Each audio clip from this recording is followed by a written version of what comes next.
This is Audible. You are listening to Christian Audio's production of Blood Covenant by Michael Franzese.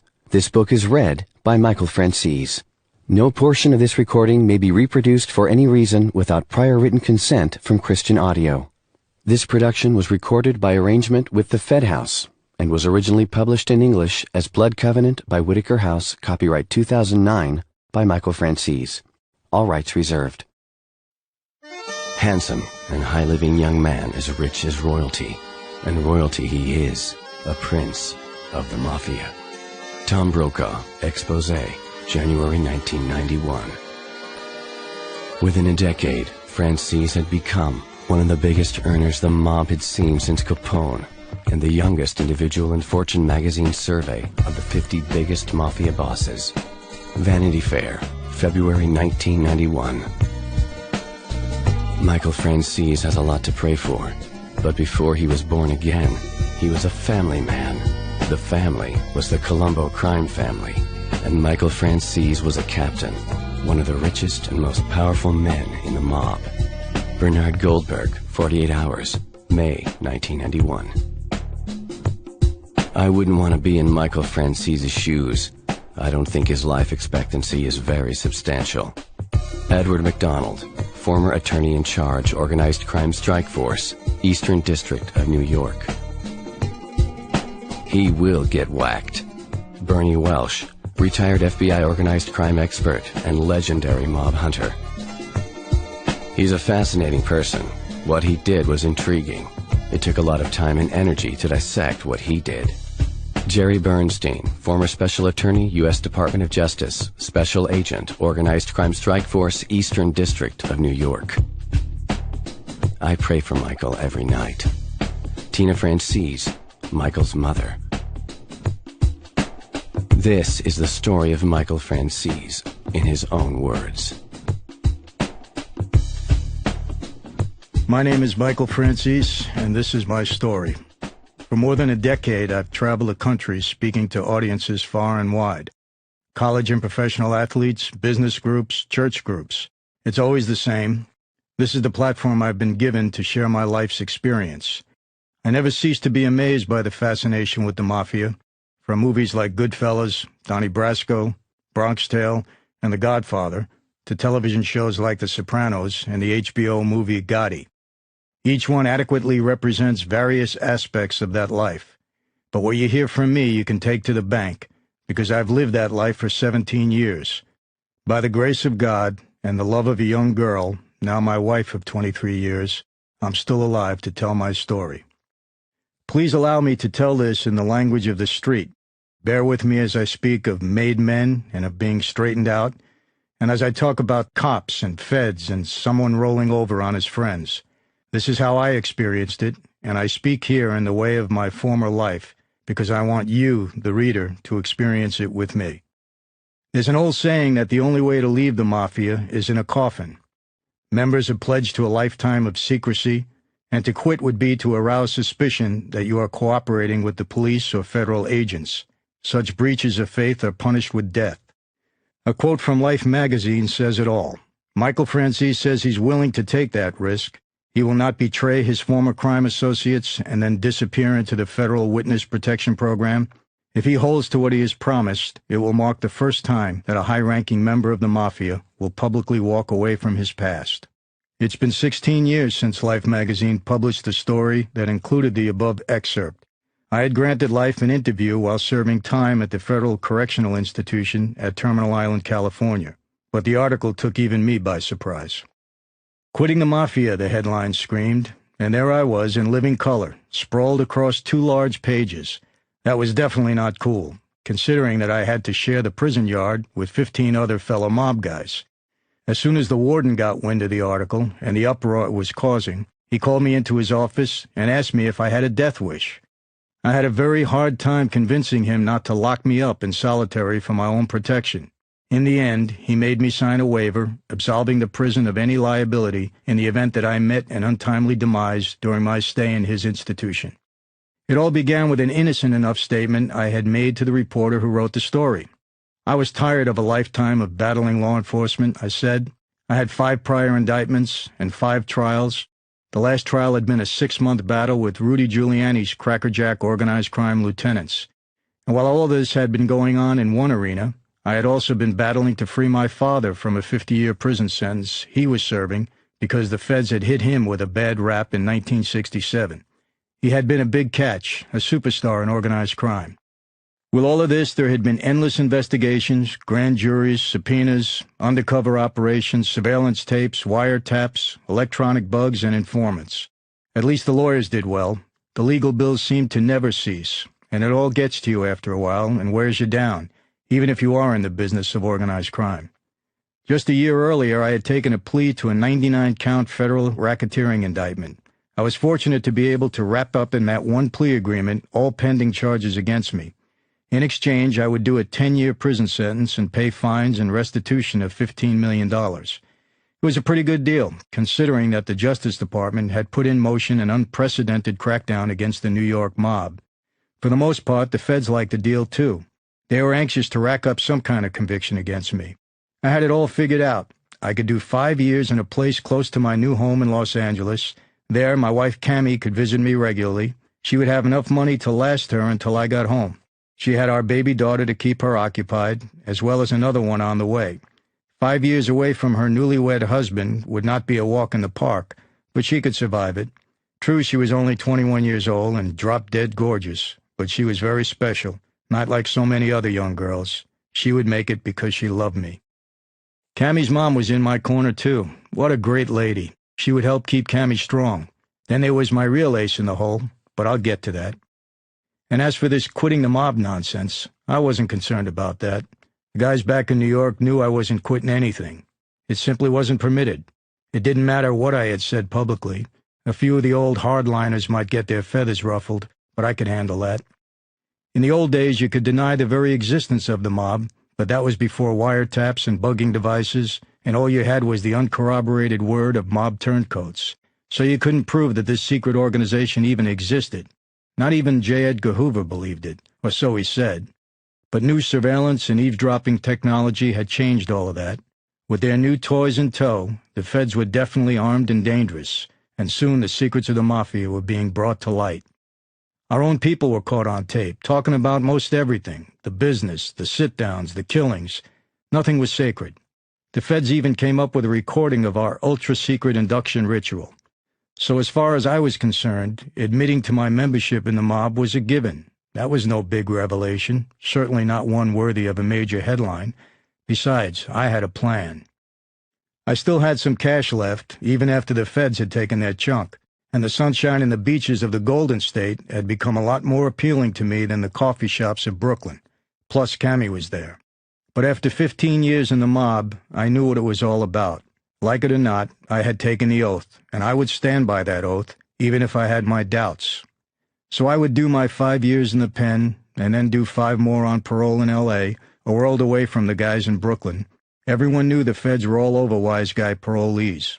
You associate with other made guys, and you're back in the joint. The judge had slapped another 5 years probation onto my sentence with the same deal. No contact with the boys while under supervision.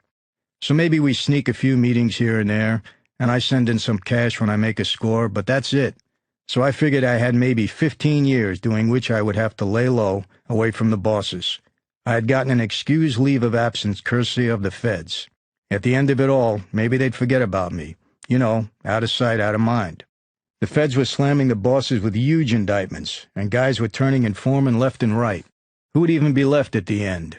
I had a new life in L.A. and could live happily ever after with Cammie and the kids. Yeah, I had it all figured out. What a plan. Everything seemed right. But somehow it all felt wrong, and within days of the Life article, my well-thought-out, brilliant plan began to unravel. Looking back now, I realize that nothing went according to my plan. That goes to show you how smart I was. I could never have imagined the incredible turn of events that would shape the course of my life over the next 15 years. Events that would have nearly everyone in law enforcement who knew my story predicting that I would soon be another victim of a classic mob hit. And why not? It happened to us made guys all the time. It was part of the life I had come to know, the life I had sworn never to betray. Many of my former associates had met with that fate. At least 3 of my brothers, those who took the oath with me that Halloween night in 1975, are no longer with us. This is serious business. It's a matter of life and death. I'm not talking about the Sopranos here. There's no semi-dysfunctional mob boss calling the shots in this case. This is the real thing. When the boss says you're dead, you'd better be in hiding or in the witness protection program, or you are dead. You violate the oath, you betray the family, and you're dead. That's all there is to it. I never underestimate the power or the ability of my former associates. We didn't control the underworld in this country since the turn of the century for nothing. In the real mob world, Tony Soprano would have been found dead in the trunk of a car soon after he spilled his guts to that cagey therapist. We can't take anything away from these men. They know their business, and they're good at what they do. No one knows that better than I do. So why am I still alive? Why am I not in hiding? After all, I violated the oath. I no longer live within the confines of the secret organization we call La Cosa Nostra, which means this thing of ours. What happened? Did I buy the right to live by paying the family $10 million from the stolen gas tax money? Ed McDonald, the former strike force chief in Brooklyn, thinks so. And what about my father, the legendary John Sonny Franzese? He's lived the life for 50 years now. A stand-up guy, as tough as they come. He proposed my membership in the family, so I let him down too. The oath comes before everything in that life. It's a blood covenant, stronger even than the blood that binds a father to his son. Why did my own father allow me to live? Did the mob slip up big time? Make no mistake, I'm alive by design, not by accident. Don't ever sell my former associates short. It could have been over for me a long time ago, a just reward for my past involvement in a life that was contrary to the laws of God and of man. And it might be over for me tomorrow. I take nothing for granted, but then again it might be over for you tomorrow too. Are we guaranteed even another breath? For me, it no longer matters. Why? The answer can be found in the pages of this book. My life has taken a dramatic turn. This turn has been described as amazing, unbelievable, improbable, and miraculous. But maybe it's none of these, or maybe it's all of these. You decide. Whatever the case, it is my hope that by the time you reach the end of this book, your life will have changed too. I searched for and found the truth that sets men free, and I found it in a blood covenant. To understand me and the path I took in life, it's necessary to first understand my father, mob enforcer John Franzese, better known as Sonny. He more than any person influenced the direction of my life. Dad's friend Phil Steinberg tells a story of my dad's activities in 1964 New York that serves to introduce the flamboyant character who is my father. Steinberg was sitting in his luxurious Manhattan office at 1650 Broadway one day, feeling on top of the world. The rock and roll record company he had started with 2 Brooklyn buddies had taken off. The Shangri-Las, a hot teenage girl group, had hit number 5 with a song called Remember, Walking in the Sand.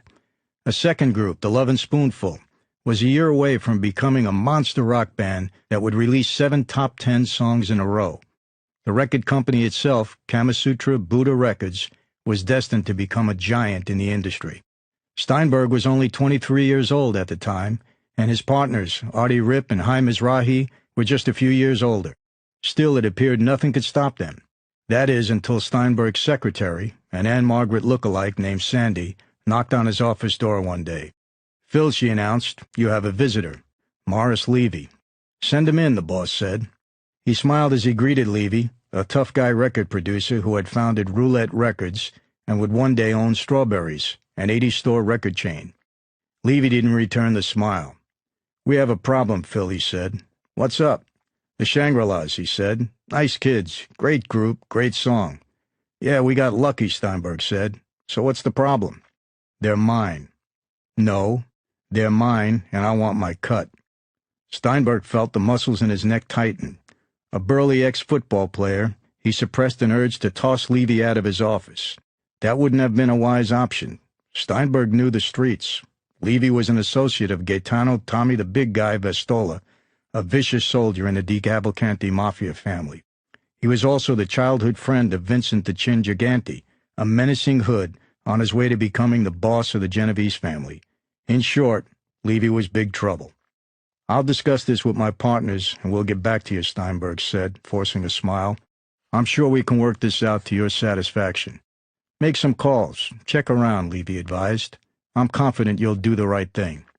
After Levy left, Steinberg called a meeting of his partners and explained to them what had just happened, and together they sank into a collective despair. Aside from his connections, Levy had legendary moxie, a boldness that bordered on insanity. He had once trademarked the term rock and roll and forced record companies to pay him a royalty to use those magic words. In the end, the government had to step in and stop his hustle by declaring the term rock and roll to be generic. With that kind of audacity and that measure of mafia weight behind him, Levy wasn't about to back off his claim on the Shangri-Las and Kama Sutra Buddha. The upstart record producers were in this state of depression when Dad passed by. His presence was not unusual, for he frequently dropped by. Dad enjoyed popping into the record company as he made his Manhattan rounds. A few times he even took Mom and us kids with him and showed us around the bustling recording studios. He liked checking on the progress of Phil and his friends. They were street punks from Brooklyn, just like him, and he admired their spunk. They had no business trying to crash the record industry, but they'd pushed their way in and hit it big. So more power to him, he thought. "What's the matter with you guys?" Dad said that day. "You look like all your dogs died." Steinbrenner tried to brush it off. He didn't want his friend to know. Sonny might take it as asking for a favor, and Steinberg knew better than to ask. You ask for something, and you keep paying it back the rest of your life. "Everything's okay. We're just a bit tired," was his reply. Dad laughed. "Tired? You guys should be dancing in the street. What's wrong?" Steinberg shrugged. Dad grew serious. "Hey, Phil, what? Am I your friend?" he said, tapping his chest with both hands. "You can't tell me your problems?" Steinberg glanced up, and a smile cut through his rough but handsome features. This wasn't a favor. It was a friend offering to help out a friend, and that was perfectly all right. "Sonny," he confided, "Mo Levy came by today. He said he owns a piece of the Shangri-Las, and he wants his cut." Dad raised his eyebrows in surprise. "Mo Levy said that? You must be kidding." "No joke, Sonny." Dad's deep brown eyes panned the room. He took in the worried faces of the three young men sitting at the table. "You boys work too hard to have the likes of Mo Levy shake you down," he said to them. "Don't worry about it." And that was the end of the conversation. Steinberg didn't see Mo Levy again until a few weeks later, when they bumped into each other at a nearby recording studio. Levy was all handshakes and smiles, complimenting Steinberg on the Shangri-La's smash follow-up hit, Leader of the Pack, along with a third hit Kama Sutra had produced, Come a Little Bit Closer, by Jay and the Americans. When Levy made no mention of his cut, Steinberg searched his eyes for the slightest sign of indignation, any hint that a message had been delivered, but he couldn't detect a thing. The Shangri-Las, Jay and the Americans, the Lovin' Spoonful, Sha-Na-Na, Gladys Knight and the Pips, and scores of other rock performers went on to bring tens of millions of dollars into Kama Sutra Buddha's coffers.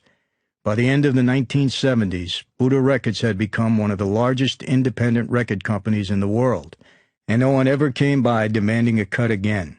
Steinberg swore by this story, and it does seem typical of my dad's work. Those who knew Dad well in his heyday considered him to be something of a chameleon. He could change his colors so fast over such a wide range of personalities that he could have fooled any dozen psychiatrists into thinking he was certifiable. Actually, he was certifiable.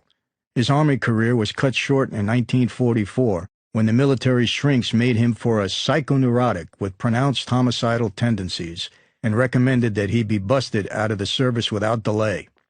Dad's chameleon ways extended beyond his personality. He was a powerfully built man, about 5'9" in height, with short black hair sprinkled with gray. Early mugshots reveal a gruesome, bull-necked man with dark, close-cropped hair, a widow's peak, a boxer's squashed nose, dark stubble, and squinting eyes that seemed almost to burn demonically. He was a burly 200 pounds, and some said pit bull ugly. He looked every bit the street thug he was. Other photos depict a man so different as to strain belief. Longer, styled hair speckled with dignified flecks of gray. Expensive, tailor-made suits draped over a leaner, 170-pound frame. Knock-'em-dead overcoats cut like a suit and fitting as snug as a blazer. Clean-shaven, meticulously groomed, beaming smile, a crisp fedora with the brim cocked upward, and the Mafia prerequisites, a diamond pinky ring, and black pointed shoes. At times, Dad resembled former middleweight champion Rocky Graziano, but as he matured, his features smoothed out more. His boxer's nose seemed to narrow and no longer dominated his face. In a Life magazine photo reprinted in 1988, he looked like singer Eddie Fisher, ex-husband of Liz Taylor. Like the chameleon he was said to be, Dad's talent lay in adaptation. The higher he rose in the Colombo crime family, the more handsome and dignified his appearance became. Even his body movements changed over the years, from a plodding chunk of iron to an odd sort of grace, like a mountain lion who mesmerizes its victims with its athletic beauty before slashing them apart. And Dad grew with each transformation. He was like a corporate executive rising from the mailroom to chairman of the board and looking the part every step of the way. From the streets of the Greenpoint section of Brooklyn, where he grew up riding shotgun on his Italian immigrant's father bakery truck, to the suburbs of Long Island, Dad soaked up each new surrounding and changed himself to fit in. On the streets, he enveloped himself in the image of the beast within and could paralyze the most fearless hitman with a stare. When he mingled with the moneyed of Manhattan, he could suppress the dragon and appear harmless. Not only did he learn to fit in, but he also came to dominate and control any circumstance and setting. Whether among the Mafia hierarchy, the affluent, or the nothing-to-lose street killers, Dad adapted, absorbed, and quickly controlled. What is true is that within the span of a decade, Dad rose from his father's bakery truck to become the underboss and heir apparent of the Colombo family, one of the 5 La Cosa Nostra crime families established in 1931. These families were the Colombo, Gambino, Genovese, Bonanno, and Lucchese. The Colombo sect evolved from the Profaci Magliocco family, though few today recognize the names of Joe Profaci or Giuseppe Magliocco, the founding fathers. Dad met my mom, Christina Capobianco, a slim 17-year-old telephone operator who doubled as a coat check girl and roving photographer at the renowned Stork Club in Manhattan. The exclusive restaurant and night spot had a 4-star celebrity clientele that included Marilyn Monroe, Grace Kelly, Ernest Hemingway, Damon Runyon, and radio broadcaster and journalist Walter Winchell. Genevieve's family boss Frank Costello was also a regular there, as were a healthy influx of other top-echelon mobsters. Mom was beautiful and dark-haired, and it is said that she was a pet of Stork Club owner Sherman Billingsley, and a special favorite of frequent club guest Montgomery Clift, the brooding movie star linked in the newspapers with Elizabeth Taylor. Dad quickly replaced Clift, who was slow to scrap with an infamous killer over a skinny coat check girl. Dad and Mom fell in love, and according to one version of their romance, they capped a whirlwind courtship by getting married on July 24, 1951, one day after her 18th birthday. Dad was 32. They were the mobster and the coat check girl, and had there been television movies back then, their life certainly would have made a good movie. As young as she was, Mom had been married before. At 16, she had hooked up with a handsome, dark-haired soldier named Louis Grillo, and their teenage love affair, although it barely survived a year, had produced me. From the beginning of my mom's second marriage, Sonny Franzese accepted me as his own, and he was therefore the only dad I ever knew. Mom had to return the favor 3 times over when Dad's 3 children by his former marriage showed up on her doorstep one day after their mother left them to pursue a career. Whether this was of their own choosing or at Dad's request, no one ever knew for sure. Mom and Dad filled the house further by having 3 children of their own. Despite what he did for a living, Dad was a doting father who played in the yard with us kids, took us to the local amusement park, and didn't favor any one of us over the others, despite the yours, mine, and ours nature of our brood.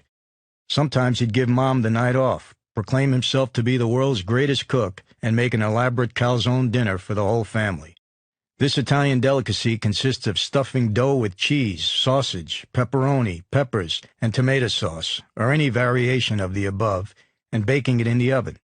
The excitement of Daddy's making dinner always made for a joyful evening. Dad's power extended beyond Brooklyn, Jackson Heights, Manhattan, and Tin Pan Alley. It coursed throughout the Colombo family, was felt by the other families, and even reached across the country. Famous people knew and respected him. We were out at Al and Nick's in Manhattan one night, having dinner and watching one of the shows, Steinberg recalled. Sonny was in good spirits, enjoying himself to the hilt. Joe Colombo comes in, and he and Sonny started getting playful. Before you know it, Sonny had Joe's head in a headlock. One flexed muscle, and Sonny could have snapped the boss's neck like a stalk of spaghetti. Sonny could have climbed the final rung to the top, but that wasn't his way. They were just playing. And anyway, Sonny already ran the family. A little later, Frank Sinatra comes over to our table. Sinatra leaned down, took Sonny's hand, and kissed his ring. Kissed his ring, right in front of Colombo. Unreal.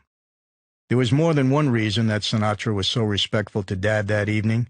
Dad usually had a ringside table whenever Sinatra or Sammy Davis Jr. or any number of entertainers opened anywhere in New York. He was a regular in their dressing rooms backstage. He was not an unwanted presence because the superstars were keenly aware of the power Dad wielded. Another reason Sinatra paid his respects to Dad that night was because Dad had treated his sons so well. In 1963, some years before the incident Steinberg witnessed, Frank Sinatra Jr. was playing at the San Suzanne nightclub off the Jericho Turnpike in Mineola, Long Island. The crowd, made up mostly of hitmen, mob soldiers, bookmakers, and extortionists, accompanied by their floozies and favorite prostitutes, cheered wildly and treated every Frank Jr. number as if it were the greatest thing they had ever heard. Standing ovations followed virtually every song. Buoyed by this boisterous response, young Sinatra cranked it up a few notches and gave a rousing performance equal to the unexpected adulation. The entertainment press was alerted to the San Suzanne happening, captured the unrestrained enthusiasm in the room, and dubbed Frank Jr. a hit. That brought in the legitimate crowds, and no doubt the elder Sinatra's ring-kissing gratitude. It wasn't the first or the last time Dad packed a house for a struggling entertainer, and if Dad had a good time, there was no favor to repay. My mistrust of law enforcement officials had its roots in my childhood. One incident that occurred when I was only 10 years old serves to illustrate this point. It was a warm afternoon in the late summer of 1961, and I was playing catch with a neighborhood friend in the front yard of our Long Island home. "Throw it high. I want to jump for it," I shouted to my friend. He obeyed, hurling the baseball just above my head. I leaped and snagged it in the webbing of my leather glove. "Throw it higher," I said, tossing the ball back. "I want to catch it like Mickey Mantle did against the Red Sox." This time the pitch was too high. The ball skidded off the top of my glove and rolled down the street. I chased after it and found it under the brown wing-tip shoe of a big man with a craggy face wearing a tan overcoat. He opened his coat, flashed a badge, and pulled a huge black pistol from a shoulder holster. "See this gun?" he growled, shoving a barrel into my face. "This is for your father. Bang, bang, he's dead." Those words and the sight of the massive weapon froze me in place. The thought of my father being killed paralyzed me with fear. I hated that evil detective, just as I would eventually grow to hate all the policemen and FBI agents and United States attorneys who I believe wanted to hurt my father. "Go on, you little punk, get out of here," the cop said, waving the gun to shoo me away. I ran off as fast as I could, but I remember that officer and his gun as if it happened yesterday. That encounter was just the beginning of some tough times for us in the Long Island suburbs. Dad schooled me in athletics. He taught me how to hit and catch a baseball by playing a game called Pepper in the backyard during the summer. The game entailed hitting ground balls to each other from a close range. He was a firm but encouraging taskmaster, ordering me to bend my knees and keep my body in front of the ball until I could scoop up the sharply hit grounders in my sleep. When it was my turn at bat, I was told to keep my swing level, keep the Louisville Slugger trademark up, and place the ball where I wanted it. When the weather cooled and leaves began to turn, we put away our Roger Maris bats and Mickey Mantle's signature gloves and brought out a Joe Namath football. The sport was different, but the lessons continued. Dad taught me to fake one way, cut sharply in the opposite direction, then cradle a spiraling leather and lace ball into my arms. He taught me how to lead a receiver so that the football could be caught on the run without breaking stride. He spoke knowledgeably about my athletic achievements because he rarely missed a game. From the time I donned the ice blue hat and stretch socks of the Nuzzi Brothers Little League team in New Hyde Park, through my tenure as big jock on campus at St. Anne's and Holy Cross, Dad was a constant fixture in the stands or on the sidelines. Sometimes he'd come right into the dugout, wearing his standard summer outfit of black nylon socks, sandals, and Bermuda shorts. a dowdy contrast to his dapper Manhattan suits and diamond rings. Often he would bring his close friends, nice men, who in another world were notorious figures. My cheering section included Jojo Vitacco, Johnny Irish Matera, Red Krabby, Felice Philly Vazzari, Whitey Florio, Salvatore Sally D'Ambrosio, Anthony Tony the Gawk Augello, and Freddie No-Nose DeLucia. I always knew when my father arrived at the stadium or ballpark, and I took note of where he sat in the stands or stood along the sidelines. It was as if I were performing for one person, my father. At an 8th grade all-star football game, I broke through the line and jitterbugged down the field for 65 yards before being tackled at the 5-yard marker. When I got up, I searched the sidelines for Dad. I spotted him running down the edge of the field, leaping up and down and throwing his fists in the air. His friends trailed behind. When they caught up, they slapped his back and congratulated him on my heroics. 2 plays later, I took it in for what would be the game-winning touchdown, causing more sideline celebrations. Pumped with adrenaline, I followed by kicking off, dashing down the field and leveling the ball carrier near the 20-yard line. The public address announcer reported that another player had made the tackle. I glanced over to the sideline and saw Dad run to the broadcast booth, wave his fist in anger, and shout at the announcer. The announcer quickly corrected his mistake. "You see, Rock," Dad said to my grandfather as they stood behind the bench, "I knew Michael would make that tackle. He ran 60 yards, scored the touchdown, kicked off, and made the tackle. He's a one-man team. That's my boy." Although I struggled to maintain my focus on science, biology at the moment, and on fielding ground balls and eluding linebackers, Dad's notoriety kept intruding. I was only 12 when articles first began to appear on the inside pages of the local newspaper. The stories would announce that Sonny Franzese had been arrested for some minor crime. Invariably, they went on to refer to him as a mafioso, or organized crime chief. But Dad would show up at home a day or so later and act as if nothing had happened. No explanation was ever offered to us. Up until then, I had always thought he was just a successful businessman, which he was. He owned or had interests in many legitimate businesses, including a dry cleaner, numerous bars, nightclubs, restaurants, and diners, a sportswear company, and a pastry shop. He even had a piece of a major record company and was involved with professional boxing. I didn't understand the stuff in the newspapers about organized crime. It was finally our English maid, Pauline, who sensed my dismay and confusion. She sat me down one afternoon and, without being judgmental, explained to me what the terms Mafia, La Cosa Nostra, and organized crime meant. I was grateful to Pauline, but I remained perplexed. As the stories increased, I wondered why Mom and Dad just didn't call a family meeting and explain to us what was going on. They never did. They ignored it, so I ignored it too. I was 14, just getting started in high school and serious athletics, when the stories leaped from the back pages to the front.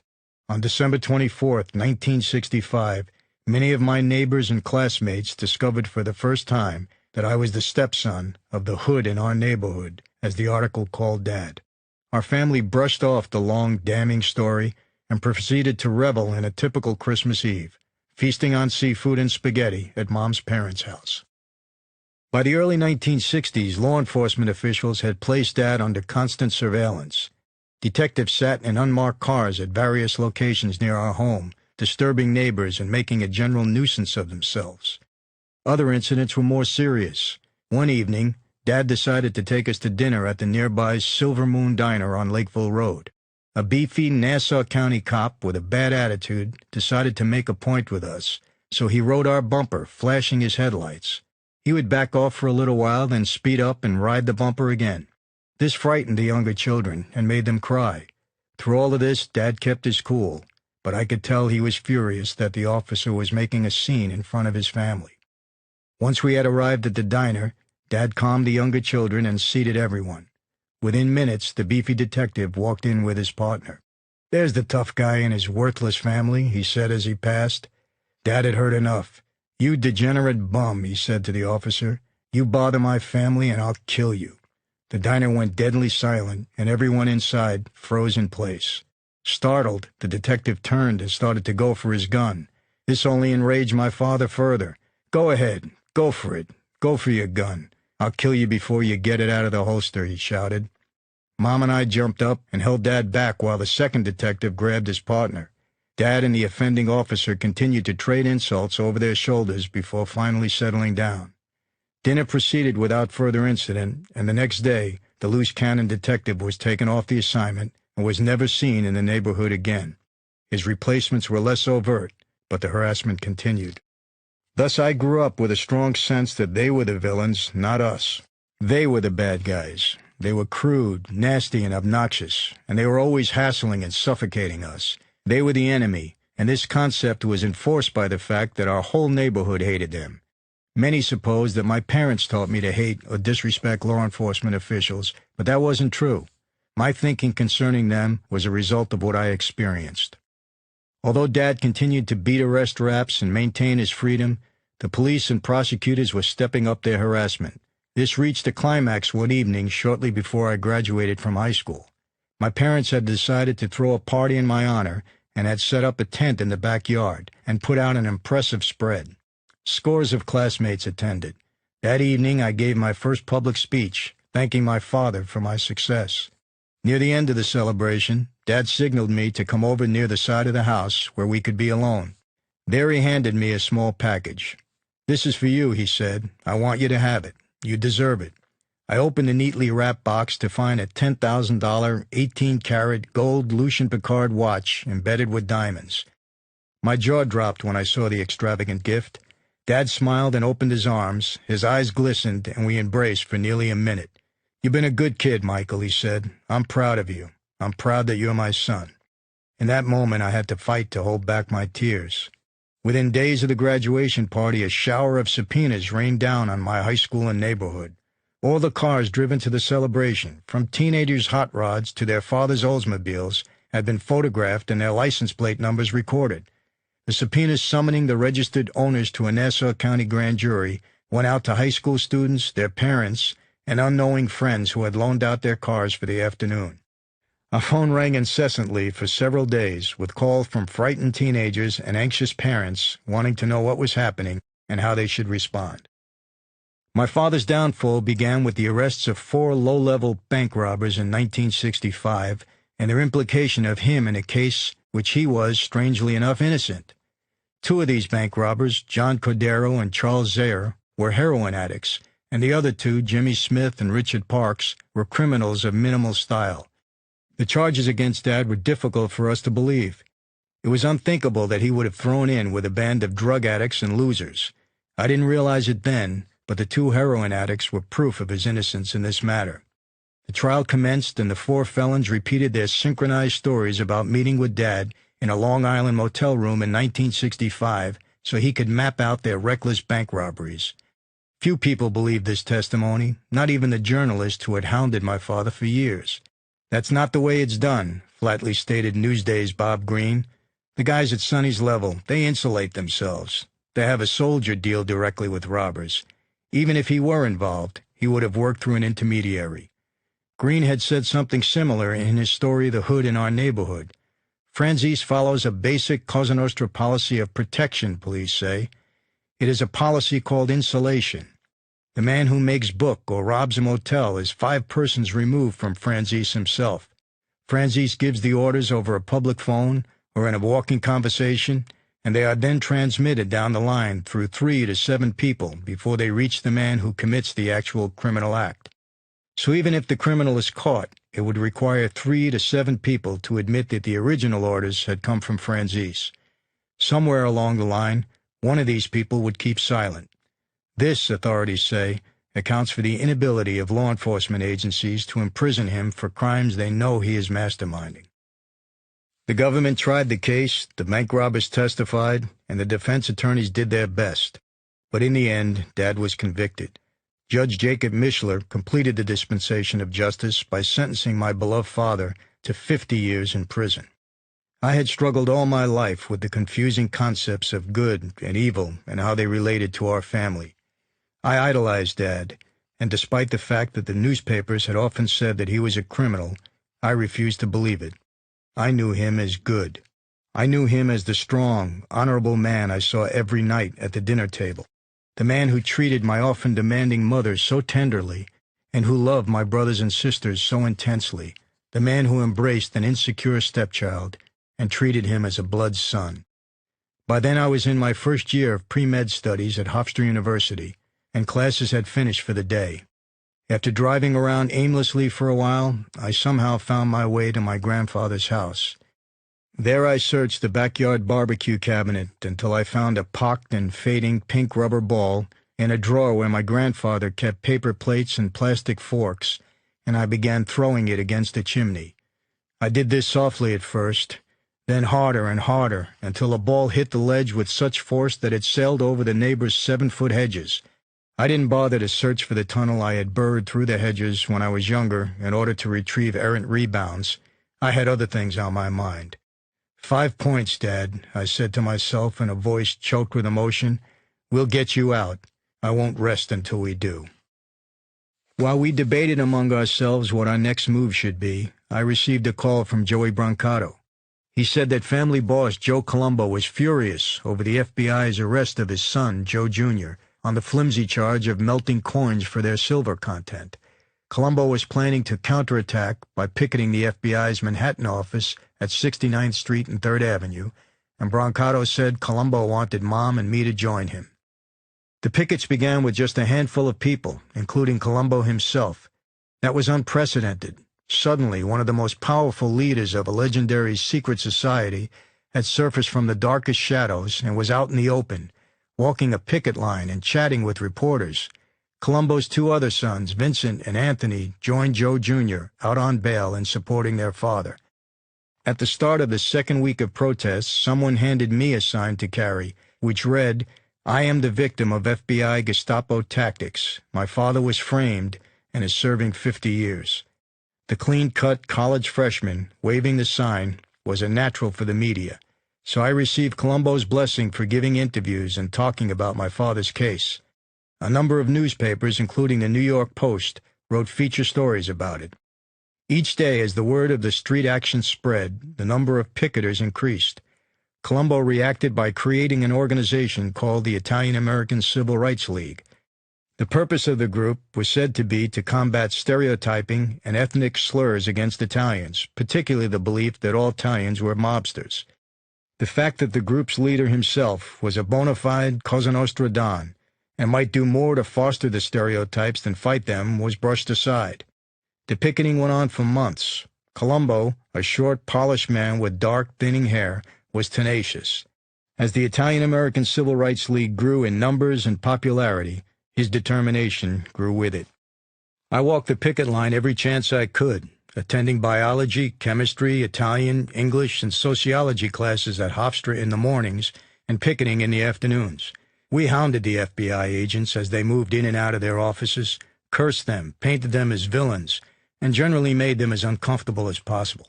I found it ironic that the tables had turned. Our family had suffered harassment by law enforcement officials for many years. Now we were harassing them. I loved it. My involvement with the League had a second, more subtle effect. I began striking up friendships with Colombo soldiers and their associates, and they educated me on their operations and even offered me slices of their pies. I wasn't about to commit myself at that point. I still had plans of becoming a doctor, but I took it all in and stored it in the back of my mind for possible future retrieval. A few months into the protests, I was standing in front of a nearby coffee shop one day with Mom and another woman when 2 men in a convertible approached. They slowed down as they drew near. "Hey, you Dago," they called and cursed me. "Come over here," I yelled back. Before anything could happen, a uniformed officer approached out of nowhere and grabbed me. "You should get them," I said, pointing out the men in the convertible. "Why are you jumping on me?" "Shut up, Franzese," the officer growled. "You're just a troublemaker. Get across the street with the rest of the greaseballs where you belong." 20 years of what I considered abuse from policemen suddenly spun like a scratched record through my mind. I felt my blood rush and my anger swell. I clenched my fist and threw a straight right that dropped the cop to the pavement. Within seconds, a half-dozen officers were climbing all over me, throwing me against the storefront wall and pounding me with their nightsticks. I fought them back as hard as I could, cursing and lashing out. The officers finally subdued me and proceeded to snap a pair of handcuffs around my wrists. Then they stopped the traffic on 3rd Avenue, ushered me across the street, and shoved me rudely into a paddy wagon. I was on my way to jail, and I was only 19 years old. When my mom saw what was happening to me, she ran screaming to alert the picketers. Joe Colombo was quick to act. He ordered the picketers to surround the vehicle in which I had been placed and prevent it from leaving the scene. For 30 minutes, the cops and the Italians had a tense standoff, with the mob demanding my release and the cops holding firm and refusing. Finally, Colombo relented, gave the signal, and the crowd dispersed. I was taken to the precinct station, photographed, fingerprinted, and placed in a cell. Infused with anger and pumped with adrenaline, I couldn't help taunting the processing officers. For instance, a detective told me that my father was outside and wanted the keys to my car. Knowing that it was my grandfather, not my father, I answered that it wasn't true. My father wasn't out there, and I refused to hand over the keys to him. The detective went into the lobby, returned, and repeated the request. I again refused, insisting that I knew my father wasn't out there. Finally, the detective caught on. "Okay, wise guy," he said, "your grandfather wants the keys to the car." With that, I turned over the keys, but I couldn't resist the taunt. "I told you it wasn't my father." Within the hour, Barry Slotnick, a famous New York defense attorney, was in the station house arranging my release. Slotnick at that time was Colombo's attorney, and he retrieved me from the cell and escorted me to a waiting car. I was surprised to find that inside the car was Joe Colombo himself. "Are you okay?" the boss asked. "I'm fine," I said defiantly. Colombo laughed. "You're bold, kid, but you have to learn. You don't fight with cops. You can never win." I shrugged. Then Colombo did something that changed my life. "You're a good kid," he said, reaching into his pocket and pulling out a button. "I'm making you a captain in the league." The experience left me with a far greater sense of destiny than the small gesture might have indicated. I was impressed by Joe Colombo. I was impressed by the way he had commanded his forces to stall the paddy wagon, and by the way he had dispatched a prominent attorney to handle things at the jail. For the first time, I was getting a feel for both the power and the family aspect of my father's mysterious life. The family had taken care of me, and I liked that. What I had done that day, hitting a police officer, was a serious offense, and some have done hard time in prison for less. My case actually was much worse. I had assaulted a half a dozen officers and verbally abused them, and yet I was out of jail within an hour. The charges were later downgraded from felonious assault to harassment, and I was slapped with a small fine of $250. I was impressed indeed. The Italian-American Civil Rights League expanded rapidly, and by 1971, membership had soared into the thousands. Frank Sinatra, Sammy Davis Jr., Vic Damone, and Connie Francis, among others, lent their celebrity to the cause and gave benefit concerts to raise a war chest. The donations coming in totaled millions. Unwittingly, Joe Colombo had stumbled upon a vast new source of clean revenue. Italian pride apparently equaled big bucks. But not everyone was overjoyed about what was happening. Colombo's bizarre social activism was frowned upon by the ruling commission of the 5 La Cosa Nostra families. The remaining bosses, led by Carlo Gambino, were aghast at what Colombo was doing and that he was operating so openly. They were seeing him give interviews on the evening news and reading about him in the newspapers. They were also suspicious of what he was doing with the donations that were pouring in and that he wasn't sharing fairly with the other families. In time, the commission met and ordered Colombo to curtail his civil rights activities and get back to the business of organized crime. But Colombo refused. Not only did he rebuff the commission, he made plans for the biggest gathering yet by organizing an Italian Unity Day rally for Columbus Day, 1971, at Columbus Circle in Manhattan. On the morning of the rally, I was surprised when my mother decided not to attend. She was a longtime friend of Colombo, was active in the organization, and had been anticipating the big event. That all changed when she awakened that morning, shaken by a vivid nightmare of Colombo being gunned down. She reasoned that if she went, it would happen as she had dreamed. Others received more direct warnings. "Don't go to the rally, Crazy Joe Gallo," advised FBI agent Bernie Welsh, one of the few feds the mob guys respected. "There's gonna be a stampede."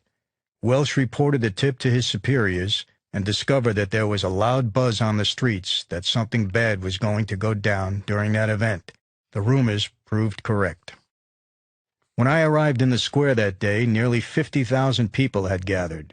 Colombo, flush with victory, was standing at the podium, going over his speech and preparing for the grandest moment of his life. He spotted me and called me over. Handing me a stack of programs that outlined the afternoon's events, he asked me to distribute them. "Look at this crowd," Colombo beamed. "Let them try and stop me now." I nodded, turned, and was walking down the steps when I was suddenly rocked by two successive explosions. They were so loud that I instinctively covered my ears.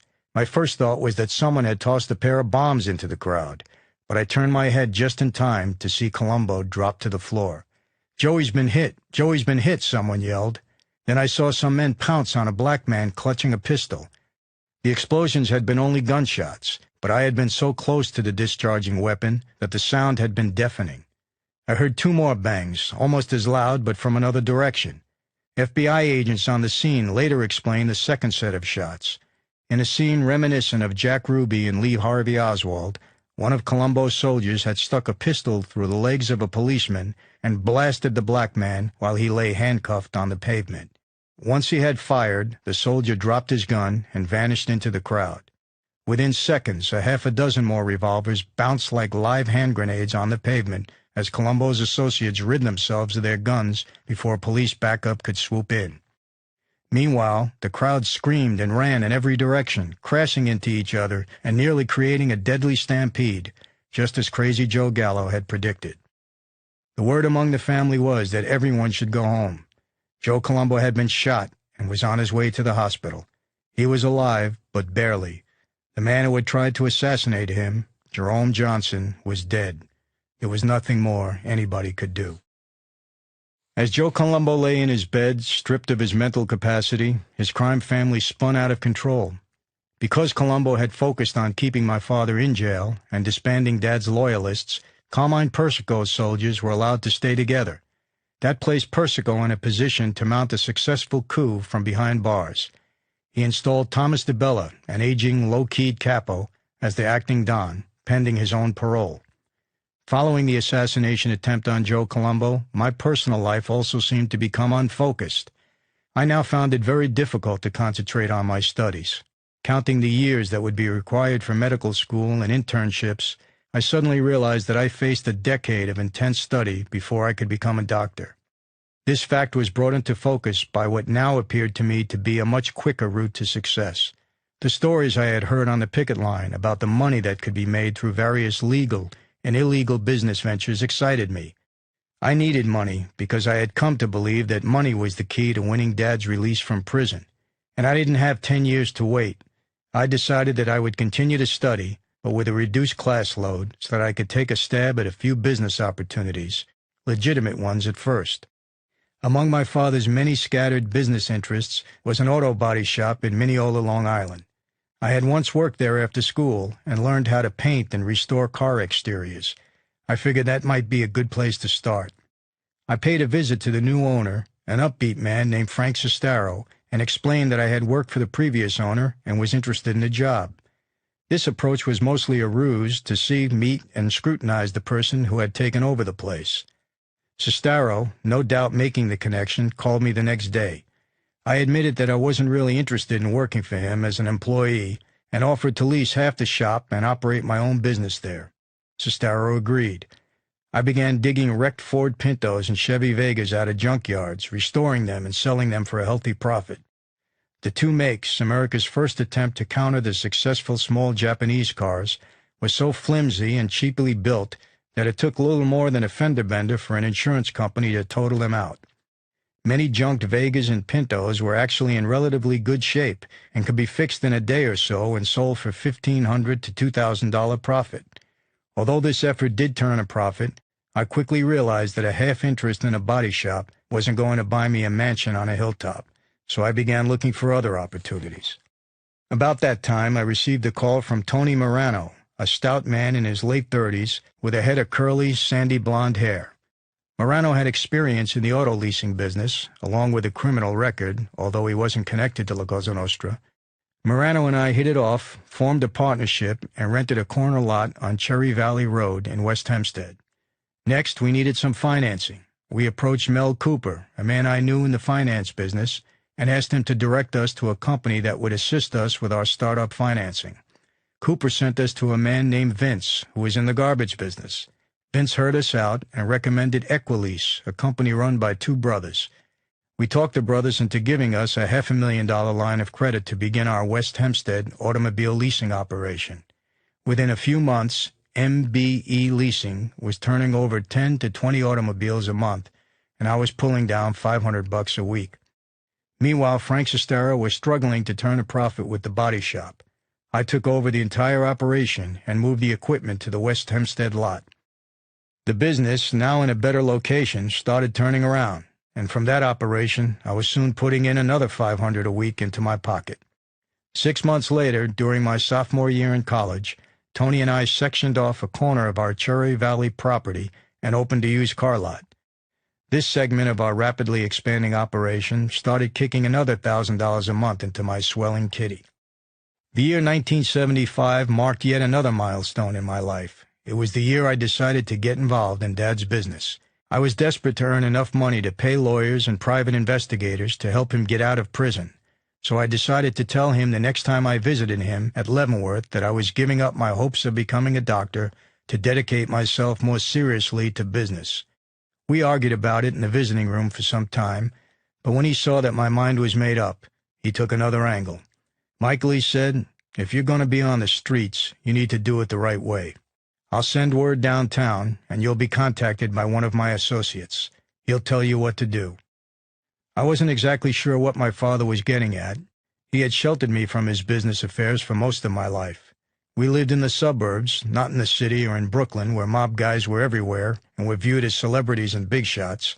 I knew the designations good fella or made man meant that someone had been inducted into La Cosa Nostra as a soldier, and that trusted mob associates were often called wise guys. But I only had a vague sense of what the secret brotherhood was all about. What I did know was that the organization was my father's heart and soul. If he wanted me involved, it was an honor I could not take lightly. "Okay," I responded emotionlessly. "What would you do if you had to kill someone?" he asked. I was taken back by this question. "If I had to, I could," I heard myself respond. "Would it bother you?" "Depends upon the circumstances," I said. Dad smiled. Apparently that was the correct answer. Typically, there was never a clear explanation of why my father decided at that particular moment to straighten me out. This phrase itself is one of the most quizzical of mob euphemisms and means the opposite of what it might seem. Straighten out, no doubt, developed from the idea of taking a wild, cunning street criminal, embracing him into the mob, and putting his talents to more productive use. This may explain why I was being invited to join La Cosa Nostra. Despite my history of legitimate business success, I had showed no timidity in venturing over the legal line. I already had a long history of arrests, grand jury indictments, and trials. I had been branded a mobster by the press while I was still clean and serious about becoming a doctor. Also, the word among the families was that I was a comer, meaning that I was aggressive, motivated, and determined to be successful. I was also proving to be resilient. The Nassau County police and prosecutors had tried to destroy me, and I had survived. I assumed that Dad was afraid that one of the other 4 families might try to straighten me out before he had a chance. He figured that if I wasn't going to become a doctor, and I was determined to play both sides of the business world, legal and illegal, I might as well operate under the protective wing of the Colombo family. A tougher question to answer is why I accepted Dad's proposal. I didn't need the mob. My parents had given me an education. I'd had the opportunity to become a doctor, and I was doing well in my own business ventures. I wasn't a street punk from a broken home in search of the family I had never known. I didn't even believe in that stuff. I was just a regular guy with a successful business. But I was my father's son, and my desire to win favor with him remained as intense as ever. If he wanted me to become a member of La Cosa Nostra, I wasn't going to question it, and I never did. I never asked Dad why he wanted me to take over his business, and I never asked him why he chose that particular moment in time to do it. All I knew, and was comforted in knowing that he knew, was that it would draw the two of us even closer together. Being close to my father, winning his respect and approval, and more importantly, being accepted as his son, remained my prime motivation. I was formally proposed as a member of the family by Jojo Vataco, a longtime friend of Dad's. Jojo was a mite of a man, barely 5'4", but he walked with a tough guy swagger and looked every bit the street soldier he was. Jojo spent more time behind bars than free, and in prison he worked as a barber. He could drink with men twice his size, and up to the time of his death, he ran 5 miles a day. In his later years, he owned and operated a bar on Metropolitan Avenue in Brooklyn called the JV Lounge. Jojo took me to a house on Carroll Street in Brooklyn. It was a burglar's home that was being used as a meeting place. There, Jojo introduced me to Colombo family acting boss Thomas DeBella, a big, lumbering man who had spent 50 years working the unions and the docks. DeBella was 72 years old. He had survived in the mob by making sure he never stepped on anyone's toes. It was that quality, along with his advanced age, that had prompted Carmine Persico to install DeBella as a boss until he himself could get out of jail. After acknowledging my father and how warmly everyone regarded him, DeBella's speech to me that evening was similar to the standard line given to all prospects. I want you to understand that La Cosa Nostra comes before anything. You are your own man. If you are inducted into our life, you and your father would then be equals. Fathers have no priority over sons, and no brother has priority over another. We are all as one, united in blood. Once you become part of this family, there is no greater bond among men. Stay close to Jojo. Whatever he says, you do. When and if we are ready for you, you'll know. By this I understood DeBella to be saying, when and if we feel that you have proven yourself worthy and have earned the privilege of becoming a member of the family, we'll let you know. Some men waited more than 20 years to be deemed worthy, and their call to join the family never came. After the meeting, my name, along with those of other potential inductees, was circulated throughout the 5 families. This was the mob's version of a standard credit check. If anyone had any reason to object to me becoming a member of the family, he would let DeBella know quickly. The name circulation also had a second purpose. If anyone in another family felt he had a claim on a prospect, he was to let that be known as well. That's exactly what happened with me. Pasquale Patty Mac Macchiola, a Genovese soldier, raised an objection. He argued that I had done some business with one of his friends, and that made me his recruit. Patty Mac gambled that this would counter my father's own claim and negate the time I spent walking a picket line with family boss Joe Colombo. The mob commission overruled Mac's claim. My assigned caporegime was Andy Mush Russo, a cousin of Carmine Persico, and one of my first activities during my pledge period was to invite Russo in on a nightclub deal I had in the works. The owner of a discotheque on Long Island needed some cash to book star acts into his youth-oriented club. Russo and I kicked in $7,500 each on the promise of getting a percentage of the weekend take until the debt could be repaid. The percentage could go as high as $2,000 if the place was packed, a return that equaled a healthy 13.3 loan shark points a week. This pledge period lasted nearly a year. The family took this time to train the recruits in discipline and carefully measure their character, all the while waiting for the right low-level work to present itself. I spent most of my indoctrination acting as a chauffeur and gopher for DeBella. I was called upon to drive the acting boss around on his daily schedule, usually to meetings and restaurants. Ironically, they almost always used my cars because in this case, the chauffeur owned better automobiles than the boss. Through this minimal activity, I was able to meet various upper-echelon Colombo family members, along with the bosses and captains of the 4 other New York families. Almost everyone who greeted me paid tribute to my father. The meets were brief encounters in hallways, lobbies, or on sidewalks, and I was never invited to attend the actual official meetings. Outwardly, I performed my functions like the eager hopeful I was supposed to be. Inwardly, however, I was bothered by the servile duties and was not happy about the time they took from my business operations. I also didn't particularly care for Brooklyn, where DeBella's activities were centered. I preferred wide-open spaces. Wisely, I kept those feelings to myself. Careful as I was, I made 2 mistakes during my training. The first occurred when I dropped off DeBella at Junior's restaurant on Flatbush Avenue. Instead of waiting in front of the restaurant by the car, I became edgy and started pacing up and down the block. When DeBella came out, I was on the opposite corner. DeBella chewed me out.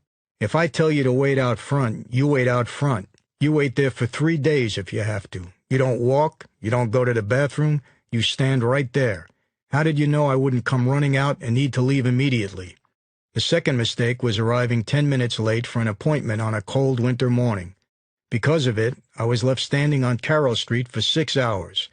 I asked the family members who passed by what to do, and they explained that I had to keep waiting. DeBella passed by twice, but left me shivering on the corner. After that, I learned that a 3 p.m. meeting meant arriving at 2:30. A 4 p.m. meeting meant arriving at 3:30. And if you expected any difficulty arriving at a meeting the next day, you camped out on the spot the previous night. If your car broke down on the way to a meet, you abandoned it and jumped into a taxi or stole another car in order to make it on time. Aside from the usurious rates on the nightclub loan, I did nothing illegal during my indoctrination. I was invited to go on various stick-ups and burglaries by soldiers and fellow recruits, but I always declined. That was accepted. The mob never chose a job for its members. A numbers runner who came in remained a numbers runner. An auto thief continued to steal cars. A loan shark continued to lend money, and a bookie to take bets. The mob never tried to make a numbers runner into a loan shark or a bookie into an auto thief. Since I was a businessman, I wasn't expected to rob convenience stores.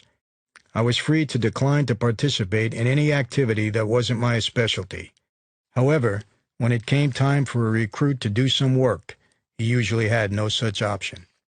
Fortunately, my case was unique. I never received the order.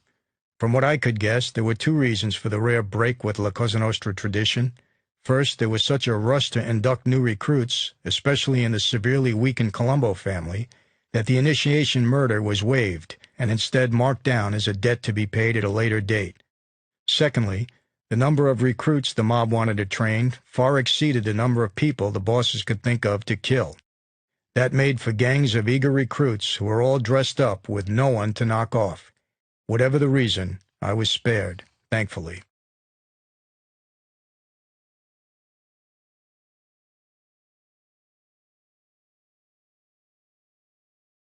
The moment of my formal induction into the mob finally arrived.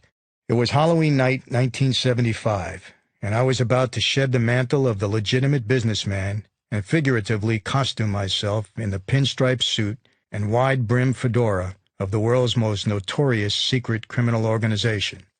But I didn't know that yet.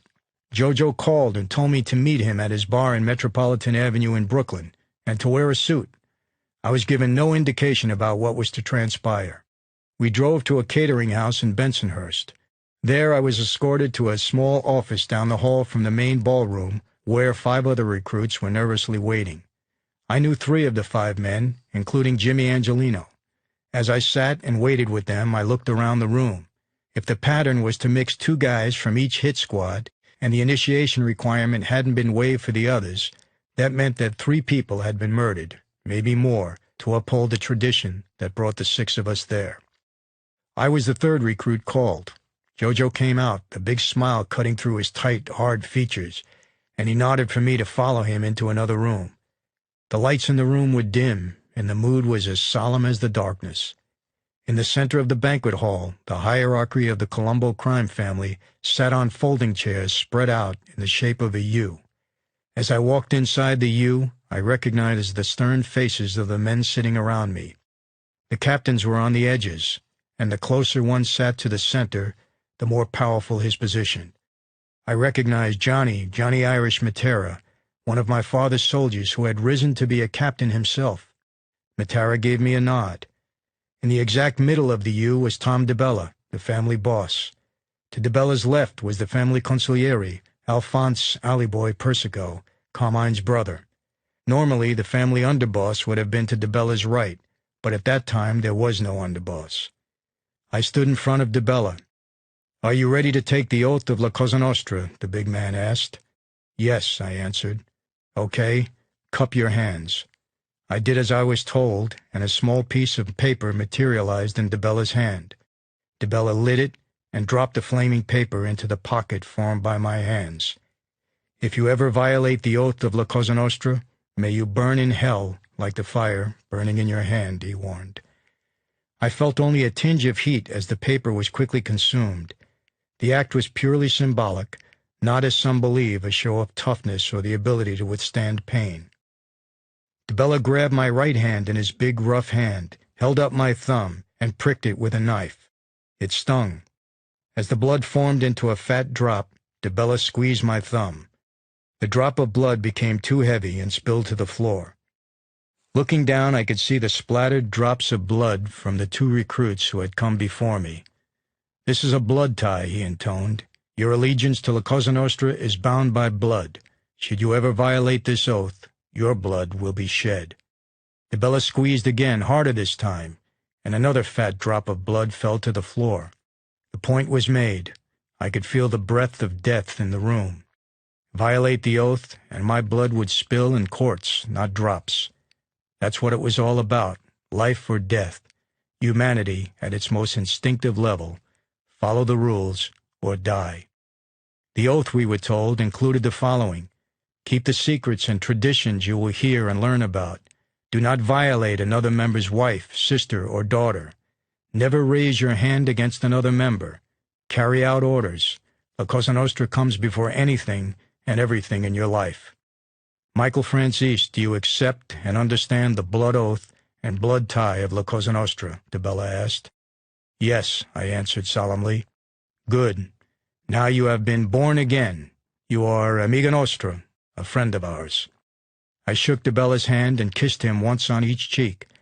Then I repeated the procedure with Allie Boy, Johnny Irish, Andy Russo, and the rest of the captains. The congratulations were just as serious as the rest of the ceremony. The air remained thick and tense. Any one of the men I was shaking hands with and kissing might one day be called upon to kill me, or I might one day be called upon to kill him. That's what struck me the most about the entire ceremony. Instant capital punishment, often without a trial or jury. It was the central theme of the evening: death, murder, and spilled blood. Yet, as I was leaving the dimly lit room that night, I found that I was excited. This feeling grew until it became exhilaration. I was now part of an army of blood brothers. I was locked into a brotherhood few could ever experience or even understand. And more importantly, I had become one with my father. I had bonded. I could never be rejected now, never be banished from the house. That's all that really mattered. My father had accepted me as blood. Blood spilled in drops on a wooden floor, but blood nonetheless. It was a joyous moment for me. After the last recruit had been sworn in, we all, new family members and old alike, sat down at a large banquet table and shared a meal of pasta, veal, and chicken. In the course of the meal, the solemnness that had been felt so strongly in the air had slowly lifted. Later, outside in the foyer, Jojo appeared at my side. "Now you can pick up your bag of money," he quipped. My fellow inductees who overheard this raised their eyebrows, and Jojo and the men around him started to howl. It was mob humor, an old joke played on the recruits. I got the joke and would never forget the meaning behind it. There was no bag of money waiting for newly made men. There never had been, and there never would be. We were not automatically given a salary or put on somebody's payroll. It was up to each man to make his own way. In fact, it was up to each man not only to carry his weight, but also to kick a healthy share of his earnings back into the family kitty. Essentially, from a purely business standpoint, the mob was an elaborate criminal pyramid scheme. As I drove home that night, the seriousness of what I had just done began to overwhelm me. Did I know what I was doing? I had given over my life, not for a few weeks or months or years, but forever. What if I didn't like this new life? What if I hated it? There was no easy way out, no excuse. I couldn't just say, take this job and shove it whenever I felt like. You couldn't quit the mob. If you quit, you died. I wasn't like the others. It had not been my lifelong dream to be in La Cosa Nostra, and I didn't get off on the violence like some of the others did. I suddenly wondered if I had made a terrible mistake. Had I just signed my own death warrant? No, I decided. It was the right move. I was now part of a powerful organization that stretched out across the world. Anywhere I went, I would be welcomed and sheltered by my special brothers. Knowing that was a great feeling. Besides, my father was part of this organization. It was his life, and it was what he wanted for me, so it couldn't be wrong. I went to work the next day as usual, and I didn't feel any different. Nothing had changed for me. Some of the other recruits changed drastically. They put on sleek suits, flashed diamond and gold pinky rings, and began walking with a swagger. But that wasn't for me, and it also wasn't the way of the family. The rule was, you never tell anyone who you are. You don't wear your credentials on your sleeve. You don't hand out business cards saying Michael Franzese, La Cosa Nostra soldier. The people who need to know, or they will be told. The key was in the introductions. This is Tony, he's a friend of ours. That meant Tony was in. This is Joey, he's a friend of mine. This meant that Joey was not in. Joey was merely an associate. But after a few months, even that much identification was no longer necessary. Everybody knew, somehow. I was suddenly treated with awe and respect. The mantle was there. I couldn't see it or feel it, but everyone around me felt its weight. For several months, my activities were limited to attending weddings and funerals, the two big mob social events. Among the funerals I attended was that of Joe Colombo. The former mob boss had vegetated for 7 years after being gunned down in his most glorious moment. As they lowered Colombo's casket into the ground that day, I thought back to the day he had been shot. I had been only a few feet away from him, a college kid then, a future doctor, caught in the middle of a major mob hit. So much of my life had been like that, cops hanging around the house and harassing my family, assassinations right in front of my eyes, the sound of gunshots ringing in my ears, my father's frame-up and 50-year death sentence jail term, my own grand jury indictments and trials, all based on false accusations and police harassment. The mob had shaped every part of my life, and most of it was bad. Would I end up like Joe Colombo? My first big payoff for joining the mob came when an associate introduced me to Gerard Nocera, a vice president at Beneficial Leasing Corporation. I wanted to get the Mazda dealership I owned out from under the strangling floor plan financing arrangement I had with another company, Lloyd Capital Corporation. Nocera was the first example in a long line of what the prosecutors would later claim to be my greatest talent, finding legitimate businessmen who liked to play on the edge. The beneficial man, who had relatives associated with the mob, came through big with a $600,000 floor plan loan. And instead of having to pay Tom Scharf, my previous floor plan supplier, $75 to $150 a car, I only had to pay Nocera $25 to $50. With Nocera, however, there wasn't even a thin veil of consulting involved. His payments were all slid directly under the table. As time passed, I developed a 3-point strategy to guide my new life. Points 2 and 3 were to succeed in business and to be a good mob soldier. Point 1 was the same as always, to get Dad out of jail. My passion in that area became my weakness. Anyone wanting to get close to me, set me up, or shake me down, used my love for Dad to his advantage. In 1978, Dad had a critical parole hearing scheduled. He had served 9 years, enough time to earn a legitimate parole. Still, he was Sonny Franzese, and his chances appeared slim. In September 1978, Dad's parole was finally granted. Dad came home 5 months later, in February 1979, and we threw another big welcome-home party to celebrate.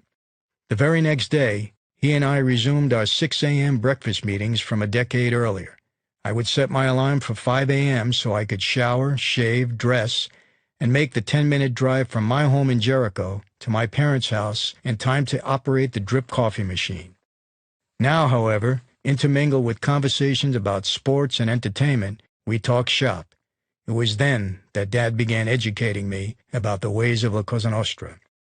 Dad taught me which family members could be trusted, whom to be wary of, and whom not to trust. He advised me never to say anything of consequence on the telephone or in an enclosed room, and to treat all strangers as if they were undercover FBI agents. Don't let your tongue be your worst enemy, he said. I gave him an office and a job as a Mazda salesman, one of the conditions of his parole. I then held my breath, expecting the earth to shake under his feet as it had done before. Dad requested that I transfer to his army, but Andrew Russo, my capo, vehemently protested. The Colombo ruling council decided that I belonged with my father. Although my immediate family was elated to have Dad home, things didn't work out as I had imagined. For one thing, the strict parole conditions imposed on him severely hampered his activities. For another, His once loyal and feared army had dissolved during his decade-long incarceration. Among those still alive or free, the only one who asked to transfer back to him was Jojo Vaitaco, and he was refused permission. Officially, the Colombo family still viewed Sonny Franzese as being either too hot or too dangerous, and they did nothing to help him return to power. Dad knew the score, so he remained low-key, explaining to me, "There's no rush." Because of this, I never got to see the legendary Sonny Franzese of the 1960s, whom Phil Steinberg knew. I understood the reasons, but still it was disappointing. I had always idolized Dad, and now for the first time, I realized that he was just a man. I was once again angered by the Colombo family's refusal to give my father his due. It no longer surprised me after the way they treated him while he was in prison, but I'd always believed that things would be different once he was back on the streets. Besides, I was now part of the family. Where was the brotherhood? Where was the respect my father had earned by keeping his mouth shut and giving up a decade of his life rather than implicate someone else? Complicating matters was the success of Carmine the Snake Persico, Jr. He was paroled around the same time as my father and promptly took over the family. He had also served 10 years in prison, but his fall, from a much lower perch, had been softer. He was able to keep his army together during his incarceration, install the aging DeBella in his place when Colombo was shot, and power his way to the top.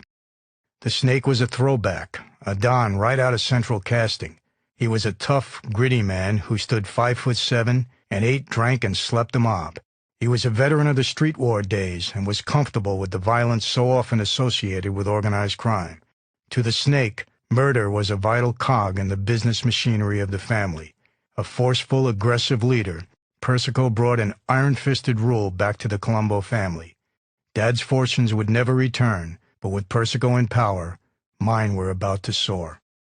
Being a part of the mob definitely had its advantages when it came to doing business. One day I received a call from the brother of a girl who had sung in a band I managed in the 1970s. He was Raphael Big Red Celli, a 6'2", 230-pound bear of a man. The nickname derived from Raphael's scarlet hair and beard. Big Red was in the construction business and found himself in a quandary over a massive apartment house renovation project. The 3,000-unit Glen Oaks Apartments in Glen Oaks, Queens was going co-op.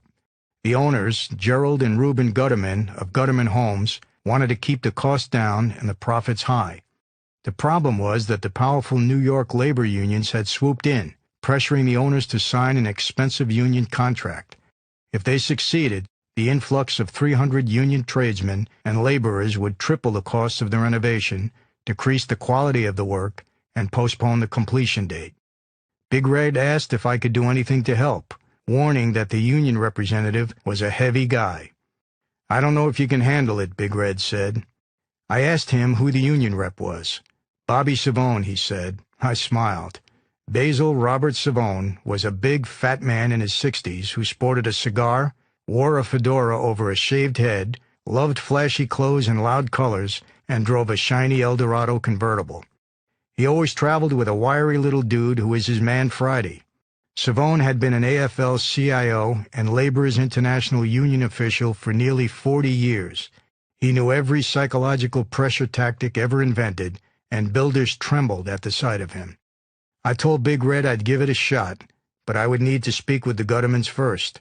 An introduction was arranged. Reuben Gutterman confirmed that they wanted my intervention. Ideally, the goal was to keep the union out. Second best would be a sweetheart contract. I explained that I would negotiate an arrangement and then get back to them with the terms. Bobby Savone agreed to meet me at the Silver Moon Diner, a popular eatery off Union Turnpike in Long Island. He arrived complete with shiny head, hat, cigar, and Man Friday, and I got right down to business. Glen Oaks, Reuben Gutterman, Jerry Gutterman, they're with me. A big smile appeared on Savone's face. "That's terrific. What do you want?" "No union," I said. "Okay," he responded. It had to be harder than that, I figured. "You're going to do this out of friendship?" I asked. Savone smiled again. "Come on, the Jews are loaded." The man had done his homework. Among other things, Gerald Gutterman owned a fine art collection valued at $40 million. "We've been contacted by the plumbers, carpenters, painters, and you," I explained. "We'll make a deal, but I want you to handle everybody. Can that be done? Certainly, he said. Talk to your people and get back to me, I offered, and our meeting came to an end. We spent the next week trading offers.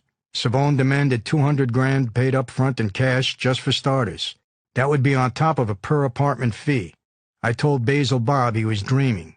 After a week of haggling, we eventually settled on a price of $50 per room, which came to $150 to $250 per apartment, depending upon the number of rooms each apartment had. The numbers were impressive. The renovations using non-union labor were expected to cost about $2,000 per unit. With union labor, the cost would have risen to $6,000. So for $250, I saved the Guttermans $4,000 per unit. About 2,000 of the 3,000 apartments were eventually renovated, and the remainder were bought by residents wanting to stay on. When the project was completed, I had saved the builders $6 to $8 million, and the union ended up with a long-term payout of about $400,000 for doing absolutely nothing. To put some frosting on the deal, Savone reserved the right to provide the bricklayers. He did so from a company he partly owned with a man named Ralph Perry. Perry later testified against Savone when Savone was convicted of receiving union payoffs for an unrelated project. In return for my services, I became Glen Oak's general contractor. To handle the duties there, I formed 4 companies: Flexo Contracting, Close-Right Windows, Bentwood Carpentry, and MRC Business Relations. Among my functions was to facilitate the cash payments to the unions. Union bosses didn't want to accept traceable checks for work never performed. The Glen Oaks renovation went so well that I worked with Gutterman Homes on a half a dozen other projects. These included Crider Point in Queens, the Hamilton House in New Jersey, the Park Vendome and the Colonnade Co-op conversions in Manhattan, and the Water's Edge in Patchogue, Long Island. I was able to keep all unions out of these projects except for the Painters Union on 2 high-profile Manhattan projects, and even with them, I arranged a sweetheart deal. In return, I put $2 million in my pocket for my general contracting services. Things continued to get bigger and better for me in the business world. The owner of Rumplick Chevrolet in Suffolk County, Thomas O'Donnell, enlisted my financial help in making a run at buying the 20th Century Hotel and Casino on Tropicana Avenue in Las Vegas, a former Howard Johnson's, later renamed the San Remo Hotel. I lent O'Donnell $70,000 at 2 points per week. O'Donnell said he needed the money to clear some debts at his dealership so he could pass the Las Vegas Gaming Commission's licensing investigation. O'Donnell, who loved to gamble, promptly defaulted on the $1,400 a week interest payments and offered his 75% share of the dealership to cover his debt. Another reason he was anxious to divest himself of the dealership's problems was to stave off the Vegas investigators. Although the price of the 50-year-old dealership was dirt cheap, included in the deal was the burden of taking on $320,000 in long and short-term loans. I went to my financing buddy Gerard Nocera and brought in a new $1 million floor plan. O'Donnell and I then became partners on the Las Vegas venture. I arranged for a $5 million financing package to help the Irishman swing the deal. Everything was set, but it all hinged on O'Donnell's receiving a critical casino license. As it turned out, it wasn't even close. The commission blew O'Donnell's application away, collapsing the deal. He turned out to be quite a character. He had left the Chevy dealership with such a maze of shady paperwork that it eventually strangled the operation. Included among O'Donnell's tricks was financing cars twice from different banks, or selling them for cash and then sending through paperwork claiming that they were purchased on credit. A Mercedes-Benz sold to New York Jets quarterback Richard Todd had been financed twice, complete with Todd's forged signature on a set of second papers. The former University of Alabama star was unaware of the chicanery until the second bank came after him for back payments. O'Donnell was later convicted of grand larceny and fraud, made a deal, and vanished into the witness protection program. The former owner's problems resulted in some unpleasant déjà vu. Shortly after I took over the dealership, a squad of 25 Suffolk County police officers charged into my office one day, breaking down the door with an axe. They were attempting to confirm my position as Rumplick's new owner and dig up records of illegal financing activities. Fortunately, I was tipped about the raid by an informant inside the Suffolk County Police Department, and I made sure that neither I nor any worthwhile records were present when the police squad paid its visit. During this period, I also found myself back in the flea market game. The part owner of a flea market in the Bay Ridge section of Brooklyn was having problems with his partner. The man had become addicted to drugs and was dealing on the grounds to support his habit. "I'll get him out," I assured the owner, "and then I'm your new partner." I dispatched 2 of my men to scare off the unwanted partner. One of the enforcers was a jumpy Vietnam vet named Anthony Saravola, better known as Tony Limo, for his job of driving a hearse for Larry Carroza's funeral parlor. Tony Limo bullied the flea market junkie and told him to hit the road. 3 days later, I received a call from Jimmy Angelino, later a Colombo captain and fast-rising star in the family. Angelino told me that John Gotti, then a soldier in the Gambino family, wanted to meet. Gotti and I met the next day at a restaurant in Queens. John, later the much-publicized Gambino family boss, arrived with a soldier named Angelo Ruggiero, and I took a soldier with me. The meeting turned into a classic example of a high-stakes La Cosa Nostra sit-down. Contrary to previously published reports, including the version that was used as the basis of a scene in The Godfather Part 3, there were no heated arguments, cursing, or trading insults in this meeting. We all spoke calmly and treated each other with respect, as decreed by family policy. It was the subtlety of the verbal sparring that provided the fascination. After we'd politely introduced ourselves, Gotti took the lead. "This kid at the flea market, he's with me." "How can that be, John?" I countered. "He's a drug addict and a dealer. You know the rules." "You don't know that," Gotti said, feigning surprise. "It's been confirmed. He's using and he's selling. How can a man like that be with you?" "If he's doing drugs, we'll make him stop," Gotti said, being careful not to admit any prior knowledge of his alleged associate's drug use. "Even so, his interest in the market is still mine. If he's into drugs, then you can't be associated with him. And if you can't be associated with him, then you have no interest in the market," I said. "That's not the way it goes," Gotti countered. "You know the rules, John." Sensing that I had Gotti cornered, I decided to take the offensive. "Who are you kidding, anyway? He's not with you. He ran to you after we threw him out." "No, no," Gotti insisted, shaking his head. "He's been with me for a long, long time." "If he's been with you a long time, then how come you aren't aware that he's using and selling drugs?" I countered, sensing that I had him pinned. We each repeated our positions. Gotti promised to make the guy kick his addiction and clean up his act. I repeated that the man's long-term drug use severed any tie Gotti had to the rich, unpoliced market. Then I added that no matter what they decided, the guy was out. "We can't have a junkie around the market," I insisted. "It's no good. You can't argue that. And since when are we in the drug rehabilitation business?" "I'll install somebody in his place," Gotti offered. "I'm not convinced you have a claim to begin with, John," I insisted. Although Gotti's position was weak, his towering ego wouldn't let him lose the argument.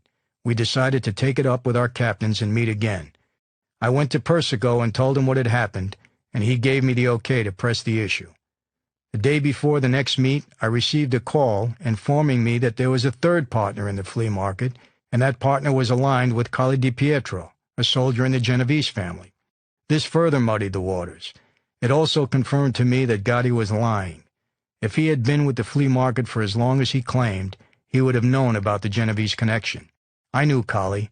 He had served time at Leavenworth with my father. He was in his mid-40s, dressed sharply, chewed a fat cigar, and possessed an ego that rivaled Gotti's. We met at the Bergen Hunt and Fish Club in Ozone Park. I suspected that Collie and Gotti would join forces against me, which is exactly what happened.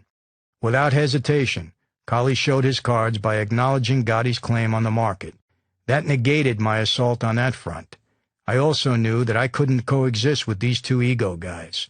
My only remaining tactic could be to have them buy me out. Collie had a different plan. "Look, we know that each of our guys is a thief," he said, slandering our associates. "I have a solution. There's this Jew I know, a real business whiz. We'll have him run the market and look out for all of our interests." I stifled a laugh. Collie's Jew would not be looking out for anyone's interest but Collie's. I countered that my man had founded the market and was its backbone. There was no way I could justify giving anyone say over him. We ran this around for a while and finally decided to kick out the junkie, replace him with Gotti's representative, and bring in Collie's Jew on a trial basis. If it didn't work, then one party would have to buy out the other. As I expected, the arrangement didn't work.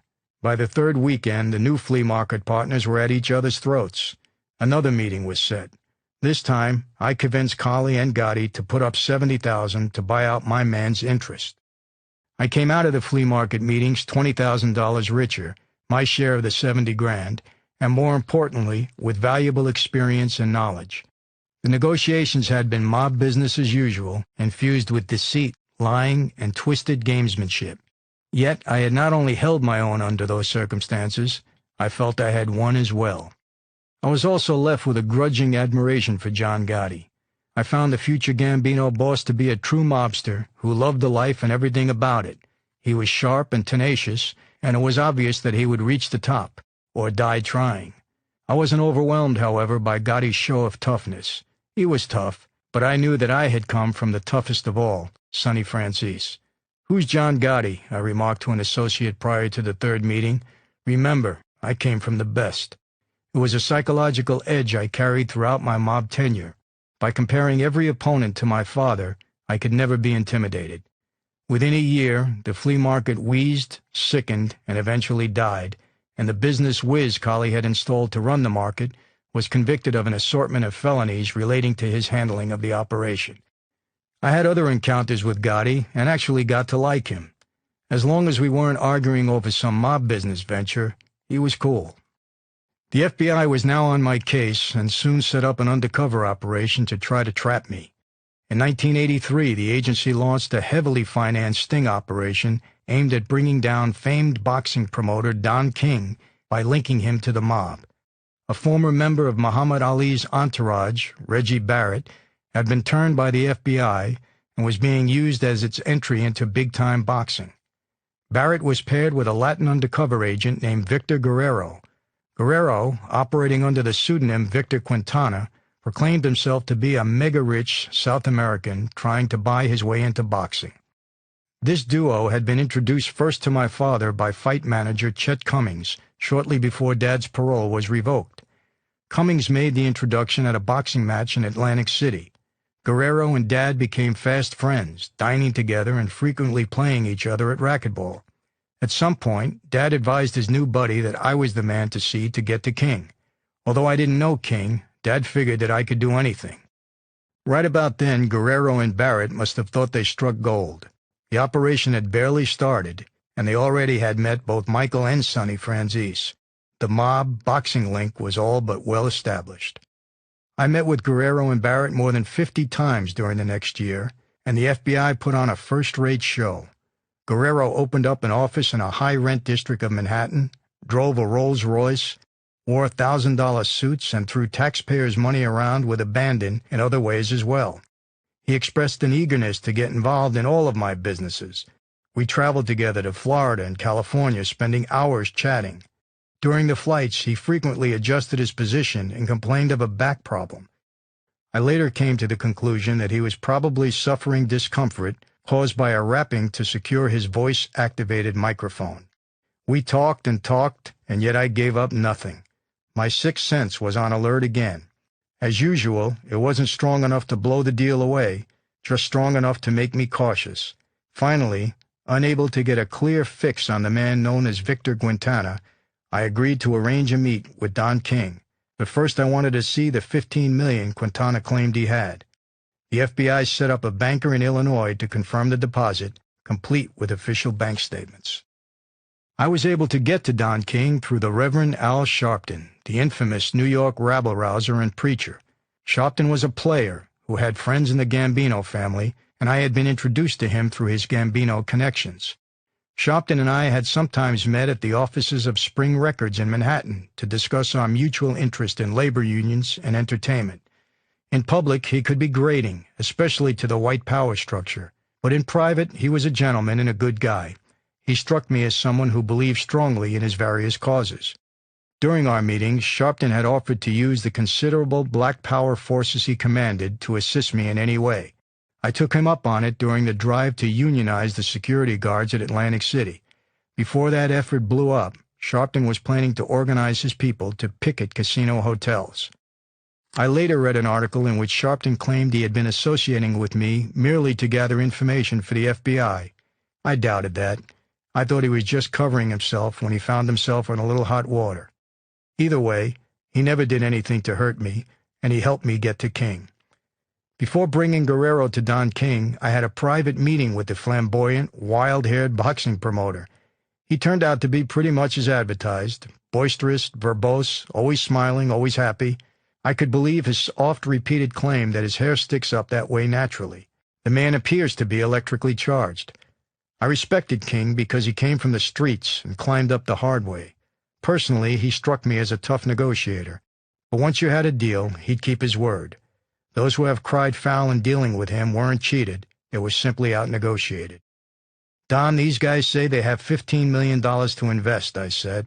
"I confirmed the money, but I haven't been able to qualify them. I want you to play it straight. Play it as if you're talking to FBI agents." King met Guerrero and Barrett and handled them just as I had advised, and a promotion was set for Atlantic City, all above board. When Guerrero failed to come through with the initial seed money, a few $100,000, both the deal and the connection collapsed. Apparently, an FBI budget cruncher had decided that the agency wasn't in the fight business and pulled the plug on the whole operation. Had the FBI put up the money to promote a few fights, both King and I might have softened. Guerrero was left with 52 taped conversations with me, but none amounted to anything. In fact, the operation backfired. When King was later indicted for tax evasion, I had my attorney send him the tapes that pertained to him. King's lawyers used the recordings to show the lengths the government had gone to in order to sting the colorful promoter. The jury frowned upon the tactic and found King innocent. Following the trial, King sent me a note. "Thanks, I owe you one. Don King." In 1981, things definitely took an upward turn. I was about to land my biggest scam of all. It began when Sebastian Buddy Lombardo went to my father with a problem. His boss, Lawrence Iorizzo, was being shaken down by a gang of thugs attempting to move in on Vantage Petroleum, his multi-million-dollar wholesale gasoline business. Dad referred Lombardo to me. I checked out Iorizzo, and the information I received on the gas man raised my eyebrows. Larry Iorizzo was the son of a jazz saxophone player who had worked on Broadway and in Brooklyn burlesque houses. The younger Iorizzo grew into a mammoth 6'4", 450-pound businessman who ate pizzas the way most people eat Ritz crackers. Since he was the size of two men, he apparently decided that he needed two wives. Interestingly enough, it was not a then and now, as frequently happens in our society, but two wives at the same time. One of these was a legal wife, of course. The other was just a girlfriend. Iorizzo would spend half the night with one wife, usually from dinner until 3 or 4 a.m., Then he'd wake up, tell her he needed to check his gasoline stations along Long Island's highways, and then bed down the rest of the night with his other wife. He followed this schedule for more than 10 years, routinely having dinner with wife 1 and breakfast with wife 2. Between the two women, he had 7 children. In addition to his bizarre domestic life, Iorizzo had gone through a much-publicized spat with Martin Carey, the brother of then New York Governor Hugh Carey. The squabble over Carey's cut-rate gasoline business led to a lawsuit. Iorizzo later testified before a congressional subcommittee that Carey was blending gasoline with cheap, hazardous waste to jump his profits and provide funds for his brother's successful re-election campaign for governor in 1978. I could accept the girth, the wives, and the mixed brood of offspring, but the lawsuit and rumors that Iorizzo had cooperated with the government were something else. Although his gasoline business was a plum, I decided to pass on it. But Lombardo refused to give up, pushing me to just meet with Iorizzo, and after 7 months of his insistence, I finally relented. Iorizzo and I met at Peter and Aries restaurant in Smithtown, Long Island. He was already seated when I arrived, and although I could tell there was a mountain of flesh bubbling under the table, I was surprised that from the neck up, Iorizzo looked like a normal person. Even below the neck, he wasn't sloppily fat. There were no rolls of lard flopping around his body or hanging down like melting wax from his arms. He was definitely an obese man, but he was also solidly packed. As he picked at his food, Iorizzo outlined his impressive operation. He owned or supplied 300 gasoline stations in and around Long Island, an operation that grossed millions of dollars a month. His problem was that despite being rich and successful, he lacked power. He was having trouble with a group of men who were trying to extort him and muscle in on his supply stops. "I'd be very appreciative if you could help me with this problem," Irizzo said. I asked who was shaking him down, and it turned out to be a band of small fry associates of another family. Eliminating them wouldn't be a problem, I was sure. I was more concerned with learning about the Martin Carey incident. The fat man explained that it was a civil suit, meaning it was a personal battle between businessmen that didn't involve anyone ratting out to police or prosecutors. That made a difference with me. What Irizzo didn't admit to me that day was that he had previously reported Carey to both the police and the FBI. As I listened and observed, I noticed that Irizzo ate very little. This was notable because I had been told that the man had once eaten 50 hamburgers at a sitting and then consumed 2 large pizzas for dessert. During our entire relationship, I would never witness such a display. From the beginning, Irizzo maintained a policy of hiding his gluttony from me, and I took this as a sign of respect. Fixing Irizzo's problem proved to be easy. I sent out a squad headed by Vincent Aspromonte, a menacing figure who sported an ugly scar across his forehead. A butcher by trade, Aspromonte had acquired his image-enhancing scar in a knife fight, or an auto accident, depending upon which story one believed. Either way, the result was effective. The shakedown artist took one look at the scar and were never seen again. "Larry, your problem is solved," I announced, visiting Irizzo at his Vantage office. The moment the words left my lips, I sensed a change in him. He could feel the power I commanded and felt that he had tapped into the flow of it. "Here's how I'll repay you," Irizzo said, and for the next hour he proceeded to outline how he could milk hundreds of millions of dollars in illegal profits from his gasoline operation. The key was the incompetence of the federal, state, and county governments in collecting gasoline taxes. Together, the 3 governing bodies demanded a 27-cent bite out of every gallon of gasoline sold. But demanding it and getting it were 2 different things. The slack collection of the tax enabled Irizzo to stall having his owned or leased stations pay the gasoline taxes for as long as a year.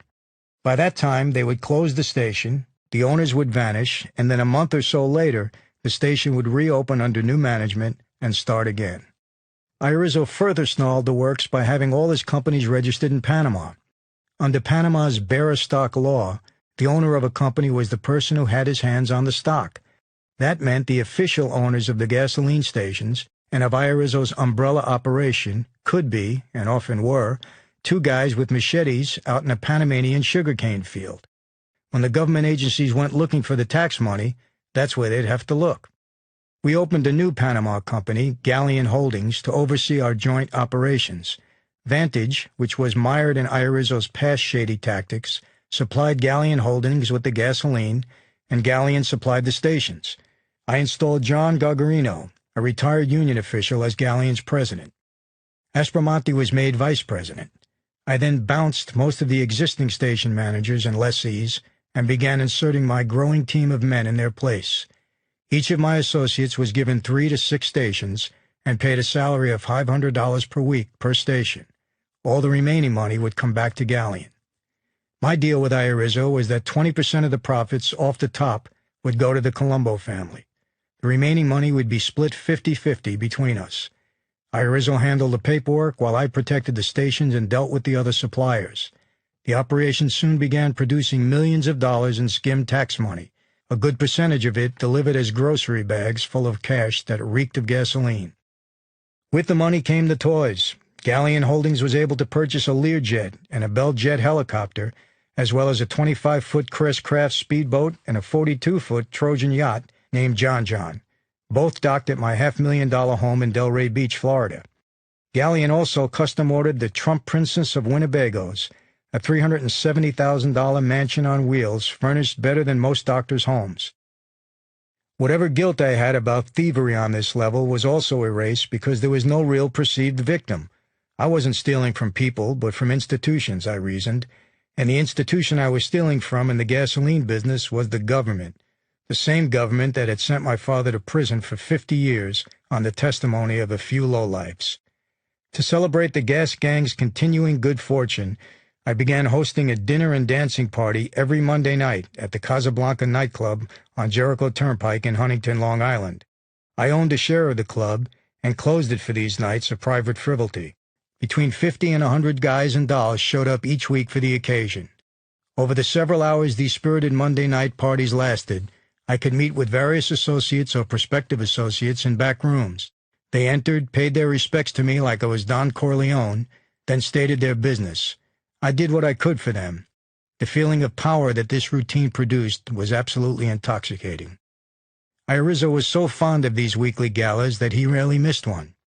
Quick to become intoxicated despite his great girth, he once became so giddily drunk that he picked up a flower pot, put it on his head, and danced around the room. By then he was pushing 500 pounds. His surrealistic Carmen Miranda imitation made for an unforgettable sight. Later that evening, I drove the big man home in his brand-new Cadillac. "With the money we're making, we don't need anything," Irizo said, inebriated as much by cash and power as by alcohol. "We don't need this car." With that, he ripped the door off the glove compartment and threw it out the window, howling with laughter.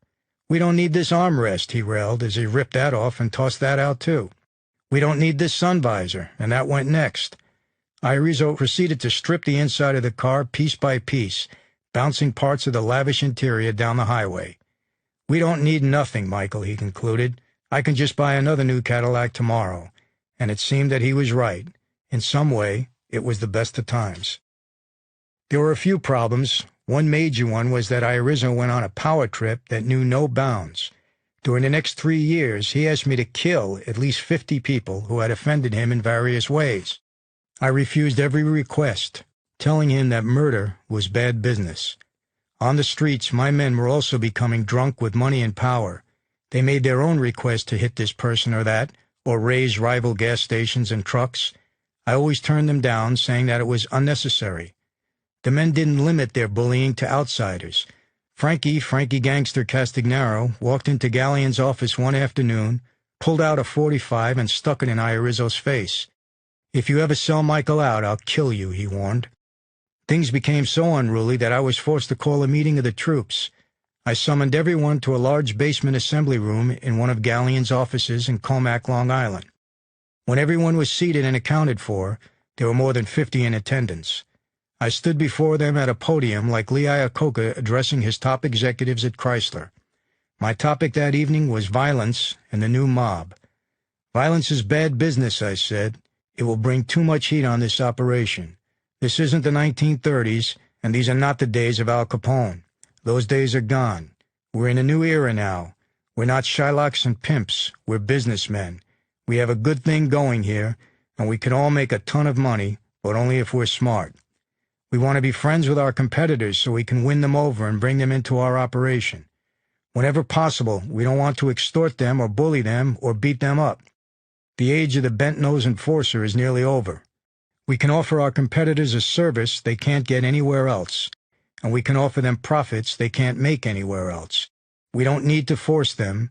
They'll join us willingly. Play it my way, and they'll have no choice. From this point on, there will be no violence of any kind unless I personally approve it. There are no exceptions. If you have a problem, bring it to me, and I'll solve it. If I can't, we'll use our muscle as a last resort, but only as a last resort." At the end of my speech, I ordered an associate to pass out beepers, and I instructed all my men to wear them 24 hours a day. Prosecutors would later dub us the Beeper Gang. After that bit of unpleasantness, we shifted our attention to one of our reasons for being in Florida in the first place. We had expanded our operation to the Sunshine State through a Fort Lauderdale company called Houston Holdings. Within months, we were moving 40 million gallons of tax-free gasoline a month, taking in another $500,000 per week each. Irizo quickly got back into my good graces by updating me on a side operation he had going.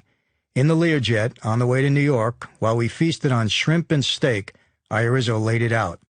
"We're going to make a bundle this weekend," he announced. Irizo had bought off the dispatcher at a New York gasoline loading dock. From Friday night to early Monday morning, he sent a succession of tanker trucks to the station to fill up.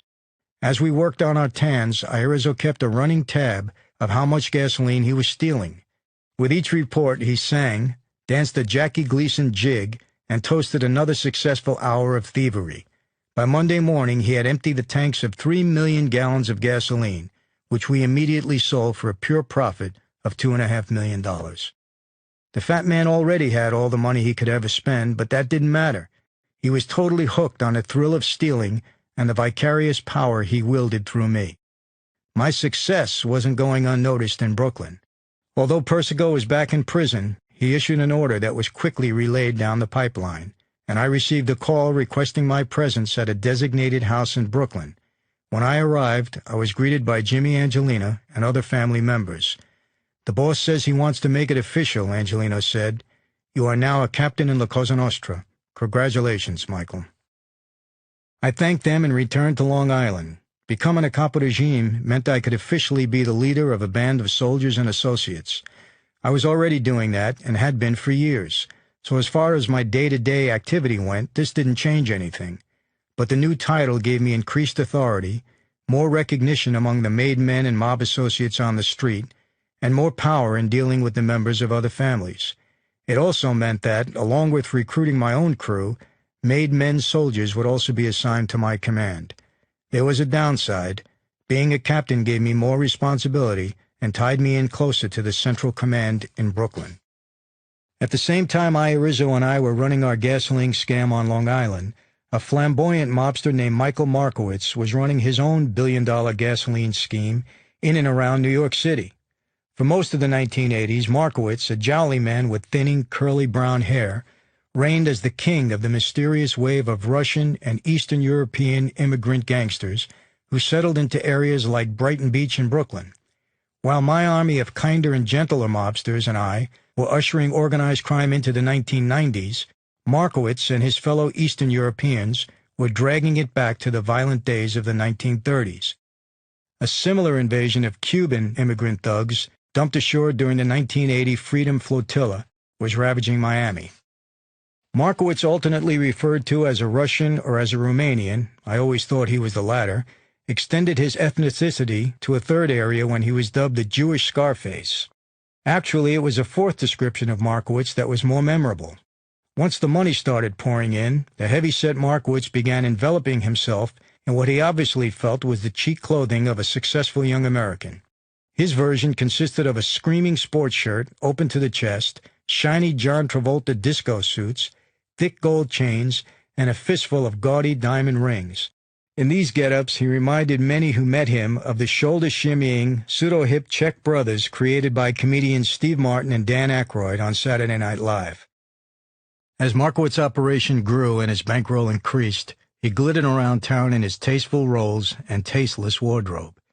This high-profile life led to another lesson in Americana.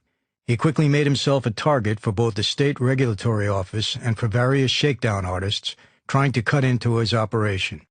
His problem was the same one that previously faced Rizzo. He had immense wealth but no power, and so he needed a protector. At the end of 1982, Markowitz's empire was about to come crashing down. The state had pulled his wholesale license just as the shakedown vultures were closing in on him. Desperate to keep his massive business alive, he began to put out feelers for someone to help him. He came in contact with Vinnie Carrozza, the brother of my close friend Champagne Larry, and Vinnie asked me if I could collect a $7,500 debt from Markowitz from a gasoline station operator. The insignificant amount dramatized the Romanian's lack of influence. I got the money that same afternoon. Vinnie then scheduled a meet at an oversized mobile station in Brooklyn that Markowitz owned and used as his headquarters. With Markowitz that day were his Russian-born partners, David Bogatin and Leo Persitz. I stifled a laugh when the gaudy Romanian walked in, looking like a rug salesman who had just hit the lottery. Yet as he talked, I could see that we had a lot in common. We were both more educated than those around us. We both idolized our fathers. We both had a knack for business, and we both liked high-risk operations that produced big numbers. I also liked Markowitz's partners. They were tough Russians who had clawed their ways out of that country, came to America, and made a fortune. Bogatin had an especially rough background, having served 3 years of hard time in a Russian prison. Putting aside my warm feelings for the men, I cut a deal with them that was ice cold. I would take over that billion-dollar operation for 75% of the pie. They would get the remaining 25%. They were so desperate, they agreed. The deal with Markowitz and his associates greatly increased my authority and expanded my influence. My inner circle of soldiers and top-level associates grew to about 40 men. Beyond them, there were hundreds of men who were under our command and many more clamoring to come aboard. The size of my army was somewhat ironic because I had never actively recruited anyone. Men were just drawn to the success of the operation. They came to me, and I was then able to pick and choose the ones I wanted. Personally, the success, the money, and the level of power I had now achieved were both exhilarating and tiring. There were people around me catering to my every wish, and I could issue any order pertaining to anything from business to matters of life and death, and it would be carried out without question. I was happy that I had a strong, wealthy crew that everyone wanted to join. But with it all came a tremendous amount of work and responsibility. The mob was not a business, it was a life, and that life consumed all of my time and energy. As my profile increased, I also became more inviting a target. I knew that law enforcement and prosecutors, or even one of my own men, would one day be coming after me. At this point, it was said that the money pouring into our operation resembled the gross national product of a mid-sized country. Estimates had Irizzo and me earning anywhere between $5 million and $8 million a week, and this went on every week for nearly 3 years. Still, despite the enormity of those numbers, some prosecutors have privately admitted that the government underestimated the take to stave off embarrassment. At the height of our operation, Houston Holdings, which swallowed up Galleon Holdings and its 50 different paper subsidiaries, was moving 300 million to 500 million gallons of gasoline a month in 5 states. Figuring that we offered discounts of 5 to 10 cents a gallon to monopolize the market, a ballpark estimate was that we were stealing 20 cents a gallon. That was $60 million to $100 million a month in stolen taxes alone, not counting legitimate profits. How much of this money found its way into my pockets and exactly what I did with it were matters for speculation. In comparison, John Gotti, at one time the head of the largest of the 5 New York Mafia families, was said to have made only between $5 million and $10 million a year. My power inside the New York Mafia families had grown with every dollar, and my profile outside the mob had more than kept pace. A deputy attorney general in the United States Department of Justice reported to a congressional subcommittee that my operation had grown so large that I had been awarded my own Long Island-based family and had jumped from being a Colombo captain to a full-fledged Marlon Brando-like Mafia don. That was an exaggeration. The Colombo family wasn't about to allow that to happen. Still, it's not hard to see how the feds got that impression. Counting all my subordinates in the wide-reaching gasoline industry, along with the savage Eastern Europeans I had organized under my ever-expanding wing, I now commanded an army that was large and financially powerful and capable enough of operating as an independent family, and I was only 32 years old. What was next? In the spring of 1983, something began stirring that would change the course of my life forever. On April 21st of that year, representatives from 11 separate state, county, and federal law enforcement agencies marched like suited soldiers into the basement of the federal courthouse in Uniondale, Long Island, to hold what would be the first of 36 intensive day-long meetings convened over the next 12 months. These guys were serious. Seated around a large U-shaped table was an impressive array of government muscle. Assigned to the massive interagency crime-fighting squad were Ray Germain, Special Assistant U.S. Attorney, and the driving force behind the Long Island Organized Crime Oil Industry Task Force, Edward McDonald, attorney in charge of the powerful Brooklyn-based Organized Crime Strike Force of the Eastern District of New York, Jerry Bernstein, McDonald's tenacious assistant and special attorney with the U.S. Department of Justice, Bill Tamparo and Kevin Craddock, special agents with the IRS, Dan Lyons, head of the Long Island FBI office, Dick Gutler, special agent, FBI, John LaPerla, United States Postal Inspector, Jack Ryan and Vincent O'Reilly, special assistant U.S. attorneys representing the New York State Attorney General's office, Jim Wrightson, special investigator, New York State Attorney General's office, Joel Weiss, Rackage Bureau Chief, Nassau County District Attorney's office, Detectives Frank Morrow and Al Watterson, Rackage Bureau, Suffolk County Police Department, and Detective Bob Gately, Rackage Bureau, Nassau County Police Department. After a few organizational meetings, the scope of the investigation was broadened even further. Joining the task force were Sam Badillo, Special Agent, U.S. Department of Labor, Office of Labor Racketeering; Tom Sullivan, Special Agent, Florida Department of Law Enforcement; and Fred Damsky, Assistant State Attorney for Broward County, Fort Lauderdale, Florida.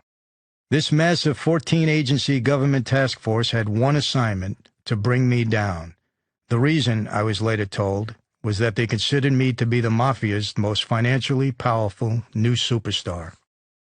Under the direction of McDonald and Bernstein, members of the group, known officially as the Michael Franzese Task Force, pooled their resources, shared information, plotted strategy, and struggled to keep up with my rapidly expanding criminal empire. When conflicts arose over jurisdiction and assignments, the FBI's lions settled the disputes and acted as sergeant-at-arms.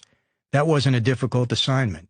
Egos were suppressed as the prosecutors, government representatives, special agents, and police were united behind the single-minded cause of bagging the man they had come to call the Yuppie Don.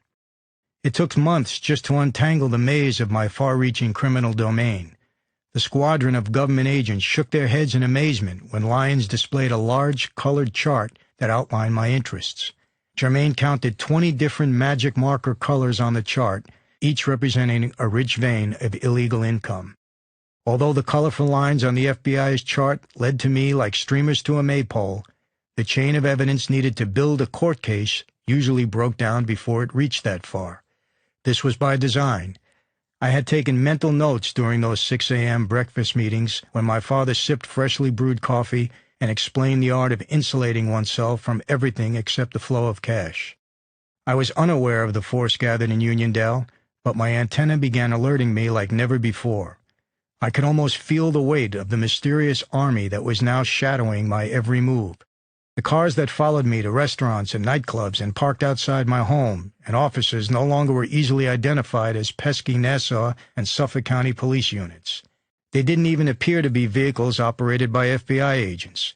These were cars and tags of men that gave off an eerie aura that I had never felt before, not even in my father's heyday. It was time, my senses warned me, to relocate my base of operations as far from New York as possible. Time to laugh, have fun, and escape to a place where the air was warm, the sun was bright, and people played in the sand. I needed a sensory diversion strong enough to blunt the increasing realization that I was a fox who had stolen once too often from the henhouse, and that the cloud of dust hovering over the horizon was being kicked up by a charging herd of snarling bloodhounds and furious farmers. It was time to seek out the mental distraction of the man who had become my court jester, Jerry Zimmerman. I met Zimmerman during my Italian-American Civil Rights League days. He was friends with various mob guys and supported Joe Colombo's misguided organization. After Colombo was hit, Jerry and I stayed in touch. When my auto leasing business began to prosper, I made him one of my managers. When I was inducted into La Cosa Nostra, Zimmerman held his ground and worked himself into my inner circle. I never trusted Jerry and suspected him of pocketing payoffs and ripping me off for petty sums in countless ways. Regardless, the big Jewish man was a world-class con artist whose crazy schemes were wildly amusing. Despite his flaws, I allowed him to get close to me. Zimmerman moved to California in late 1979 and acted as an advance scout for me there. He started a used car dealership, and I frequently shipped him cars that had a higher value on the West Coast than on Long Island. More importantly, Zimmerman's operation gave me an excuse to travel to Los Angeles. I loved the sunny skies and casual lifestyle there. I especially loved the fact that California was 3,000 miles away from Brooklyn. Aside from his amusement value, Jerry Zimmerman performed another valuable function in my life. He was the one who introduced me to the movie business. During one of my Los Angeles visits in early 1980, I found my con man friend especially upbeat. "Michael," he said, "I want to do a movie." "What do you know about doing movies?" I asked. "It's easy. Listen." And he laid it out. He had gotten his hands on a script for a horror movie called Mausoleum. He said the total budget would be a mere $250,000, and he already had 2 people willing to put up a third each. If I kicked in the final third, about $83,000, Zimmerman promised me a third of the action and the title of executive producer. It sounded good to me, and at this point, $83,000 was pocket change. So I agreed, and Zimmerman set the deal in motion. I was bitten by the movie bug. I quickly saw, however, that the money to be made in movies wasn't in production, but in distribution. I invested another $500,000 in a legitimate distribution firm headed by a man named John Chambliss. The company distributed B and C grade movies regionally and made a solid profit. I leased a condominium in exclusive Marina del Rey and looked forward to spending time in the California sun. As always, I registered my dealings with the Colombo family. They approved of my efforts, pleased to get a foothold in Hollywood. However, instead of extolling the wonders of Los Angeles, I made sure I always badmouthed the city and the surrounding area to them. I didn't want any of my mob associates moving in on my territory. "The place is horrible," I'd report to the bosses in Brooklyn after a long West Coast visit. "The pollution is so bad you can hardly breathe. The city is dirty and it stinks. You guys are so lucky to be able to stay here in beautiful Brooklyn." It was absurd, but the old-time mob bosses were so infatuated with Brooklyn that they reveled in the comparisons. I played the same game with Florida, describing it as a steamy swamp infested with blood-sucking insects and assaulted by staggering heat and humidity. "Florida's not fit for human habitation," I warned. Meanwhile, I started shifting my operations to those two dreaded locations. Although Jerry had introduced me to the movie business, albeit with the terrible mausoleum, he wasn't able to mesh with John Chambliss, so he had withdrawn from subsequent movies. I called Zimmerman, now from my home in Delray Beach, and told him I needed to see him in Florida immediately. I didn't say why. "What's up?" he asked. "I want to make a movie here in Florida," I told him, "and I want you to produce it with me." His face lit up. "What kind of movie?" he asked. "I don't know," I said. "I like music. Why don't we do a musical this time?" "Sounds great," Zimmerman gushed. We had no cast, no crew, director, or even a script, just a vague idea and my desire to help a friend shake the blues. I solved these problems with a few phone calls. The first was to a Hollywood agent named David Wilder. I instructed Wilder to put out an order around town for a musical script. Wilder responded a few months later with a screenplay entitled Never Say Die, written by Leon Isaac Kennedy, a suavely handsome black actor known for the penitentiary boxing films and the Chuck Norris hit Lone Wolf McQuade. He was also known as the former husband of Jane Kennedy, the one-time NFL football announcer. Leon Kennedy had woven an energetic interracial love story around a street gang, a rock band, and the fad of breakdancing. The project presented an intriguing casting dilemma. Instead of searching Beverly Hills for Hollywood's A-list, we'd have to cull the cast of such a movie from the squalid black ghettos of Miami and the gang-infested Latin barrios of Southern California. This could be interesting.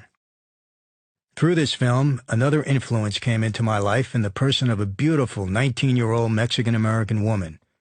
I first caught sight of her as she was lifting herself from the Marina Bay Club's pool in Fort Lauderdale. Her long, coffee-colored hair was wet and slicked back, accentuating her face and huge brown eyes. Her firm dancer's body impressed me. Her wet skin seemed to shimmer in the sunlight. In that moment, I felt a strange sensation in my chest that made me gulp for air. This woman had literally taken my breath away, and for good reason. She was, without a doubt, the most beautiful and exotic woman I had ever seen. "Will you look at that?" Frankie Sestero said, as struck by the dancer as I was. "I noticed," I said. "That girl is young, innocent, and awesome. She could be a lot of trouble for me. I'm going to stay away from her." "I think I'll give it a shot," Sestero said. "Be my guest," I told him. "I don't even want to get near her." As I stared at the young dancer by the pool that day in Fort Lauderdale, all the hassles of making the movie and running the gasoline operation suddenly appeared insignificant. I fought with myself over whether to give in to my desire to woo her or to stay away and keep my mind fixed on business. There were plenty of available women around the set, uncomplicated women. I didn't need this Mexican beauty. The only problem was that I couldn't keep my eyes off her. When a cast member who was passing out T-shirts around the pool skipped her, I found myself doing what I had sworn I wouldn't do. I ordered one of my men to get a box of shirts out of the trunk of his car and bring them to me. Then I used the T-shirts as an excuse to meet the young woman personally. Agent David Wilder was sitting near her by the pool and made the introduction. "Michael, this is Cami Garcia, the girl we sent for in L.A. "Hi, nice to meet you," she said, briefly glancing up and shyly diverting her eyes. Up close she was even more beautiful than she had appeared from across the pool.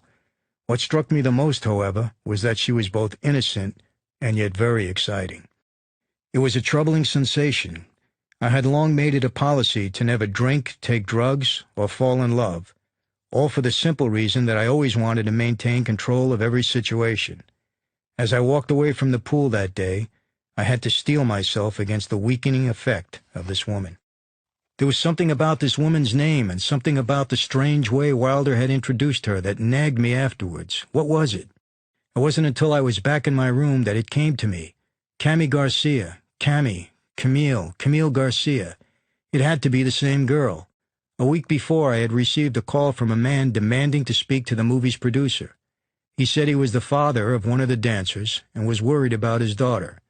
He wanted to be assured that everything was on the up and up with her job in the film. His daughter, he said, was young, innocent, and inexperienced, and had never been far away from home.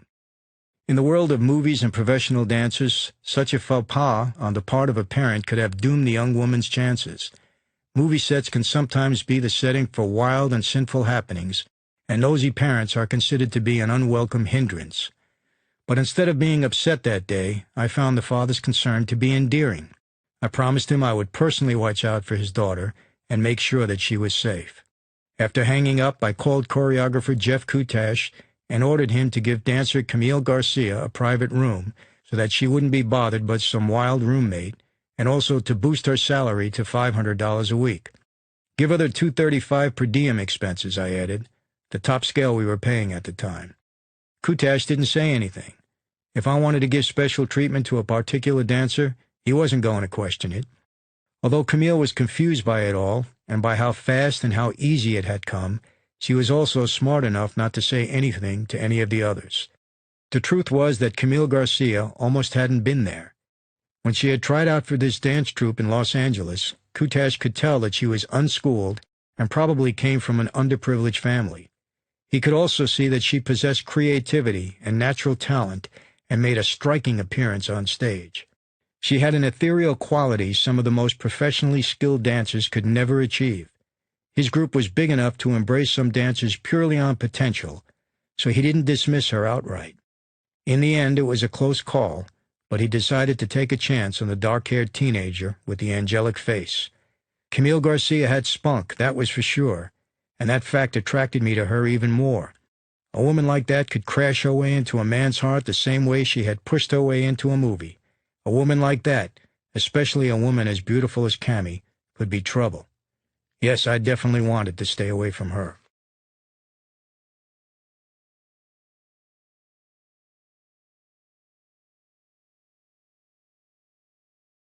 The close family-like atmosphere of a movie crew on location made my plan to avoid Cammy Garcia all but impossible. I kept bumping into her in the hotel lobby or around the set, and every time I caught a glimpse of her, it stopped me dead in my tracks. Each new sighting burned another image into my mind. The mere sight of this woman was enough to drive me crazy. All that day, I tried to keep my mind on business, but the image of Cammy Garcia kept intruding. I remembered an old Italian wives' tale about men being hit by a thunderbolt because of the effect a particular woman had on them. There didn't seem to be any explanation, it was claimed. It just happened. I had laughed about that idea in the past, but now I wasn't so sure. My own personal thunderbolt seemed to have suddenly appeared out of nowhere. When a group from the cast and crew got together to see the movie Breakin', Cammy was among them. Although we didn't sit together, I spent more time watching the blue light from the movie screen dance over her face than I did looking at the movie itself. The following evening, I saw her alone in the lobby. She appeared upset, so I approached her. "You don't look very happy. What's the matter?" She looked up at me, and her eyes misted, and her lips trembled. "I'm going home," she said. "These people are not my type. I was just trying to mind my own business." "Why, what happened?" I asked. "There's a rumor going around that I'm sleeping with you," she admitted. I was so moved by her little girl reaction to the typical movie location gossip that I could hardly speak. What had started out as purely a physical attraction at that moment turned into something far more terrifying. Michael Franzese was on the verge of falling in love. "That's funny," I said. "This is just the second time we've spoken, and every time I try to talk to you, you're suddenly gone. Are you hiding from me?" She brushed away a tear and briefly smiled. She must have been confused. I was the problem to begin with, and instead of combating the rumor mongers, I was providing them with more ammunition. "Meet me after the cast meeting and we'll have a drink and talk," I said, trying to convince her to stay in Florida without revealing why it mattered so much to me. "I don't drink," was her response. "I don't either," I offered, "so we'll have some milk." She laughed and promised to wait for me. I saw her come into the meeting and then exit a few minutes later, but when the meeting was over, she was nowhere to be found. I was disappointed, to say the least. Although Camille had continually troubled my thoughts from the moment I first saw her, I had yet to realize that her room was diagonally across the hall from mine. Once I discovered this fact, I made no more pretense about keeping my distance from her. There was no fighting this thunderbolt, I had decided. The trouble seemed to be that the proverbial thunderbolt had not yet struck her. Every time I bumped into her for the next week, I made her promise to drop by my room to visit me that evening. She'd say, okay, but then she'd never show up. Each time I was disappointed. At the same time, I also found this unusual conduct to be amusing. It didn't turn me off at all. In fact, Cammie's frequent no-shows only heightened my desire to see her. I had to go to New York on business, and while I was there, I found myself agonizing over Camille the whole time. The pain of such intense desire, such intense unrequited desire, was new to me. I hardly knew this girl, but that didn't seem to matter. The separation did nothing to heal the strange malady that had overtaken me. I hated New York more now than ever, and wanted nothing but to return to Florida, to return to her. Any chance of making another attempt at forgetting Cammie Garcia was dashed when, soon after arriving back in Florida, I paid a visit to the skating rink I had rented for the dancers, and she was there. The sight of her just blew me away. Cammie also told me that she was a Christian, a religious belief that I knew virtually nothing about. She said that her mother was a believer, and that she herself had become a believer when she was in junior high. Since then, she told me, she had relied heavily upon her faith to get her through hard times. Rather than being turned off by all this talk of faith and God, I found myself wanting to hear more, maybe because it was Cammie talking, or maybe something else was at work inside of me. I wasn't sure. What I did know was that I was fascinated by Cammie's story, and after learning about who she was and what she had experienced, I liked her even more. Would she be shocked when she found out who and what I was? Of course, I had no intention of telling her, at least not just yet. Our relationship progressed rapidly in every area but the bedroom. I didn't understand this at the time, but it didn't bother me in the least. I sensed that there was already no turning back. I would be with Cammie Garcia forever, and she would change my life. Just how much she would change me, I could not yet imagine. I chose the perfect backdrop for my heart-to-heart talk, driving Cammie to a beautiful spot overlooking the ocean in Fort Lauderdale. The top was down on the El Dorado, and the sun was just beginning to set. A light summer breeze was blowing in from the sea. It seemed like the perfect moment had arrived. To my surprise, Cammie accepted everything I told her, believing me without question. My revelations didn't seem to dampen her spirits in the least. At the moment of my confession, however, Cammie Garcia had made a determination that would affect us both for the rest of our lives. She believed that God had sent her to me for my salvation, and she was not about to let anything stand in the way of our future. So from that moment on, my former life, for her, simply would not exist. Everything that came before was of no consequence because everything was new. This was a totally new concept for me, and it certainly proved to be revolutionary. Although I had no way of understanding at that moment all that Cammie was feeling, I was extremely relieved to see that her feelings for me had not changed. Should I now go further and tell her more? Although my confession to this point had gone far easier than I had expected, I decided against proceeding. Cammie would have to know eventually who I was and what I did, but why rush things? Although Cammie knew next to nothing about me, she was placing a lot of faith in a month-old relationship. A telephone call late one afternoon forced her to examine that relationship and make a major decision.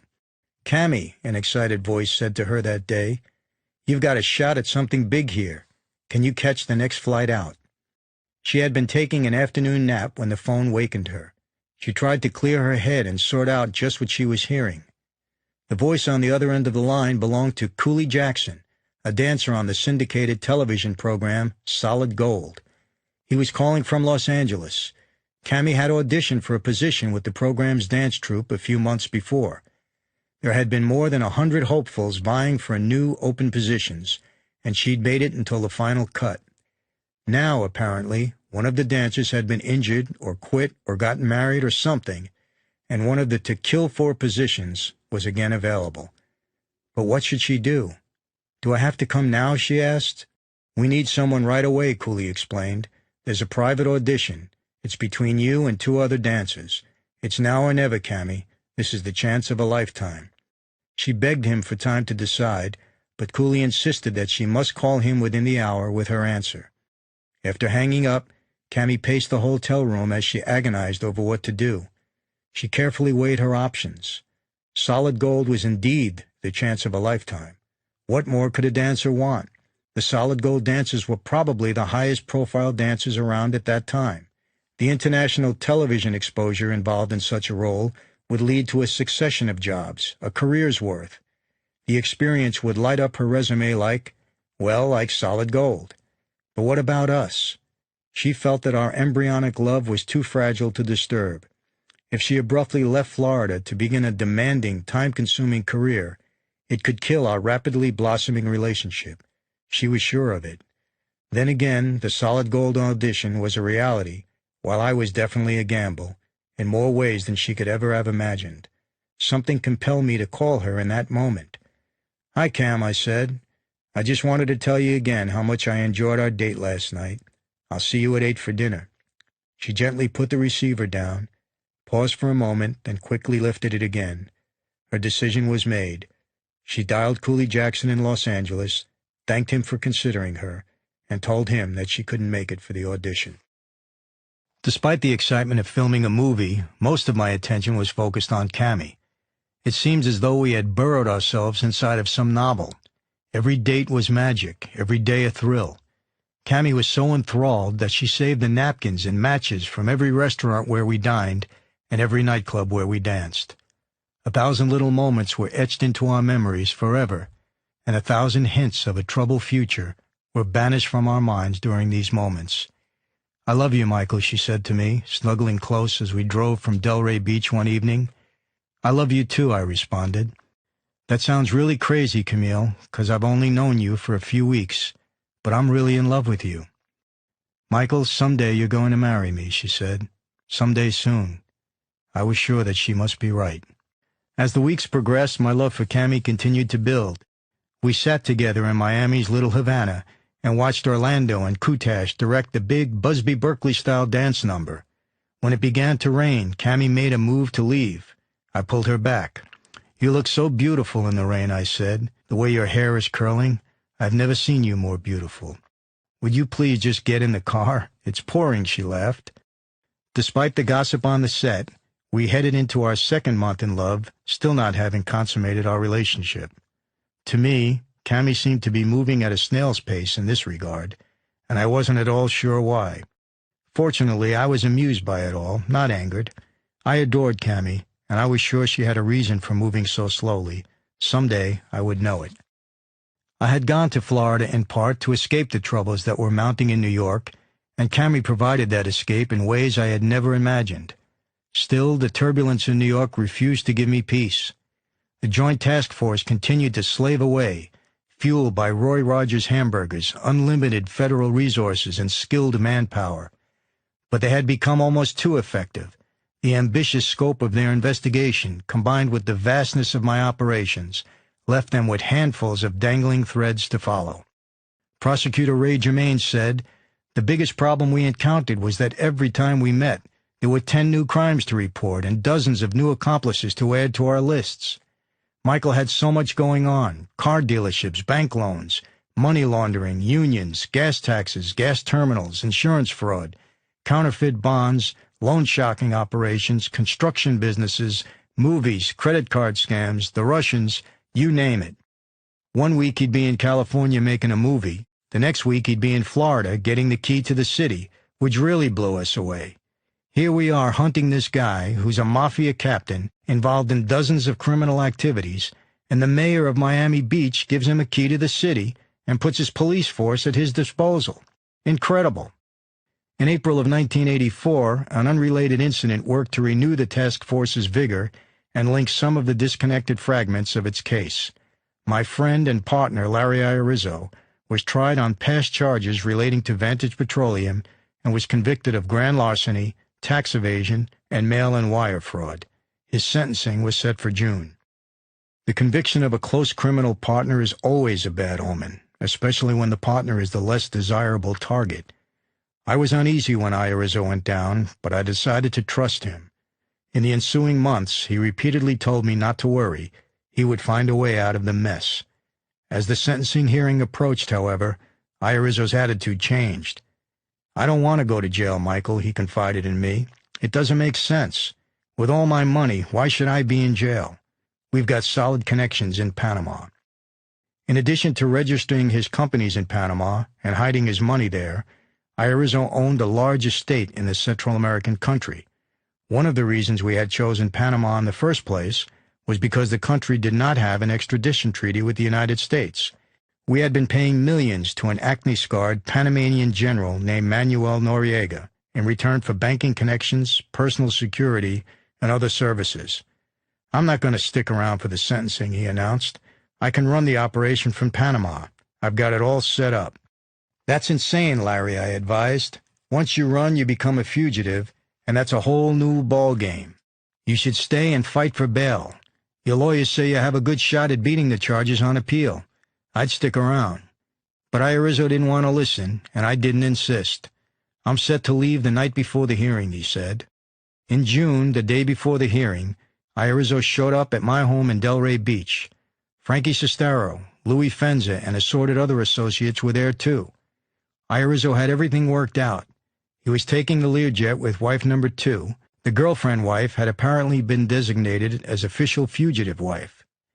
The pilot had prepared a phony itinerary that had them hopping around various Caribbean islands, including Port-au-Prince, Haiti, to muddy the trail. Sestaro provided Irizzo with a phony passport under the name Salvatore Carlino, and Irizzo gave him $5,000 for his troubles. That evening, we shared in an emotional farewell dinner at Irizzo's nearby mansion in Boca Raton. I invited Cammy to go along. The multi-million-dollar oceanfront home was the largest she had ever entered. Touring the house, she spotted one of Irizzo's belts hanging over a chair. She couldn't believe its length. It looked more like a bullwhip than a belt. At the end of the evening, Irizzo and I embraced and offered warm goodbyes. Not only had we made millions together, but I had also grown to consider him to be a close friend. But when I walked out the door of his home that night, it marked the last time I would see him as a free man or as a friend. Irizzo's plan of running galleon holdings out of Panama worked for the next 2 months, but he was not a smart fugitive. He called the United States every day, leaving himself open to phone traces. He flew around the world as if he had a license to be a fugitive, one associate put it. He began setting up an operation to steal gasoline tax money in Austria, and he tried to entice me to join him in the foreign operation. "The tax on gas in Europe is $2 a gallon. Can you imagine the money we could make?" he said. "I'm not committing any crimes in Austria," I said. "For all I know, they probably shoot thieves there. If I would get in trouble abroad, do you think Uncle Sam would help me? He'd probably say, 'Keep him, shoot him. We don't want him.'" Irizzo's arrogance as a fugitive seemed to be limitless. He scheduled his daughter's wedding in Austria and made arrangements to charter a jetliner to carry 300 guests there from New York. A flood of wedding invitations announced the gala. That was the last straw. In October, the feds negotiated an agreement with double-dealing Noriega to flush out Irizzo, and a team of Noriega's soldiers swept in and dragged Irizzo from his fortress. He was tossed into a stone dungeon with no bed, and there he languished for 3 days until the FBI rescued him. Irizzo was flown to Miami and stashed in a wretched prison overflowing with crazed Latin drug dealers and a swarm of additional Cuban and Central and South American psychos and criminals. Within weeks of the arrest, word was out that Irizzo had cracked and was going to turn. A relative of Irizzo personally delivered a disturbing message to me. Larry's always considered you his ticket out if he got in trouble, the man explained. He has a file on you 6 inches thick. He's kept every clipping that appeared in the newspapers and kept records of every illegal transaction you and he ever made. Watch yourself. This could be big trouble. I refused to believe these suggestions because Larry Irizzo and I had been so close. But as more information filtered back from Miami, the unthinkable began to look more and more thinkable. Prison is a hard place for a 450-pound man. Irizzo couldn't sleep on the narrow prison beds. The food was killing him, and his fellow inmates were torturing him. There were reports that the guards had stripped him and forced him to walk down the corridors as the inmates jeered. I met with Irizzo's son, Larry Jr., at the Howard Johnson's on the Jericho Turnpike and assured him that I was doing everything in my power to help with his father's case. As I delicately questioned the 20-year-old, I sensed that the stories about his father's rough prison stay were true. Shortly before Irizzo was scheduled to be transported to New York, an associate paid me a visit. "Larry's been driving me crazy with calls," he said. "He has a plan, and he begged me to present it to you." The way he reported it, Irizzo figured that there would be 2 U.S. Marshals escorting him to the Eastern District Courthouse at the corner of Cadman Plaza East and Tillery Street in Brooklyn. His plan was for me to have a car waiting there when he arrived. I was to dispatch a hit squad to kill the marshals on the steps of the courthouse and free Irizzo. If I refused to go along with his plan, then it was understood that he had no alternative but to roll over on me. The consequences of either choice could be severe. Irizzo's testimony could put me in prison for a long time, but murdering 2 U.S. Marshals was not an acceptable alternative. "Is he out of his mind?" I said. "The guy must be cracking up." This scheme was the last contact I had with my former partner and friend. Word was that Irizzo was singing his lungs out, and I was the lyric. Cammy knew nothing about any of this, and I didn't want her to. She was my salve, my pressure release. When I was with her, it seemed like New York had never existed, and the stress lifted from my neck and shoulders. Cammy was a portal to another world, and now I just wanted to enter that world and never come back. Near the end of the filming, I sent Cammy home to Los Angeles for a short visit. Back in her home and back to reality, the glow of Florida began wearing off. Distancing herself from the romance that had intoxicated her, she could see that what happened in Fort Lauderdale was wrong, morally and religiously, and her mood alternated between elation and remorse. She had rationalized it all by telling herself that it was a special love, and that God not only approved of it, but he had actually sent her to me because he wanted us together. But was this really God's will, or was it just her way of glossing over the truth? She fell to her knees by her bed, and tears streamed down her cheeks as she prayed. "Dear God, what should I do? I love Michael so much, but I don't want to offend you. I believe you brought us together, but I know that what I'm doing is wrong. Please, tell me what to do." I didn't give her much time to let these dark thoughts fester, calling her every few hours we were apart. "I love you," I said, "and I don't ever want to be without you." The words sounded wonderful to her, and the attention I was showing her was comforting. She fished around in a small suitcase and removed an envelope. Inside were 8 checks for $500 each. In typical poor girl fashion, she had saved all her paychecks while in Miami, cashing only her per diem checks to get her through the week. Looking at the check on top, she examined the swirl signature of the person who authorized them, Michael Franzese. Then it wasn't a fantasy. Everything I had ever said to her had come true. Every promise I made to her had been kept. She felt in that moment that she simply must trust me and keep believing that things would work out. She cashed her stack of checks and treated her family to dinner.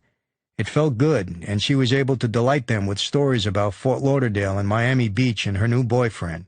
But she couldn't tell them the whole truth, not even as much of it as she now knew. If she did, she was afraid they would never allow her to return to Florida and to me. The Nights of the City rap party was the high point of my professional life. All the forces that had molded my past and those that would direct my future converged during the glittery event staged at a Fort Lauderdale skating rink.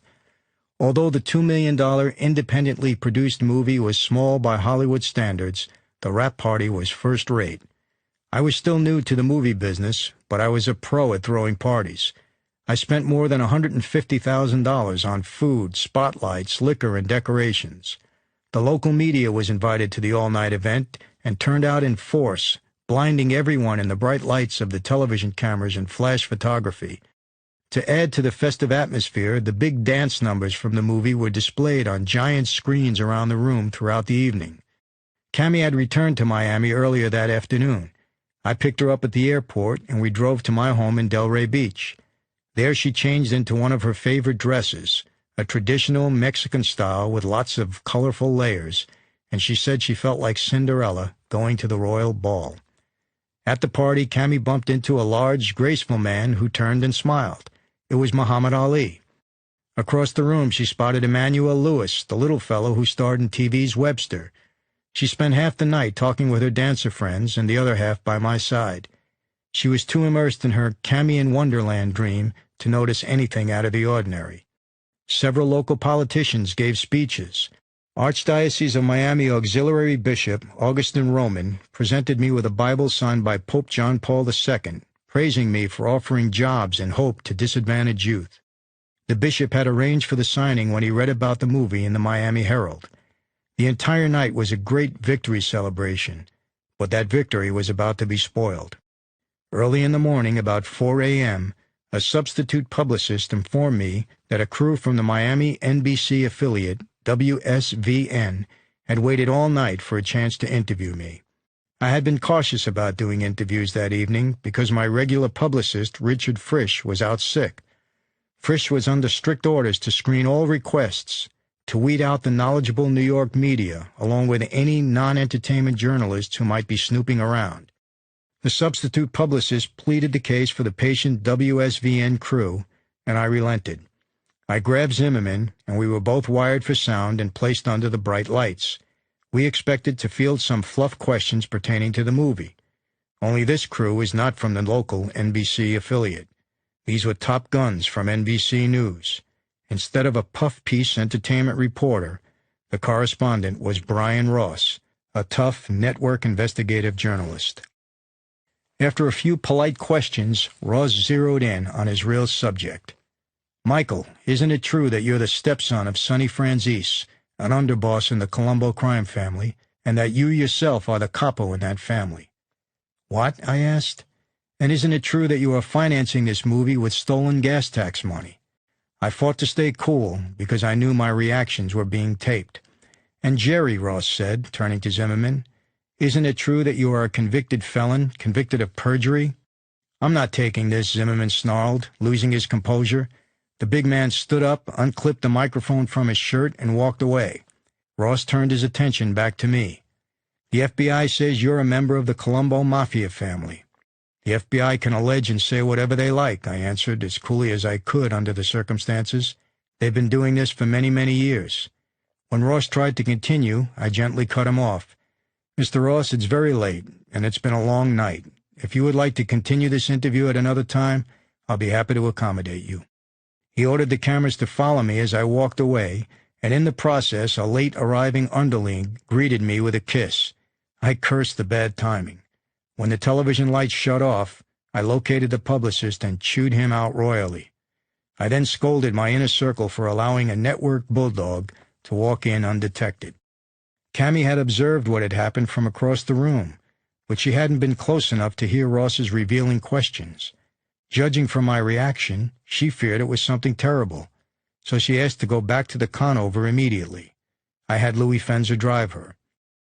Ross was obviously being fed information by a New York prosecutor, probably Rudy Giuliani or one of his assistants, and had come to Florida to prepare a report on a pending indictment. I instructed my attorney to contact NBC and arrange another interview, wanting to have my say, but more importantly, wanting to know what information Brian Ross had had. He subsequently interviewed me for an hour at my Houston Holdings office. I denied that I was a mob captain and said that the movie was being legitimately financed. I also denied that my father was in the mob. Ross deleted all my comments when the damning segment aired on NBC News a few weeks later. It was the first of a half-dozen network news reports about me that would be broadcast over the next 12 months. The walls of my underworld existence were starting to crack. What now? I had suspected from the start that Cammie didn't live in Beverly Hills, but when I parked my green Jaguar sedan in front of her parents' house in Anaheim, I had to look around a few times before leaving the car. The neighborhoods had steadily declined in quality as she had directed me through Anaheim, where her family had moved from Norwalk. For Cammie, the perspective was entirely different. It could have been a lot worse. She could have been taking me to one of her former homes in the Norwalk barrios. The Garcia house was small and overflowing with people. There were 9 members of the immediate family, plus a swarm of friends and relatives. Cammie's brothers and their friends were breakdancing in the garage. Although it was crowded, it was a lively, happy place that obviously was the center of a neighborhood activity. I took Cammie's parents out to dinner that night to a spruced-up Black Angus in Anaheim, and there I spent a great deal of time talking with her father. After dessert, I floored everyone by making a little speech. I want to thank you for allowing Cammie to come to Florida. I love your daughter very much, and I intend to marry her. Cammie nearly dropped her fork. The first chance she got, she confronted me. You didn't tell me you were going to say that, Michael. I didn't intend to, I assured her. It just came out. Now I really have to marry you, I joked. After spending a few weeks in California, I was at the Los Angeles airport preparing to fly to New York. I phoned my secretary and she told me that 2 men I knew, financier Mel Cooper and Dr. Jesse Hyman, had been arrested with a half-dozen others for loan sharking and racketeering. Included among the others was a rabbi, Chaim Gerlitz, 53, a cantor and teacher at Temple Israel in Great Neck, Long Island. When I arrived at Kennedy International Airport in New York, Frankie Sestero was there to pick me up. 2 men approached us the instant we left the terminal. Michael Franzese, you're under arrest, one of them said. Who are you, I asked. FBI was the answer. Within seconds, a dozen more agents materialized and surrounded me. I emptied my pockets of my wallet, money, and keys and gave them to Frankie. Call Cammie, I told him. Tell her I've been arrested, and I'll talk to her later tonight. Tell her not to worry. A 3-car FBI caravan ushered me from the airport. I was surprised to see the cars head towards Manhattan instead of Brooklyn or Long Island, where I would normally have been arrested and where the Joint Task Force operated. What's this all about? I asked. We're arresting you in the Jesse Hyman case, the lead agent said. Are you kidding? I responded. What have I got to do with that? The agent didn't answer.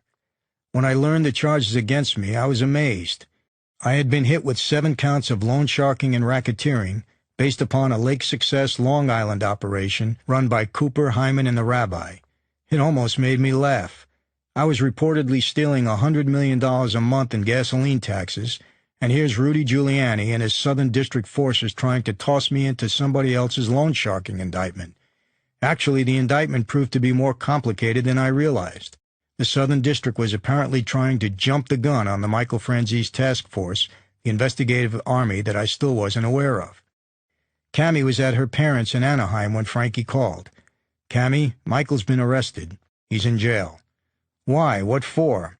He'll explain when he bails out. He's okay. He just doesn't want you to worry. Cammie initially took the call in stride. After all, her father had been arrested 8 times, and some of her uncles had been arrested in jail. So it wasn't a total shock to get a call saying that her fiancé had been arrested. She viewed this as she had come to view everything having to do with me. I would take care of it, and everything would be perfect again. I covered the $350,000 bail bond that was slapped on me and was released within hours of the arrest. I called Cammie and was surprised at how well she was taking it. It wasn't until later that I realized she had figured my arrest would be like those of her father and uncles. They had gone to jail for a day or so, and that was the end of it. My trial was certain to be long, grueling, and stressful for all of us. The next day, Cammie caught a jet to New York. Once she arrived, I sat her down and tried to explain why I had been arrested. She didn't understand what either racketeering or loan sharking meant. I explained that racketeering was a pattern of at least 2 criminal acts committed within a 10-year period of time. Loan sharking, I said, was lending out money at unlawfully high rates of interest. I passed these both off as white-collar charges that businessmen often get slapped with, and assured her that they were false charges. My first move in my defense was to take a shot at trying to talk my way out of the still pending indictment. I had been arrested on an information, a legal maneuver that allows police and prosecutors to round up and process suspects prior to the actual indictment. Such a policy gives them the critical element of surprise. The 21-day gap between arrest and indictment offered me room to prepare a defense strategy. I contacted my attorney, Harold Borg, and had him schedule an appointment with prosecutors Bruce Baird and Aaron Marcoux and FBI agent Stanley Nye. At the meeting, Borg and I spoke for 2 hours, trying to convince our adversaries that I was innocent and should not be indicted. They all listened attentively and took notes. While awaiting the prosecutor's decision, I received a call from the infamous attorney and fixer Roy Cohen. Cohen said that he could help me and invited me to his Manhattan office to talk. With dramatic flourish, Cohen assured me he could get the indictment dropped. "I'm good friends with Ed Meese," he said, strutting about and dropping the name of the current Attorney General. "I have contacts everywhere. It'll be a snap. I'll need $50,000 in cash up front and then $200,000 when the indictment is dropped." "I'll tell you what," I countered. "I'll give you $500,000 if you can get the indictment dropped, but you get nothing up front." Cohen continued to demand the advance. Suspecting that it was nothing but a cheap hustle, I held firm in my position.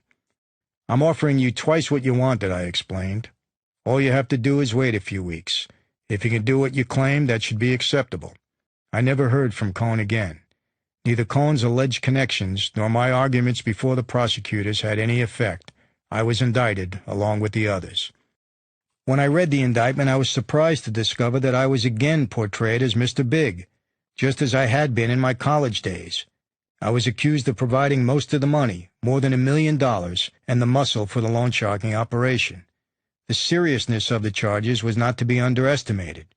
Regardless of my innocence, I faced 140 years in prison if convicted. As I studied the names of my co-defendants, the confusion started to lift. There appeared to be 2 separate groups involved in the case. The first was a band of 8 men, headed by 4 Jews. The second group was a disconnected mix of 7 Italians. From what I could tell, the Jewish group, including the rabbi, had the greatest exposure. It was their operation. The Italians, which included several made men and associates from 4 of the 5 New York La Cosa Nostra families, were probably innocent, or at least well insulated. I guessed that the Italians had been swept in at random for the publicity value. Indict 4 Jews and the media yawns, but salt the proceedings with 7 Italian gangsters, and the press goes wild. Despite the arrest, or maybe because of it, my whirlwind romance continued unabated. I took Cammy to Las Vegas at the end of August to celebrate her 20th birthday. We stayed at the Sands Hotel, and I told her to pick out anything she wanted at the gift shop, and I'd win the money to buy it. She chose a molded metal sculpture of a circus wagon and various animals pulling it. The price was $1,000. 20 minutes and a few blackjack hands later, I had the grand and then some, and she had her memento. Back in New York, I worked feverishly on my case, often arriving home late in the evening. Cammy invited her younger sister, Sabrina, to fly to New York to keep her company. My late evenings and frequently delayed dinners began to grate on the sisters. I promised to make it up to them one night by cooking a special pasta dish. When I arrived home 2 hours later than promised, however, Cammy coldly told me not to bother. In that moment, I had a rare loss of cool. "Don't you realize I'm fighting for my life here?" I told her. "If I don't win this case, I'll be gone for 40 years. If I don't win, you and I will never be together." These words seemed to knock down some locked doors in Cammy's mind. She had blocked out my problems the way she blocked out so many negative things about our unusual relationship. Now she was unable to sleep, and she lay in bed crying. She cried off and on for the next few days and steeled herself for the worst, promising to wait for me forever. When you're young and in love, you just don't realize what's really happening. After that, the good times mixed with the bad like an ever-spinning yo-yo. From the Halloween night I was sworn in as a member of La Cosa Nostra, I knew that one day I'd have to do the time. I had accepted it as part of the price to be paid for my underworld membership. Everyone had done it. It was not the end of the world, I knew. I had visited my father enough to know that prison could be survived. Because of that, although I never looked forward to it, neither did I fear it. But that was before I met Cammy. Now the thought of being locked up and kept away from her for any period of time tortured my mind. This was one of the reasons I had never wanted to fall in love. Love always makes a man dread prison. I decided to channel my frustrations and my nervous energy into fighting the case. The first step would be to hire another lawyer. Howard Borg was good at what he did, making deals, setting meetings, handling appeals, negotiating and pushing for parole. But a federal court trial was something else. I needed a young, aggressive courtroom fighter who had worked as a prosecutor in the same courts where the legal battle would be fought. I wanted someone who knew all the players on a personal level. I also didn't want to use an attorney like Barry Slotnick, who was known for defending mobsters. The attorney I eventually selected was John Jacobs, a former assistant U.S. attorney in the Eastern District of New York. Jacobs fit the criteria. I also wanted to find a non-traditional private investigator. My experience with private investigators hired to help free my father had soured me on the breed, most of whom I felt were worthless. I opted for hiring a former IRS agent named Don Taylor, then working for a record company in Atlanta. I liked Taylor, and he was a whiz at paperwork. My team assembled, I began the difficult task of building a defense, and it was difficult. A guilty man knows where he'll be attacked, but an innocent man is in the dark. I didn't have a clue about what evidence the prosecutors had, nor did I know how they intended to link me to the Loan Shark operation. I would have to fight this case in the blind. In September, I went to my dentist in Long Island one morning to have a filling replaced, but before I could enter the office, I was swarmed by Nassau County detectives. "Michael Franzese, you're under arrest." "What's the charge this time?" I asked. "Aiding and abetting an assault." "What's that?" The unusual charge stemmed from a 4-year-old incident in which the landlord of my Mazda dealership, Thomas Trimboli, was beaten with a ball-peen hammer by a tough kid whom one of my men, Frankie Gangster Castagnaro, had recruited. Castagnaro, a short, rough guy, earned his nickname because he loved being a gangster. Trimboli told prosecutors that the only reason he survived the hammer attack was that his thick gray and brown toupee had cushioned the blows to his skull. I knew little about the conflict beyond the fact that Frankie G heard that I had some heated words with Trimboli a few months earlier and enlisted the guy to score points with me. My only involvement had been to post bond for the assailant as a favor to Frankie G. The hammerman, William Reese, had been convicted and did nearly 4 years. For some reason, Nassau County had decided to resurrect the stale case and pin it on me. This was nothing more than an opportunity for Nassau County prosecutors to wrestle some headlines from their counterparts in Manhattan. As I saw it, there was a disturbing wave of prosecutorial competition sweeping New York.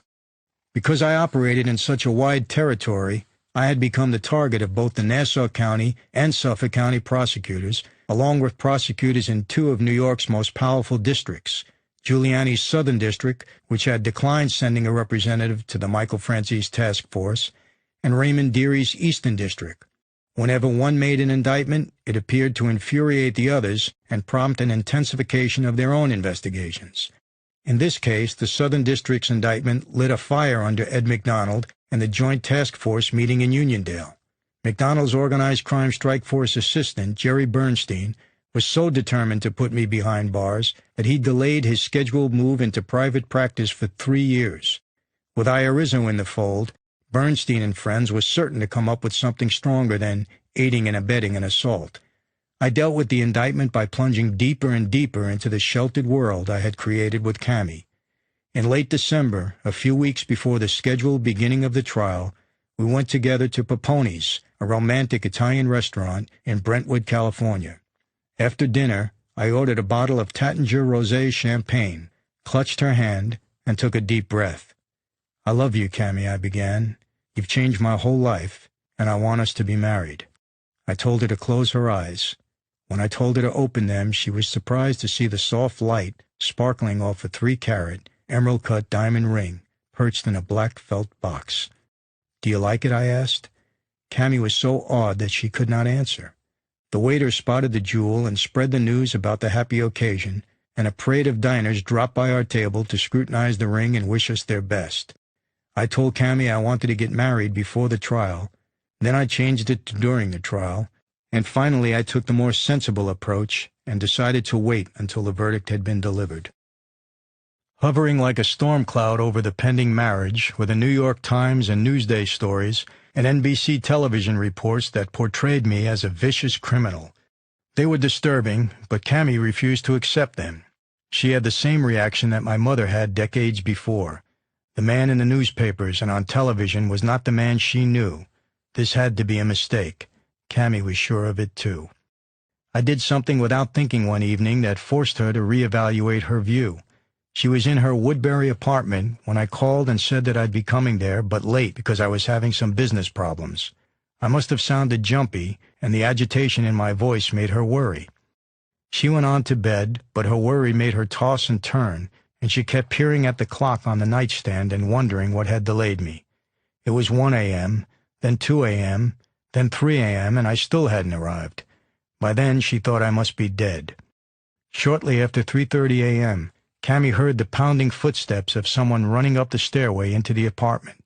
I burst into the room, threw down my coat, and began frantically tossing things around. I reached under a bed and pulled out a black handgun. I opened the chamber, checked to see if it was loaded, snapped it back in place, then stuck the gun into my belt. Cammy couldn't believe what she was witnessing. It must have seemed as if the man she knew was gone, and the stranger in the newspapers had suddenly appeared. "Michael, what is this?" she said in panic. "What are you doing?" "Don't worry, everything's okay," I said. "Don't go," she said, crying. "Got to," I said, grabbing my coat. "Don't leave me," she pleaded. I flashed her a brief, "you must be kidding" look, gave her a quick hug, and kissed her forehead. "I've got to run, baby. Everything's okay." "Call me," she cried as I disappeared out the door. She dialed my beeper number so many times over the next 3 hours that I eventually had to shut it off. She paced the room, then sat on her bed and squeezed a large stuffed monkey. She cried and drank NyQuil in a fruitless attempt to put herself to sleep. 100 different scenarios passed through her mind, and the peculiarities of a relationship crystallized. There wasn't a single person she can call in that moment to check on me. She couldn't call the police, and she had never even met my parents. If something happened to me, she would have to read about it in the newspapers. And what about those newspapers? She opened a drawer in her nightstand and pulled out an article she had saved. Staring down at my photograph and the word mobster in the headline, she wondered for the first time if what they were writing about me might be true. I told her that I was charged with white-collar crimes, harmless paper crimes, and she had, until then, refused to believe that I could be involved in violence, gambling, murder, and prostitution, like the stereotypical gangsters in the newspapers and movies. But what she had just witnessed somehow shattered the illusion. I had a look in my eyes that she'd never seen before, and I had brushed her aside and rushed out into the night, packing a pistol. I didn't come back until 6:30 a.m. the next morning. For me, it had been an uneventful night, but not for Cammy. I found her sitting on the floor in the corner, trembling and clutching the monkey. Her eyes were bloodshot from crying, her face swollen. She was relieved when she saw me, then quickly became furious. She glared at me and refused to talk. When I finally prodded her enough to speak, she exploded. "You ask me what's wrong? You come here at 3:30 a.m. like a maniac, looking like you're about to strangle someone? Then you pull a gun out and count the bullets right in front of me? You don't explain, you just run off? You don't call? You don't answer when I beep you? I don't know if I should wait, pack up and go home, or what. I don't know who to call to ask about you, to ask, do you know where Michael is? Do you know if he's killed someone? Do you know if he's still alive? How could you do this to me?" "I'm sorry," I offered. "I couldn't get to a phone." "Where did you go? Why did you need a gun?" she demanded. "It was just a raccoon wandering around outside," I said, shooting her a grin. "I didn't want it to get into the trash." I fawned over her the rest of the day, buying her roses and stuffed rabbits and teddy bears. I never explained what had happened that night, and she didn't ask. I took her in my arms and promised that nothing like that would ever happen again, and she believed me. The man she loved had returned, and the memory of the chilling look in my eyes gradually faded away until it seemed as if it never happened. But it had, and I knew there would be more nights like this one. It was part of the life I had chosen. It came with the territory, and I knew that Cammy would never be able to handle it. As 1984 ended, the prosecutors scored another major victory. New York indicted Michael Markowitz on 14 counts of tax evasion. The Romanian promptly rolled over, although flopped around may have been a better description, double-talking, selling old news, and veiling himself behind a feigned lack of understanding of the English language. Markowitz gave his captors fits. He also played both ends and alerted me to the state and federal prosecutors' moves. How much of a threat the crazy Romanian posed to me was impossible to determine. What was not hard to determine was the effect this was having on the gasoline business. There was apprehension on the street about where the operation was going and who would be going down with it. With both Markowitz and Irizzo rumored to be singing, and my indictment a reality, the cash pipeline began to shrink. I kept this all from Cammy, and she continued to be my respite from the growing nightmare. When we were together, nothing else seemed to matter. My only fear was that the looming troubles might cause me to lose her. I was torn over how to handle that reality. If we married before the verdict, it would lessen the odds of losing her if I was convicted. On the other hand, if I was given a long sentence, marriage to me would sentence Cammy to a miserable life. The loan sharking trial began January 7, 1985, on a cold and overcast morning, and lasted through the winter and into the spring. For the first 7 weeks, I sat like a spectator as the prosecutors built their case against the Jewish defendants and their cohorts. My name was never mentioned. When they did get around to bringing me into the case, the connection was weak. To bolster their case, they brought in their literal and figurative big gun, the massive Lawrence Irizzo. While I sat stunned, my good friend and business partner gave a rambling testimony that included charges that I had forced him to hide out in Panama and had tried to kill his son, Lawrence Jr. The dramatic accusations had nothing to do with the loan shark indictment, but they did spice up the tedious proceedings.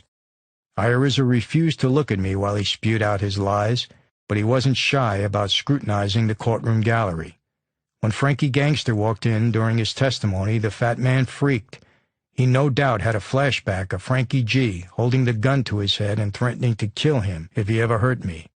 Irizzo's reaction was so extreme that the trial was interrupted, and Frankie G was escorted from the courtroom. From Cammy's perspective, the 4-month court trial was a revealing experience. Her father had regarded the police and prosecutors as the enemy for most of his life, and this attitude had been ingrained in her early on. As she matured, it had faded, but now, watching me on trial and hearing the foolish charges being used against me, these feelings grudgingly began to return. She was allowed to attend only a few sessions because Jacobs felt that her presence and the silver fox coat that I had bought her might have an unfavorable effect upon the jurors. What she saw in the sessions she did attend was enough to make her believe me when I claimed my innocence. For instance, after testifying about numerous illegal deals, a witness was asked to point me out in the courtroom.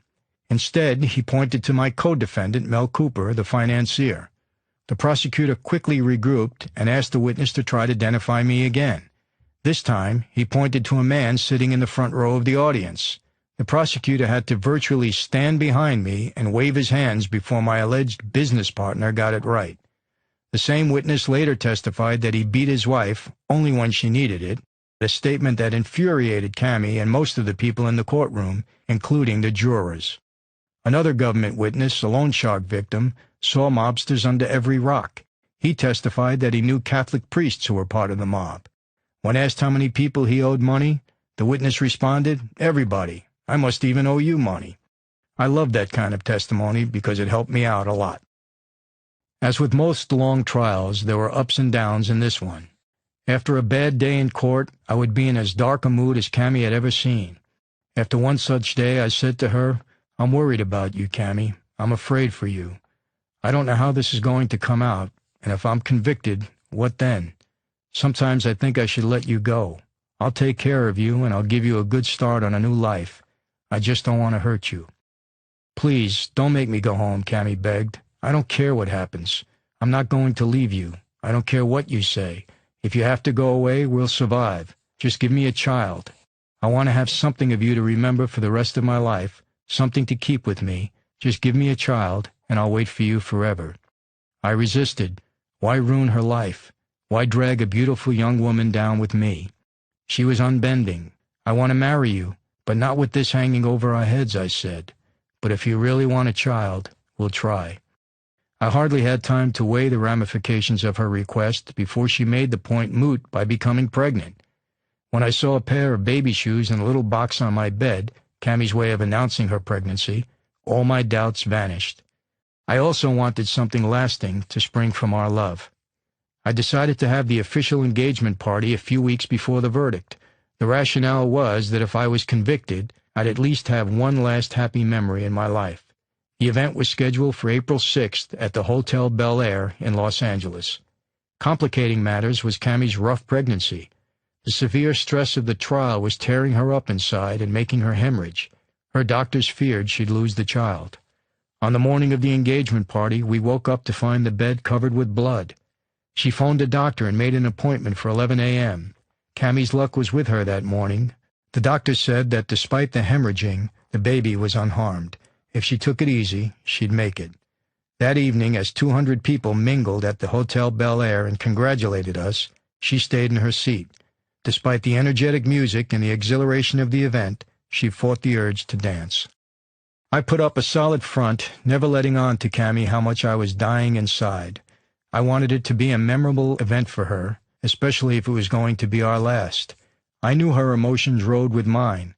If I let my defenses down and displayed my nervousness over the verdict, her shields would dissolve and she might suffer a miscarriage. I had to keep smiling, keep confident. I had to continue to make her believe that I was invincible. Behind my smiling mask, I was hurting. I had developed 2 ulcers from the stress of the trial, combined with the fear of losing Cammie. As I had feared all along, I had chosen the worst possible time to fall in love, and I was feeling the consequences. The future appeared darker than ever. If I was convicted on any one of the 7 counts in the loan-sharking racketeering case, I would go away for 30 years. And surely I would not get off scot-free this time. The law had been after me for too long for me to expect a reasonable sentence. Even if I was acquitted, the Eastern District Michael Franzese task force indictment was sure to follow, and there was now no longer any doubt that Irizzo had turned. Not only was the fat man ratting, he was lying. They had marched him out during the loan-sharking trial as a practice run for his future appearances.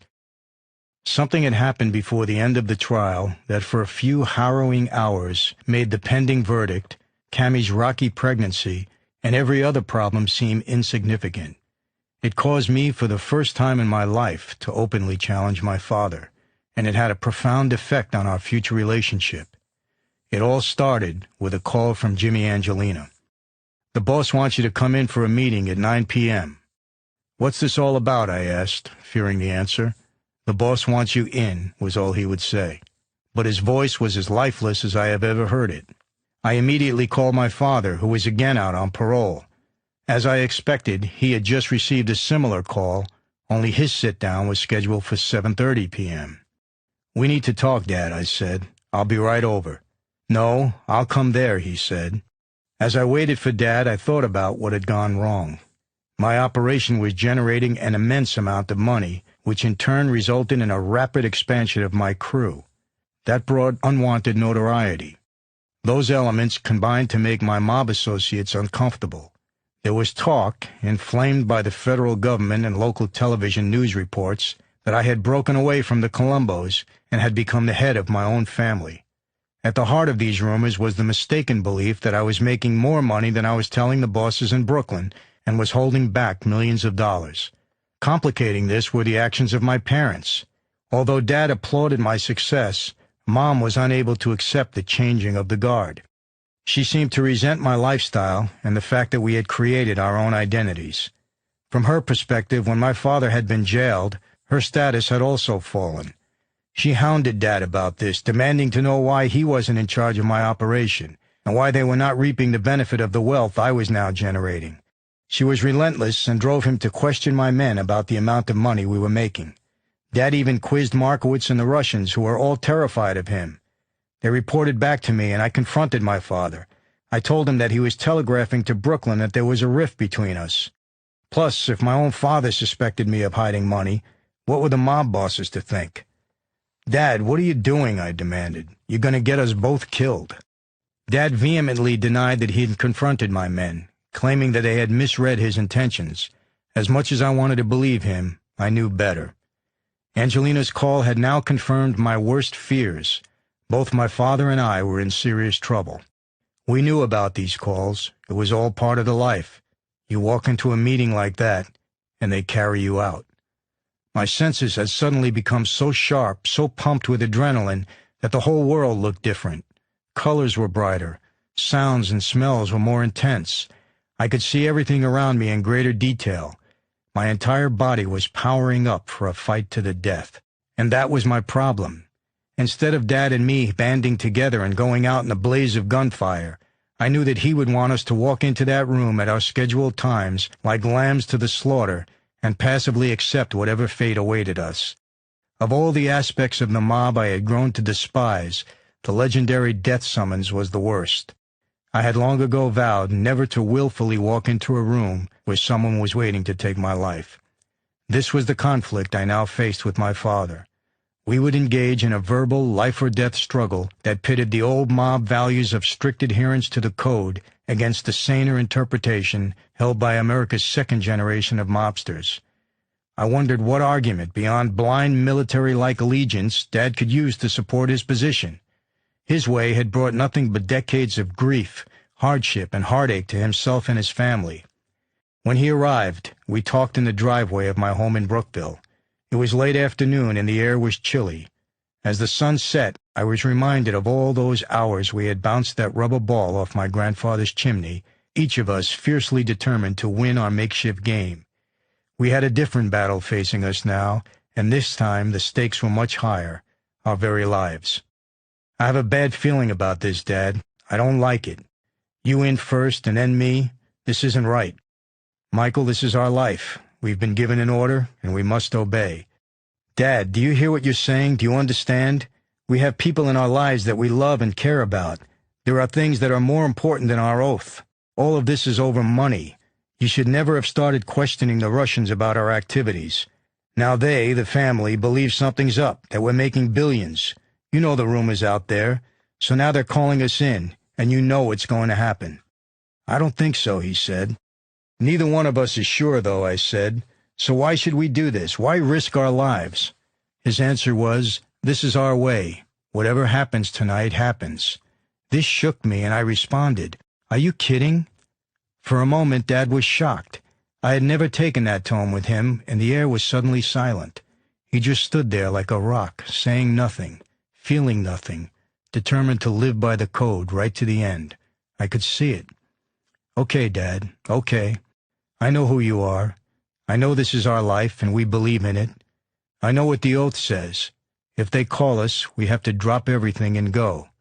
Okay, but let's go together. Me and you, together. We shouldn't let anyone separate us. We can't do that, he said. That's not how they want it. We can't change it, and we can't show fear. Fear? Is that what this is all about? Showing fear? You're going to walk in there and let them stick a gun in the back of your head and blow your brains out so you won't be accused by some punk of showing fear? You're going to let them kill me, your son, just because you don't want to show fear? This is the life we chose, he repeated. Dad, you know, I always envisioned it would be me and you, side by side, taking on the world. Me and you, back to back, going down like warriors. If we're going to die tonight, let's do it that way. Give me that respect. Give yourself that respect. Let's go out together, fighting. He looked down and stared at the pavement, but I grabbed him by the shoulders and forced him to look at me. I could feel the power in his body, but I could not feel the will. It was gone. Dad, let's do it together. That's not our way, Michael. We will go separately, the way they asked, and whatever happens, happens. He walked to his car and opened the door. It's the right thing, Michael, he said, standing there with the door open. We live by the oath. The oath and the life are more important than any two individuals. I'm going to go, and you must follow. You must. With that, he got into his car and disappeared into the night. After Dad had pulled away, I paced the driveway, then walked around the grounds of my home. My senses were even more intense than before, but now my mind began to rationalize, desperately trying to make sense of the primal signals my body was sending out. Maybe I was overreacting. Maybe my father was so bravely following his beliefs because he knew something I didn't. Or maybe he knew that he wasn't the one on the spot, that he could disavow any detailed knowledge of my operation. That would be easy because I had specifically kept him distanced to protect him from being violated and having to go back to prison.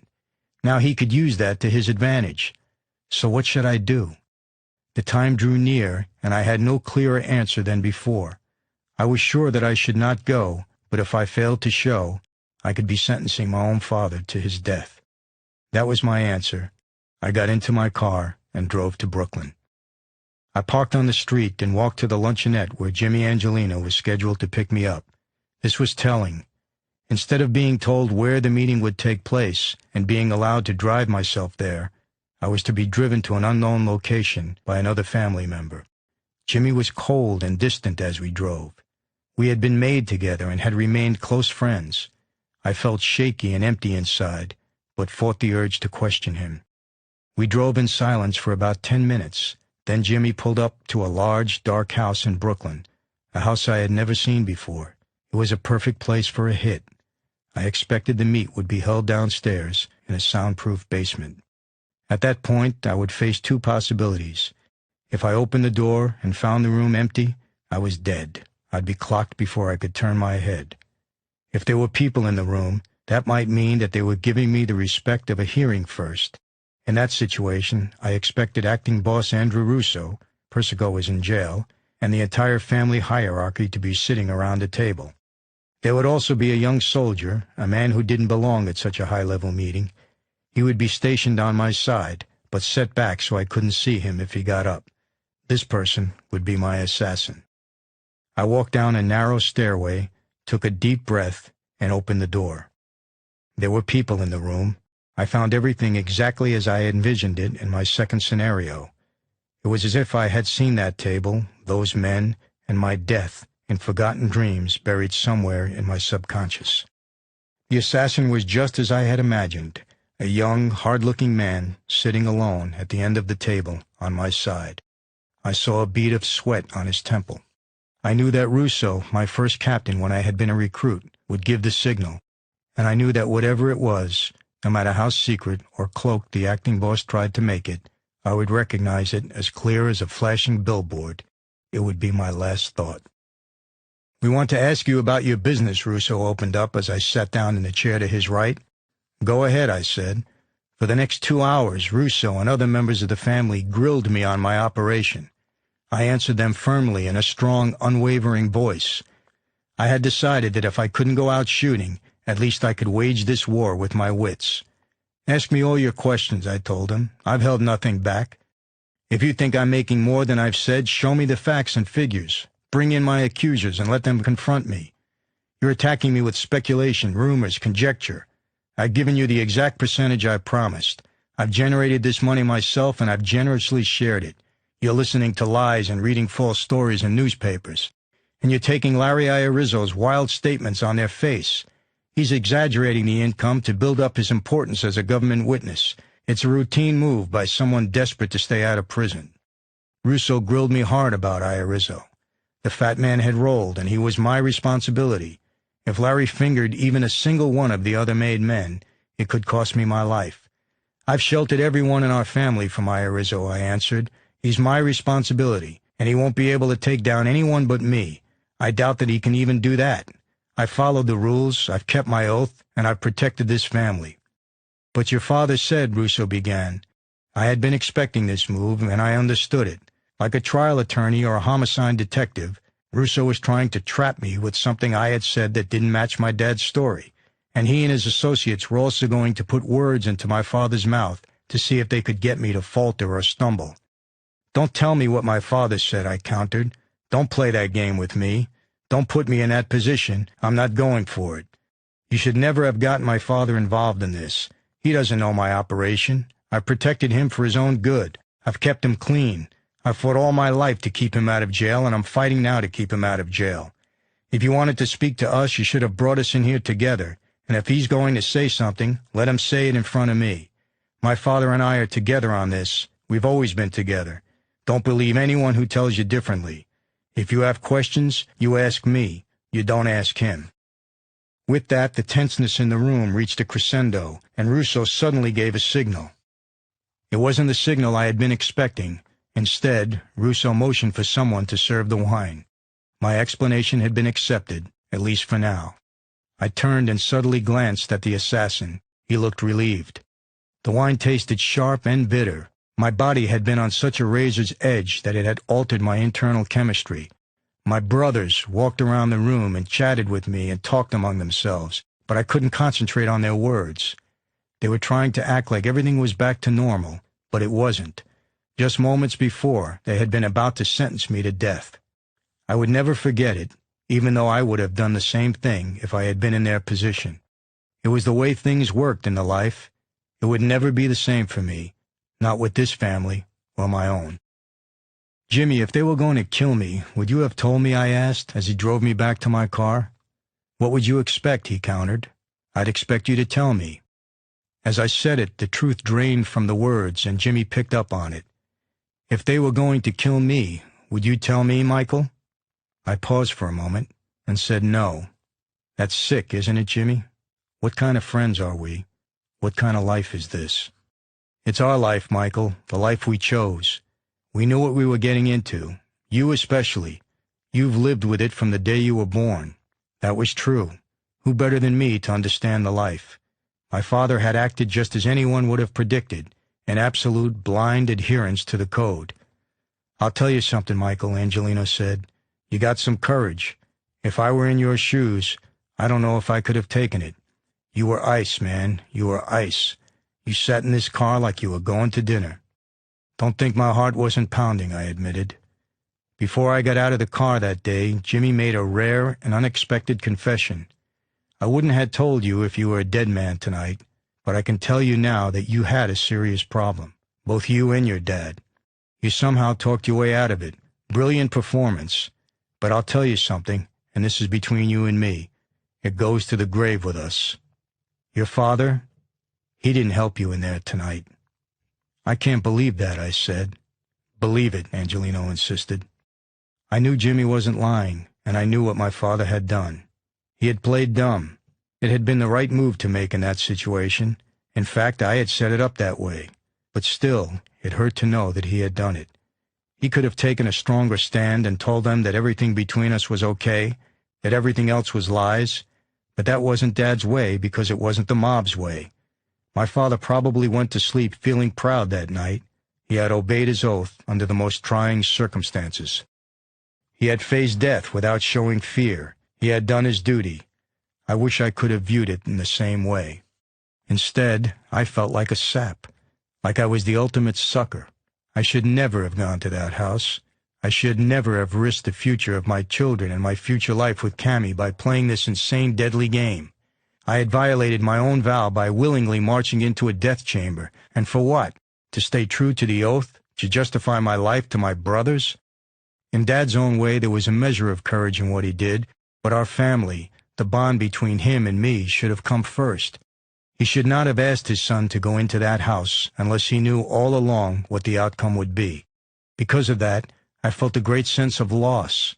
Although we had escaped with our lives, something had died that night. An insecure little boy had lost the blind hero worship of his father.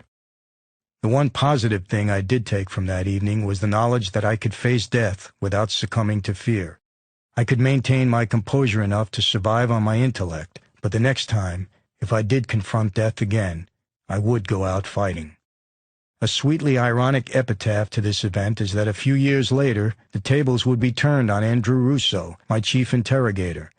Russo's brother-in-law turned undercover informant and rolled on 8 of the top Colombo bosses, including Russo, Carmine Persico, young Alley Boy Persico, and Jerry Langella, sending them all to prison. When Russo was released from prison sometime in the mid-1990s, might he expect to be summoned to an empty room? The truth is that he's back in prison on a new charge, and his sentence this time is heavy. By the time the jury began its deliberations, the snow had melted and the breezes turned from bitter to warm. On the morning of the verdict, Friday, April 19th, I stared at Cammy for hours, wanting to burn her image into my brain so that I would never forget it.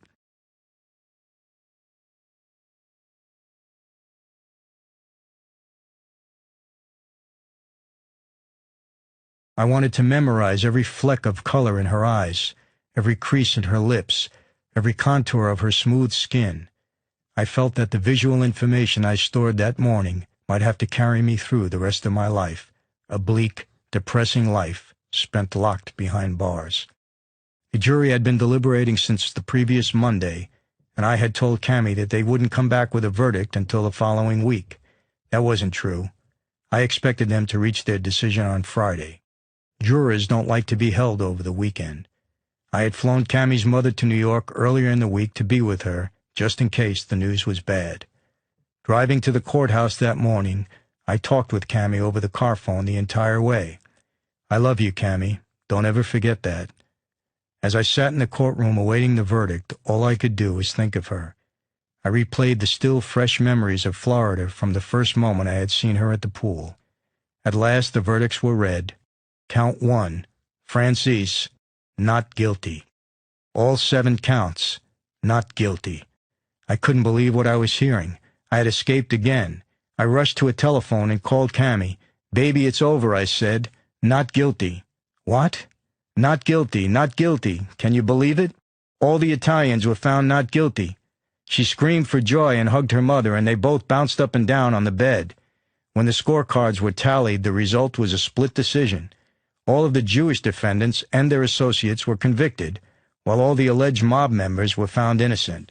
For once, I felt the system had worked perfectly. The jury had somehow managed to wade through the government's misrepresentations and separate the guilty from the innocent. U.S. District Judge Leonard B. Sand handed down stiff sentences. Hyman and Cooper were each given 30 years and fined $160,000.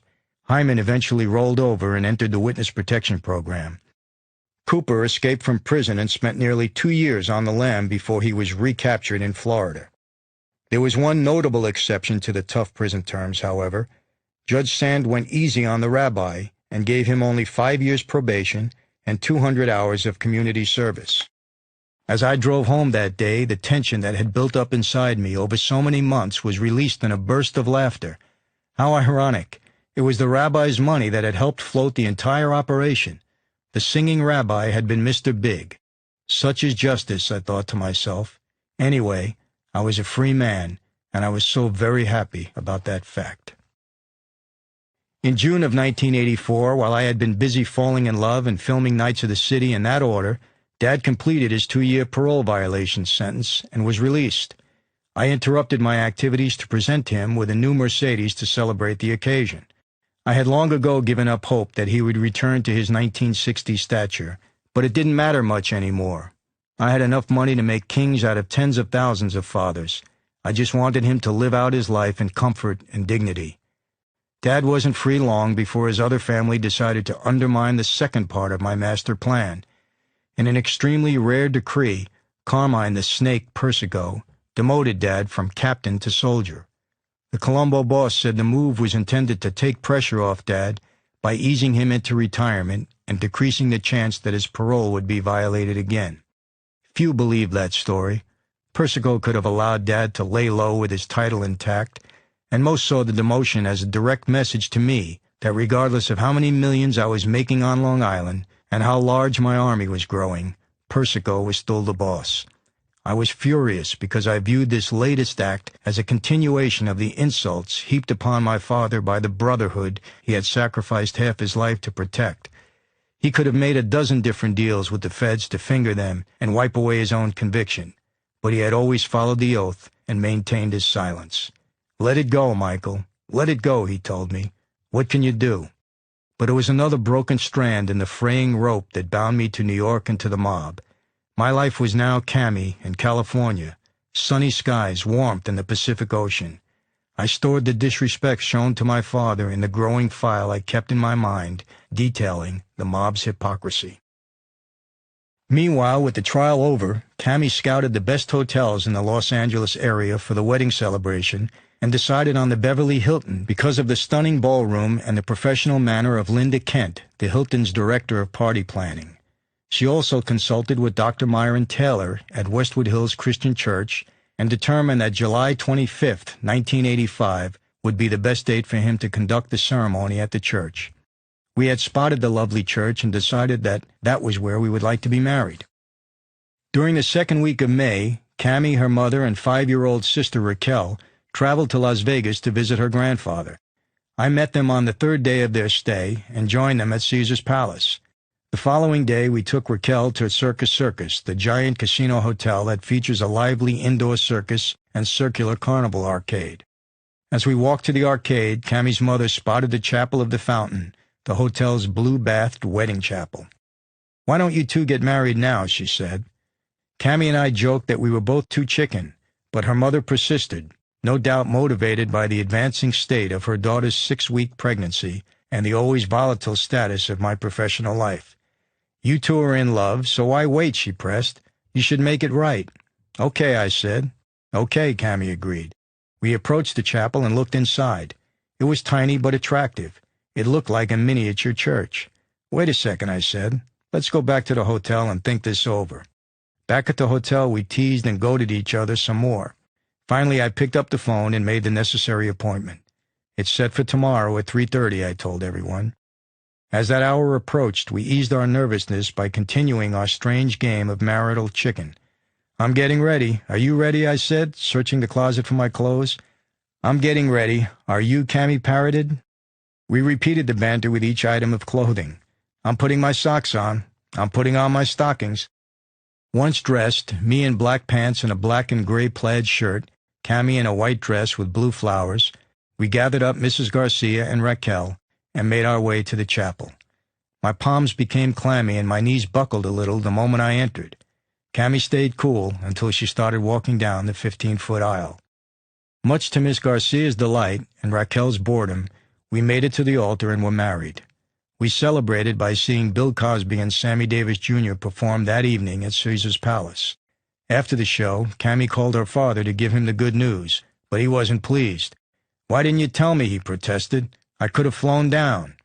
He was not angry that we had gotten married, but that he had been left out of the happenings. "Don't worry about him," Mrs. Garcia said. "He'll get over it." I was sure he would, but I understood his anger. What father would not like to be at his daughter's wedding? Well, at least we had the official wedding that he could look forward to. In the days and weeks following the Las Vegas wedding, I had very mixed feelings about what we had done. The $100 ceremony had been so quick and offbeat that it didn't seem real, and we had done it more for Cammie's mother than for ourselves. I had been glad to do whatever was necessary to assure her and everyone else involved that my intentions with Cammie were honorable, but now I faced another dilemma. While the Vegas wedding was legal in the eyes of the law, the July wedding at Westwood Hills Christian Church would be a union in the eyes of God. That thought somehow troubled me. I hadn't given much time considering God and His place in my life until then. I'd been much too busy for Him. When I was younger, I had relied upon the church and the parochial schools I attended to handle that part of my life. But after 2 decades of masses, communions, confessions, Lent, ashes on the forehead, priests, nuns, sacraments, dashboard saints, Hail Marys, and rosaries, it seemed that nothing much had taken root in my heart. Then, once my schooling ended and my father stopped driving me to church, religion had faded in importance in my life. There were too many other important things to attend to. Making money and being a good mob soldier had become prime considerations in my daily existence. Cammie's faith was real, and early in our relationship she began to water all the dormant spiritual seeds in my soul. Calmly and patiently she had outlined to me her beliefs and gently pressed me to join her as a believer in Christ. I wasn't so sure I wanted to do that. I listened to her, but mostly out of politeness, nothing more. After all, I reasoned, I was born a Catholic, and I would die a Catholic. I couldn't have told anyone why I was a Catholic, but I was a Catholic nevertheless, and we just didn't change. As the wedding approached, it became necessary for the two of us to go and sit down with Dr. Taylor for a counseling session. I was a little reluctant, but it seemed that I had no choice in the matter. Well, okay, I thought, let's get this over with. I was surprised to find that I liked Dr. Taylor very much. He was clearly a people person, and he treated us with great respect. I wasn't offended when he spoke to us of the need for true Christian commitment and abiding faith in Christ, or when he spoke of God's grace being extended to sinners and the need for forgiveness. In fact, I was so intrigued by what Dr. Taylor was saying that after a while I found myself wanting to confess to this man everything I had ever done and ask him to help me make things right with God. It was apparent that I was facing a long prison sentence and that the thought had sparked something in my spirit that now surprised me. There was a new tenderness, a spiritual vulnerability that I had never felt before, and I liked it. I asked Cammie if she would mind leaving the two of us together for a while so that I could speak to the minister alone, and she gladly agreed, going on home. Once Cammie had left, I said to Dr. Taylor, "You talk about forgiveness, but you don't know who I am or what I've done. For God to forgive me would be a real stretch." Dr. Myron Taylor was not fazed at all by this statement. "Have you heard of the Apostle Paul?" he asked. I indicated that, of course, I had. "Well," Dr. Taylor said, "he was a murderer. As a devout Pharisee, it fell to him to kill the troublesome Christians. That was his job. Still, God chose to forgive him and save him. God's grace is for everyone." That was good news indeed, and I was enjoying hearing it so much that Dr. Taylor and I talked for the next several hours. Eventually I was convinced that what this man was saying must be true. Cammie had told me before, but it just hadn't sunk in. Now I was beginning to understand, and I was ready to become a real Christian. "Okay," I said to Dr. Taylor, "I'm convinced. Now what do I have to do?" "All you have to do is accept Jesus," he answered. "Okay," I said, "but what do I have to do?" He assured me again that all I had to do was accept Jesus as my Savior. "Well, how do I do that?" I insisted. "It's very simple," he assured me. "Just invite him to come into your heart." This is not going to work, I was telling myself. It's much too easy. But I listened. Dr. Taylor opened his Bible and read to me from John 3:16. I remembered seeing that on banners or posters near the end zones at professional football games. Usually when one team kicked an extra point, there would be someone in the crowd behind the goalposts waving a sheet that said John 3:16. I had wondered what it meant at the time, but I was never curious enough to track down a Bible and look it up. Now I was hearing it for the first time. It said, "For God so loved the world that he gave his one and only Son, that whoever believes in him shall not perish, but shall have eternal life." I found this to be a very powerful statement, and it seemed to address me directly. Whoever meant Michael Franzese. It was immediately clear to me why, of all the verses in the Bible, the football stadium Christians had chosen this one to flash into the nation's consciousness. This was a summation and a confirmation of everything Cammie and now Dr. Taylor had been telling me. This was the Christian experience in a few words. I told Dr. Taylor that I was ready to accept Christ as my Savior and asked him to help me pray. The prayer he led me in that day was very short, but it was also very powerful. It went like this: "Dear God, I know I'm a sinner and only Jesus can save me. I'm willing to turn away from my sin and submit to your will. I believe that you sent your Son Jesus to die on the cross and shed his blood to pay the price for my sins, and that he rose again. I ask you, dear God, to come into my heart and save me. I ask that Jesus Christ become the Lord of my life. Amen." Wow, this was overwhelming. I was now a real Christian. So I was now a true Christian believer, or was I? Although I had really wanted to receive cleansing from my sins the day I spoke with Dr. Taylor in his office, I was still very skeptical of many things he and Cammie had told me. Before I could make a complete commitment to Christ, I would need to see more evidence. I could not blindly accept someone else's word for it. In the meantime, I would study the Bible and pray to God, but just in case this Christian thing wasn't for real, I would hedge my bets and continue life pretty much as before. God was certainly doing his part to prove himself. The morning following my prayer of acceptance of him as Savior, a very strange thing happened. I was lying in bed with blackout shades drawn when a bright beam of light suddenly flashed before me. I jumped up and searched for its source, but I couldn't locate it or even surmise how it might have been created.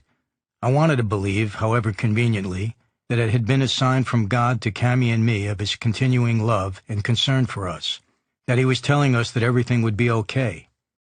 That experience buoyed our spirits for weeks, and whenever one of us became depressed, the other mentioned the light. To this day, I can't say for sure if God gave me a sign to comfort me or I just imagined it to be one. Whatever the case, he did touch my spirit that morning. He put it in my heart to search for more evidence, to diligently seek the truth about his Son, Jesus. There was nothing depressing about our church wedding. The wedding and gala reception had been planned for Cammie's family and friends. I invited only a few people from New York, including a brother and a sister of mine, but neither of them was able to attend.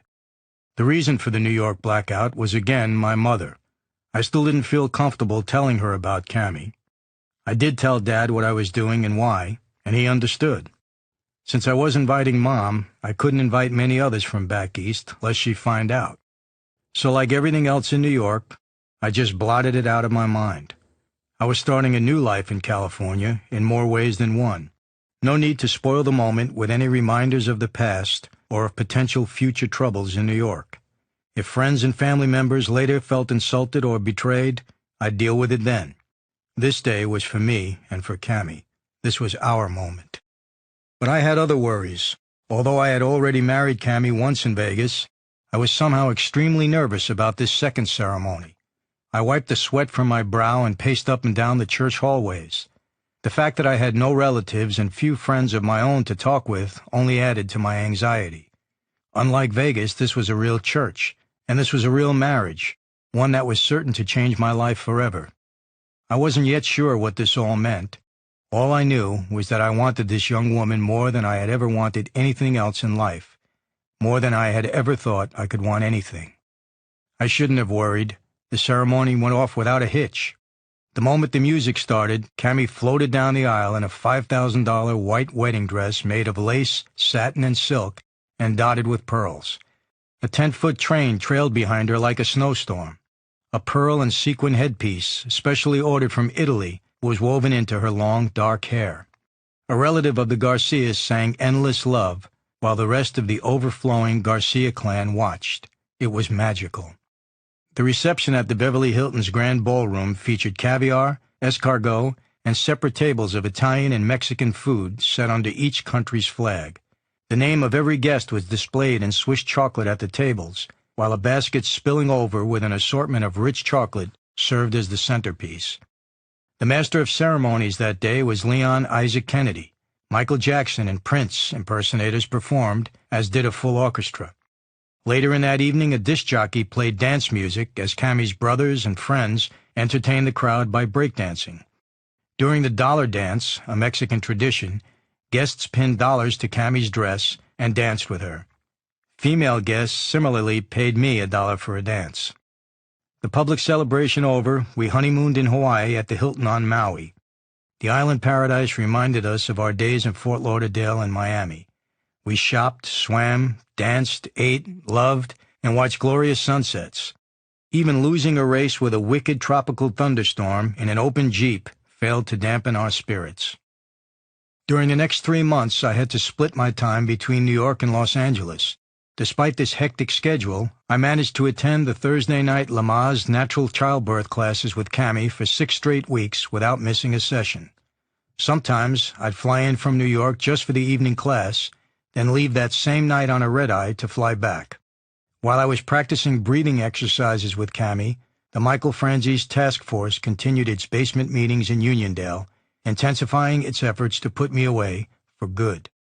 By then I knew that Ed McDonnell of the Eastern District was on my trail, but I still didn't know about the interagency task force muscle he had behind him.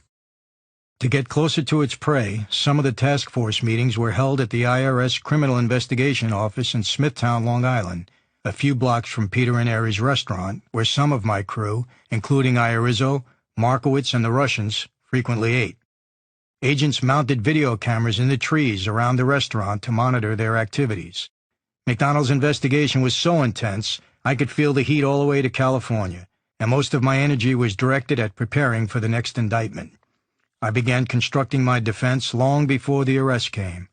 Although I was 5-0 in trials, I knew that my luck was bound to run out sometime, and I sensed that moment was nearing. To evade the forfeiture provisions of the impending racketeering charges, my lawyer advised me to liquidate all my assets, including my boats, jet, and helicopter, and place double and triple mortgages on my real estate holdings. If the government seized them, they'd have to deal with the banks. I instructed John Jacobs to assure all the investigative bodies that I would voluntarily surrender when the indictments were announced. This included notifying the prosecutors who were investigating me in Florida. There was no need, I had Jacobs explained, to send a storm of troopers to ambush me. I wanted to spare my wife and our California neighbors from the sudden police invasions that had scarred my life as I was growing up. During one of my New York trips, Frankie Sestaro met me at the airport and said there was an important meeting we needed to attend at Shelley Levine's office on Long Island. Gathered there were Levine, Joe Galizia, Michael Markowitz, who was free on bail, David Bocatin, and several others in the gasoline business. I sensed that something was wrong the moment I entered the building. It felt like I was walking into a trap, which I was. Sestaro was unaware that the Long Island Organized Crime Oil Industry Task Force had wired Levine's office for sound and rigged the building's entrance for video. In a battle of espionage and counter-espionage technology, the task force had planted state-of-the-art miniature audio receivers in the office that could not be detected by the weekly electronic bug sweeps performed by a retired police detective Levine had hired. They were also not affected by the white noise emitters installed in the office to jam listening devices. Instead of going to Levine's office, I anchored myself at a table in the coffee shop downstairs and ordered Sestaro to tell anyone who wanted to see me to meet me there. I advised my associate to return immediately after delivering the message. Police detectives and prosecutors, including Oil Task Force Spearhead Ray Germain, head of the Suffolk County Organized Crime Bureau, and a member of the Joint Task Force, listened to the entire meeting. Germain dispatched teams of detectives into the building to find out where I was. They spotted me in the coffee shop. Germain kept sending in fresh teams to see if I was making any movement towards joining my associates upstairs. The investigators reported back that I was reading the stock market listings in the Wall Street Journal. By the time the meeting ended, everyone in the room upstairs had made damning admissions of criminal activity. Included among the self-incriminated was Frankie Sestaro, who had lingered in Levine's office for more than an hour instead of returning as I had ordered. As rumors of an indictment swirled, my men began to panic. Two of them came to me one afternoon on Long Island with a request to hit James Fenman, the operator of the Babylon Cove Marina. Fenneman had testified against me in the loan shark case and was expected to give further testimony about a credit card scheme in the pending case. "We can get to him," they said. "We know where he is. Just give the word, and it'll be one less problem for us." I was torn. I had an allegiance to my men and to my sworn oath to protect the business of the family, but I thought of the prayer I had said to become a believer, a follower of Christ. Although I still wasn't quite sure about the strength of my convictions, it was an oath I took very seriously, just as I had my previous oath. I knew that God can understand some lapses and failures in the smaller areas as I tried to escape my old life, but how could I order someone's death? I had avoided doing that even before I was a Christian. Fenneman certainly might hurt me, but I quickly realized that there was no way I could order the man killed. "No," I said, shaking my head. "That's never been my way. We can't start killing all the witnesses. It will just create more heat on all of us." Back in California, my first child with Cammie, Mikkel, was born on November 25, 1985, at Cedars-Sinai Hospital in Beverly Hills. It was a difficult birth. Cammie was in labor for 22 hours, gritting her teeth and sucking on ice cubes and lemon drops. She taped pictures of our wedding on the wall by her bed to provide inspiration and take her mind off the pain. At one point, the agony was so great, she began clawing at her face. I told her to tear at me instead. She accepted, and her nails dug into me. When the child finally arrived, I was allowed to cut the umbilical cord. That evening, I slept in the hospital in a bed next to my wife. 2 days later, on Thanksgiving, I cooked the turkey for my wife and my infant child, slaving away in the kitchen with a towel draped around my waist. At one point, I caught a glimpse of myself in the bathroom mirror, holding a large spoon and a knife and wearing a makeshift apron. "Can you believe this?" I asked Cammie. "I almost don't know myself." Cammie, who still didn't have the full picture of who I had been, merely laughed. The following day, when Frankie Sestaro called, Cammie explained that I was busy vacuuming. "Don't tell him that," I scolded. "Why, it's the truth," she countered. The Long Island Don had not only become born again, he had also turned into California's Mr. Mom. The strange thing was that I was loving every moment of it. On December 16, 1985, just a few months after my decision to accept Christ, Paul Castellano, boss of the Gambino family, was gunned down in what was believed to be a power play for family leadership, and my flea market rival John Gotti ascended to the Gambino family throne. The New York media ran with the story, soon making it a banner week for the mob news. The infamous Gotti would later be convicted of the murder and sentenced to life in prison, where he died tragically of cancer in the summer of 2002. 3 days after Castellano's bloody death, I was awakened at 5:30 a.m. by a call from Frankie Sestaro. "I have friends at my home," he said. The friends of which he spoke were FBI agents. The Joint Task Force had decided to make their move, and they would be coming for me at any minute. I quickly dressed and left the house. Calling New York from a payphone, I learned that an army of 20 agents, along with an NBC television crew, had swarmed my Brookville home before dawn, looking for me. The feds obviously had ignored my request to come in on my own. They were bent on staging an arrest, preferably in view of network television. I called John Jacobs and told him to inform everyone that I would surrender on January 2nd after the holidays. Jacobs argued that the feds weren't about to wait and advised me to come in and post bond. I told him it wasn't going to be that easy this time. I had gotten wind of investigations concerning old charges, including my alleged death threats against Dad's probation officer. I was certain that the prosecutors were building a case to paint me as a danger to society in order to keep me in jail without bond up to and throughout a trial.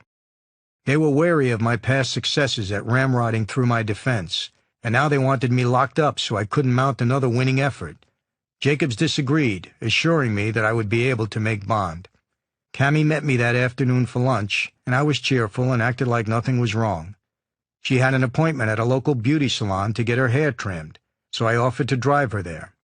On the way, the phone beeped in my white Mercedes, and Cammy's heart sank when she heard my end of the conversation. "Who else was arrested?" I asked, without thinking. When I finished, Cammy forced herself to ask what had happened, hoping that what she suspected was not true. "The fireworks went off in New York," I said. "Everyone's been arrested. They want me to turn myself in." "Now?" she asked incredulously. "Now," I told her. "Oh, not again," she responded, bursting into tears. The phone rang a second time, and it was Cammy's sister, Sabrina. She said that FBI agents had surrounded our Brentwood condo. That scared Cammy even more. Policemen she understood, but FBI agents? That had to mean I had done something really bad. "Is this the way it's going to be the rest of our lives?" she asked through her tears. "Every 6 months, FBI agents coming to our home?" The FBI agents grilled Sabrina, but she clammed up, pretending to be a babysitter. I circled the area and explained to Cammy that I had decided to surrender in Florida. I expected that the feds were acting in bad faith, so I would steal their thunder by giving up to the state authorities in Fort Lauderdale instead. I dropped Cammy a block away from our house and told her I was going to the Bel Air Sands Hotel. "Don't try to come there," I warned. "You'll just lead the FBI to me." As I had expected, 2 agents met Cammy at the door when she got home. She told them I had already left for New York. They asked if they could come inside the apartment, and she said sure. The agents questioned her about herself, her marriage, the baby, and anything else they could think of. Cammy played the part of the totally ignorant wife, which wasn't difficult since I still hadn't told her much about my life. Satisfied, the agents left, but continued to stake out the area. When I learned what Cammy had done, I was angry that she'd let the agents in the house. "You never, ever let them inside the house," I said. "You meet them at the door and leave them there." Meanwhile, Sabrina was standing on the balcony of the first-floor condominium, chatting with a handsome Italian FBI agent. He asked the pretty, tousled-haired teenager if she was an actress or a model, and was a few smiles away from asking her for a date when Cammy had to go out and rescue her. "I'm sorry we have to do this, Mrs. Franzese," the agent said. "We're just doing our job." "Yeah, great job," Cammy snapped, pulling Sabrina inside. "These guys are here to put my husband in jail," she exclaimed, "and now they're making advances at my sister. I can't believe it." I drove to the Gap clothing store in Westwood and bought a pair of jeans and a striped shirt for the trip to Florida. While I was shopping, Cammy made a test run to Ralph's supermarket on Wilshire Boulevard to see if she would be followed. She was. She noticed that the agents waited outside in the parking lot instead of going into the store, and the wheels began to spin in her mind. She could drive to a mall, go in one end, come out the other, and catch a taxi to get to me. Like me, she had a premonition that this time I wouldn't be coming back. Returning home, Cammy packed some of my clothes and stuffed them in a garment bag. As the hours wore on, The number of agents surrounding the building dwindled. The Italian outside the balcony had departed. Cammy sent Sabrina out for a walk to survey the situation, and she reported that the remaining agents were staking out the apartment entrance. Cammy went to the balcony, dropped the garment bag to the grass below, and then climbed down the balcony wall. She braced her feet on a garden hose reel, then jumped the final distance to the grass. She picked up the garment bag, ducked into the parking garage, hopped into the midnight blue Nissan 300ZX I had bought for her at Thanksgiving, and sped out of the building. Cammy drove around for the next hour, darting in and out of traffic, stopping to get gasoline, and weaving across parking lots to determine if she had a tail. As far as she could tell, there was none. She drove to the Bel Air Sands, slipped into the elevator as unobtrusively as possible, and found my room. She tapped on the door. The knock nearly sent me through the roof. "Who is it?" I asked. "Me," she responded. "Are you alone?" "Yes." "Are you sure?" "Yes, Michael. Yes, just let me in." I opened the door and looked sternly at my impetuous wife. "Why did you take such a chance?" "I don't care," she said. "I had to see you." I waved her in, locked the door, and squeezed her tightly. After we had spent some time comforting each other, I said to her, "I couldn't find a flight to Miami. I tried to charter a jet, but none was available." She grabbed the phone in one hand and the yellow pages in the other and began calling every airline. Eventually, she found an Eastern flight that could get me into Fort Lauderdale with 2 stops. She made the reservation in the name of her younger brother, Guatemala Garcia, a name I couldn't even pronounce. In those days, before the tragedy of 9/11, you could travel under a different name without much difficulty. It's quite different, of course, today. We ordered room service, shared a solemn dinner, then lay on the bed for 2 hours, hugging each other and crying. "Who's going to take care of me if you go away?" Cammy whimpered. I hadn't even left yet, and she already felt terribly lonely and afraid. I brushed the tears off her cheek and looked into her huge, frightened eyes. She was just a baby, a scared child. "We'll get through this," I promised. "Just try to be strong. I'll call you as soon as I can. Have your family stay with you. I don't want you to be alone, not even for one night." Cammy cried the whole way to the airport, and it tore me up to see her in such anguish. As I drove, tears also ran out from under my glasses and down my cheeks. "Don't cry," I said, ignoring my own tears. "Everything will be okay." At the departure ramp, I gathered my things, said goodbye, and walked away. I stopped, turned, and gave Cammy a last wink. I had to be strong. She needed it in that moment. While I was on my way to Florida, federal agents were wisely searching airline listings to try and intercept me. They stationed men at the airports in Miami and Fort Lauderdale, but those agents were looking for Michael Franzese, not Guatemala Garcia. Cammy's quick thinking had helped me foil their plans. During a stopover in Dallas, I passed by a row of newspaper boxes and was struck by a headline in the New York Times announcing my indictment. I fished in my pocket for some coins, dropped them into the slot, and removed the paper. As I flew to Fort Lauderdale, I read about the mounting troubles of a young La Cosa Nostra capo. The weariness of the all-night flight caused the words of the story to intermingle with scenes from my life. It was such a contrast, and I found it difficult to comprehend that I was the hunted criminal being written about on the front page of one of the world's most prestigious newspapers. Arriving in Fort Lauderdale, I hid my face as I walked through the terminal. I flagged a cab and directed the driver to a nearby McDonald's. Jacobs had arranged for me to meet a Broward County detective at the fast food restaurant. The friendly detective led me to his car and drove me directly into the garage area of the courthouse to dodge the FBI agents staking out the building. They were intent upon intercepting me on the courthouse steps, pulling rank on the local police, and shanghaiing me to New York. Since the local Florida police didn't like the FBI's Gestapo tactics any more than I did, we were uneasy allies at that moment. Inside, I was charged with 65 counts of Florida's massive 177-count tax evasion indictment. I posted 10% of a $124,000 bond and satisfied the state obligation. "I know," I then told the detectives after being symbolically released. "The feds are waiting downstairs." A heavily armed band of grim-faced FBI agents took over from there. With me in tow, they set off for the Metropolitan Correctional Center in Miami, a civilized federal facility.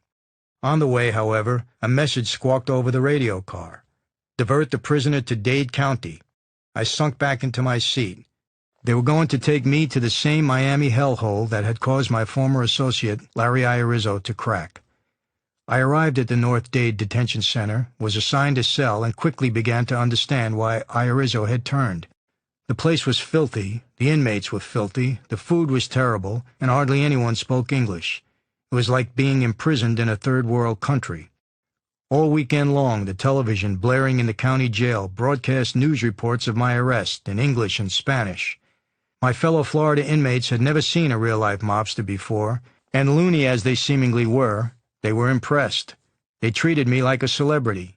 Many asked in broken English how they could join the famous American Mafia. Upon Jacob's advice, I waived extradition to New York. He wanted to have my federal bond hearing there instead of in Florida. In retrospect, it was a questionable decision. The authorities hardly knew me in Florida, so I would probably have made bail more easily there. In New York, I was a certified second-generation, blue-blooded gangster, so they would fight very hard to keep me locked up. 3 long, miserable days after I arrived in South Florida, 2 task force members, Suffolk County Police Detective Frank Morrow and U.S. Postal Service Agent John LaPerla, flew to Miami. They had come to escort the Long Island Don, as the United States Congress had dubbed me, back to New York. Morrow and LaPerla were decent and didn't bother to handcuff me until we arrived at Islip Airport in Long Island. Even then, the handcuffs were a show for the crowd of reporters waiting to record my arrival. The reporters aimed their cameras and shouted questions at me as I was taken to a waiting car. I was then driven to the federal courthouse in Uniondale, Long Island, and taken to a courtroom a few floors above the same basement conference room where the Michael Franzese task force had worked to seal my fate. By what seemed like some stroke of very bad luck or some devious coincidence, the judge assigned to my case was Jacob Mishler, the same Jacob Mishler who had presided over my father's case and sentenced him to 50 years in prison nearly 2 decades before. The same Judge Mishler who had overruled our appeals attempting to prove that my father had been framed. The same Judge Mishler whose daughter I was said to have planned to kidnap, and the same Judge Mishler whom Mom had once sarcastically applauded in open court, screaming insults at, and openly accused of being a part of a vicious scheme to frame her husband. Great, I thought. With Mishler on the bench, the odds of my getting a fair trial were about 100 to 1. John Jacobs immediately filed to have Judge Mishler removed from the case, citing his long, stormy history with the Franzese family. Despite the logic behind this motion, I was in incomplete agreement with it. There was no question that Mishler would be tough during the trial and devastating during sentencing, and under him I'd be lucky to get a mere 50 years like my father. On the other hand, Judge Mishler had always been lenient in awarding bail. He had allowed my father to remain free on appeal for 3 years following his bank robbery conviction. More than anything else, I wanted to make bail, and the way I saw it, we could motion to have Mishler bounced after the bond hearing. Jacobs remained adamant that Mishler had to go without delay and continued to push hard to have him ousted. Mishler countered that he hardly remembered my father's case or the threat against his daughter, and that he could be fair with me. Jacobs continued to protest and demanded a speedy trial, a calculated move based upon the fact that Judge Mishler was scheduled to sit on the bench in South Florida as part of his rotating federal jurist duties.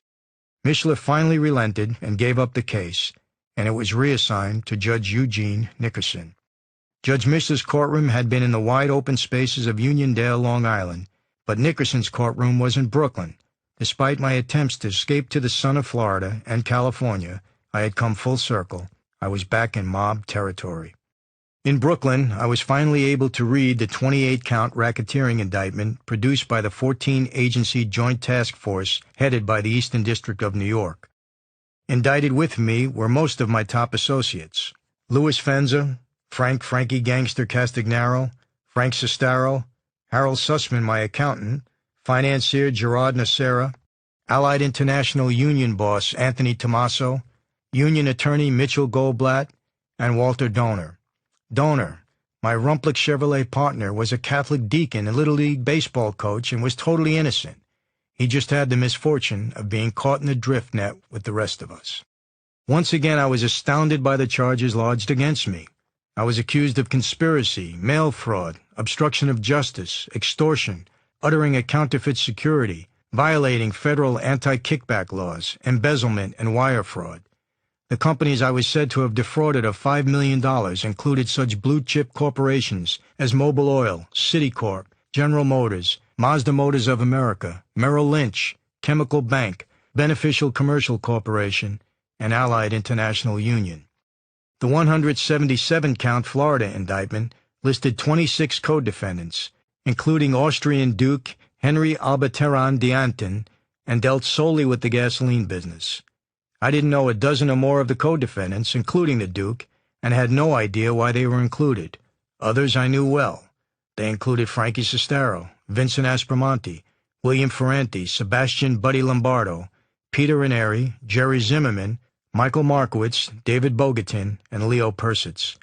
My first thought upon reading the indictments was that I could beat these charges. The union embezzlement charges were imprecise, and I was insulated from them. The rest of the charges were a mishmash of truth, fiction, other defendants' crimes, and routine business practices. The accusations could easily be attacked. Despite the millions I had been stealing in gasoline taxes, it appeared that the government was still unable to build a solid case against me. I was among friends at the Metropolitan Correctional Center in New York. Included among my fellow inmates on the 9th floor were family boss Carmine the Snake Persico, Colombo underboss Jerry Langella, and Genovese family boss Anthony Fat Tony Salerno. It was said that there were more of us in MCC than there were on the street at that time. We were all there because Rudolph Giuliani, then U.S. Attorney in Manhattan and later Mayor of New York City, had indicted the bosses of all 5 families for racketeering in what came to be called the Mob Commission case. Under his tenure, there was intense and unprecedented scrutiny of the mob as he was determined to bring it down. MCC was a real drag. We were locked down all day with no exercise, no activities, or even a breath of fresh air. One afternoon, I watched as a pair of Chinese Dragon gang members, in prison on murder charges, beat a bulky weightlifter bloody with a pair of broomsticks. The bodybuilder was a bully who threw his weight around, especially in the telephone area, and the Chinese guys had finally had enough. They were as quick and deadly as mongooses, and ended up breaking the bigger man's arm. What was more disturbing to me, however, was the fate of my fellow mobsters. They kept going to trial, losing, and getting hammered with harsh sentences. Every other day, it seemed, someone was coming back with a 30, 40, 50, 70, or even 100-year sentence. The city seemed to be engulfed in a wave of mob hysteria, and the prosecutors were on a roll. This didn't bode well for me, especially considering that it was the ringleaders who were being hit the hardest, and I was the youngest of the clan. The prosecutors trotted out everything they could to try to convince the judge that the yuppie Don was actually an old-fashioned, blood-and-guts mob killer who was a menace to society and unworthy of any bail, and by calling witnesses who twisted the facts, they were doing a pretty good job of it. When the hearing ended, Judge Nickerson reserved his decision until an unspecified date. It didn't surprise me when he ruled a week or so later that I was to be held without bond. By comparison, John Gotti and a gang of his associates were at the same time awaiting trial in Nickerson's court for charges ranging from murder to drugs, and none of them had been remanded. How ironic. Except for a few poorly supported extortion counts, I had been charged with white-collar crimes. My continued detention was difficult to accept. Quite honestly, it wasn't God I turned to. I knew that I had some serious work cut out for me if I wanted to hit the streets and be with Cammie ever again. I had to get out of jail, at least for the stressful time prior to and during the trial. There had to be a way, so I again reviewed all the angles. Another inmate told me about a new law that allowed prisoners with complicated cases to be released for part of the day to work on their defense. Since my Florida indictment included 27 co-conspirators on top of my 28-count federal indictment, I figured I was a natural to test the law. Jacobs, my attorney, discouraged me, calling it an extreme long shot and a frivolous motion. I wrote most of the briefs myself and ordered Jacobs to present the request to the judge. We were all surprised when the judge granted my request and even granted me more free time than I had sought. I had asked for 6 hours a day, 5 days a week, but the judge awarded me 10 hours a day, 6 days a week. I would be transported from MCC to Jacobs' office at 10 a.m. on each of the 6 days, watched over by U.S. Marshals, and then returned to the jail around 8 p.m. that night. I was only the second inmate to have such a motion granted. Of course, Jacobs claimed the credit after the fact for filing the motion. As for me, I began to wonder if God had his hand in all of this. John Jacobs' office was a prison of another kind, but it beat the total lockdown of MCC's 9th floor. I could eat better food, see my wife and child, and fight my case. It could have been a whole lot worse. Studying all the charges against me and considering what was happening with other mob defendants, for the first time I began considering the possibility of working out a plea bargain. One of my co-defendants, Union boss Auntie Tommaso, had already rolled over. That was significant because the union activities were an area where I was at risk. And even if I had been able to mount an effective defense against Tommaso and Irizzo, the current indictment was merely another in what appeared to be an endless string the task force was prepared to bring against me. Brooklyn's organized crime strike force chief, a sharp prosecutor named Laura Bravetti, was even then busy working on a gasoline tax indictment. She was thus closing in on my most vulnerable area, the money we had made stealing taxes. That was the one indictment I truly feared. At this point, Cammie was beginning on her own to understand more about the nature of my business. And as her understanding grew, it struck me that I had made the same mistake I accused my father of making when I was a child. It upset me that when he was going through his legal problems, he never sat the family down and explained the newspaper stories, never explained to us what was happening. I felt he should have told us what to expect and who and what he was, but when it came to my turn, I too never set my family down to explain. Instead, I took the same silent route as Dad had taken. Even as close as I was to Cammie, I never admitted to her who I was or gave her a history of La Cosa Nostra. What bothered her most now was what she perceived as the savage cannibalism of the crime families themselves. From her perspective, she had more to fear from my friends than from the prosecutors, and she had a point. Vincent Rotundo, a DeCavalcanti capo she had met when he was a co-defendant with me on the Hyman Cooper loan shark trial, was blown away in front of his Brooklyn house while his wife and children huddled inside. Rotundo's body was covered with the fish he had purchased for dinner from a nearby deli. It was widely believed that he was killed because Jesse Hyman was his associate, and he had introduced Hyman to other made men. When Hyman became a government witness, Rotundo was finished. Veteran mobster Johnny Irish Matera, a close friend of my father's, arrived at Kennedy Airport one afternoon from North Miami and drove to a meeting in Brooklyn headed by Persico. He failed to notice that he had an FBI tail. Because of this, Persico's parole was revoked for associating with felons, and Johnny Irish paid for the mistake with his life. My initiation ceremony cohort, Jimmy Angelino, would later incur the mob wrath by trying to muscle in on the Gambino family's interest in New York's billion-dollar garment industry, which surrounds the Empire State Building. He was taken for a ride by his Colombo family brothers and was never seen again. Rotundo's death and the murder of Gambino boss Paul Castellano hit Cammie especially hard. She envisioned me going out the same way, in a puddle of blood in front of our home, or on a dirty New York sidewalk outside an Italian restaurant. She decided that she'd rather have me in prison in California than free in New York. That feeling and her acceptance of my being in prison made agreeing to a plea bargain a great deal easier. I was concerned about her increasing fears and had decided that I never again wanted to come home and find my emotional wife on the bedroom floor, trembling, crying, and clutching a stuffed monkey. All else considered, I would have fought the indictments in court where I had always won. But even if I had been able to dodge yet another bullet, I would merely have doomed Cammie to a life of tormenting anxiety, and I'd be putting my children through the same hell my father's lifestyle had put me through. For Cammie, I was ready to give up my criminal empire and go to jail, and even to attempt the impossible, sever my ties to La Cosa Nostra. With those private goals in mind, I concluded that my best position would be to offer an all-encompassing plea that settled everything, past and future. As part of the plea bargain, I agreed to plead guilty to 2 of the 28 counts filed against me, federal racketeering and tax conspiracy. I was given a 10-year prison sentence, was forced to forfeit nearly $5 million in assets, and agreed to be fined an additional $10 million in restitution.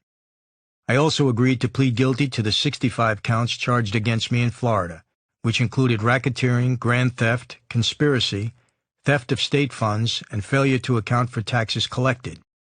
The 9-year Florida sentence would run concurrent with the 10-year federal sentence. A $3 million Florida restitution fee would come from the $15 million federal agreement. In addition to the pleas, I privately promised to quit the mob. Publicly, I sang a different tune, one in keeping with my oath.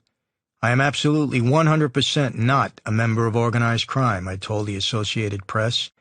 It's because of that label that I've had all of these problems. I'm willing to give the government a pound of flesh if this will be the end of it. In return for my pound of flesh, the slate would be wiped clean.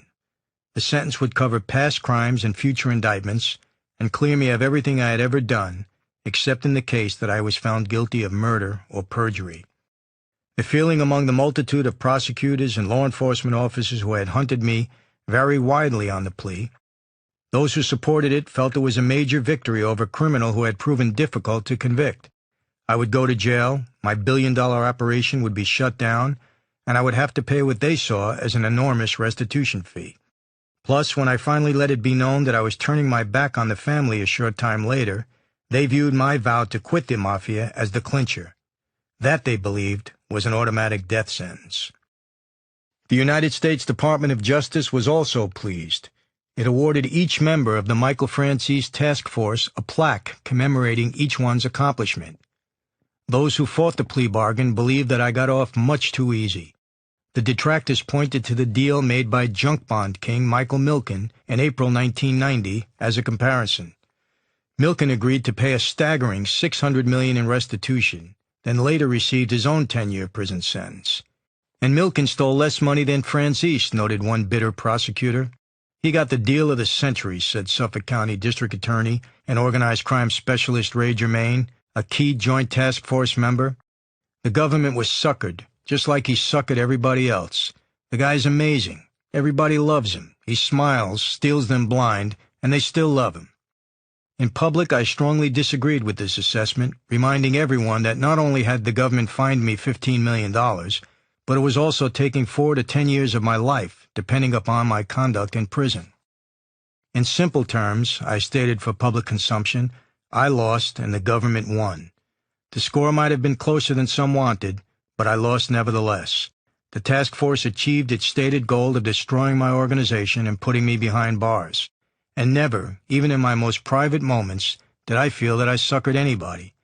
I came to realize that the life I was living was wrong, and I was glad to be paying my debt to society and starting a new life.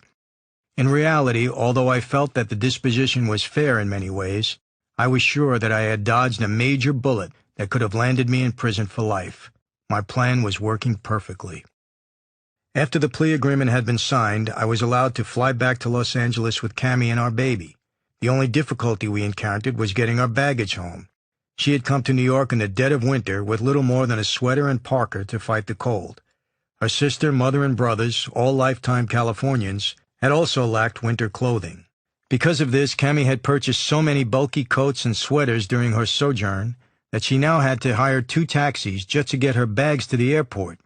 She ended up having to ship most of her belongings as unaccompanied baggage on a cargo plane. During the flight home, my U.S. Marshal escorts let me sit with my wife and child. I hugged Cammie and played with Mikkel as we made the 5-hour trip. Then, when we arrived in Los Angeles, I was allowed to spend the weekend at home before reporting to the U.S. Marshal's office for Phase 1 of my punishment. Among numerous riders I had been able to negotiate into my plea agreement was one that enabled me to spend the 3 months prior to my sentencing in a Los Angeles halfway house. Halfway houses are set up in part to prepare long-term inmates nearing the end of their prison stay to re-enter society. I took the position that I needed to prepare to leave society, and I was thus assigned to the Suicide Prevention Center Community Treatment Center on Menlo Avenue. I arranged it so that I could be out from 6 a.m. to 11 p.m. each day. Basically, all I did was sleep at the place. I wasn't totally free during the day, for U.S. Marshals did monitor my every move. Because of the imprecise language in the plea papers, however, I was able to dictate the terms of my watch. The agreement stated that I was able to pay the salaries of the officers on the 24-hour detail, a sum that amounted to $4,000 a week. This apparently led the U.S. Marshal's Office to view it as a sort of rent-a-cop situation. They asked me how it was supposed to work, and I quickly laid out the least intrusive scenario. The marshals were to follow me in a separate vehicle on my daily rounds. They would park outside the buildings where I stopped, but would not follow me inside. In New York, the prosecutors were under the impression that the order meant I was to be bodily surrounded by marshals at all times, and I was aware of this perception. So whenever any of the New York prosecutors came to California, I had the marshals stick closer to my side.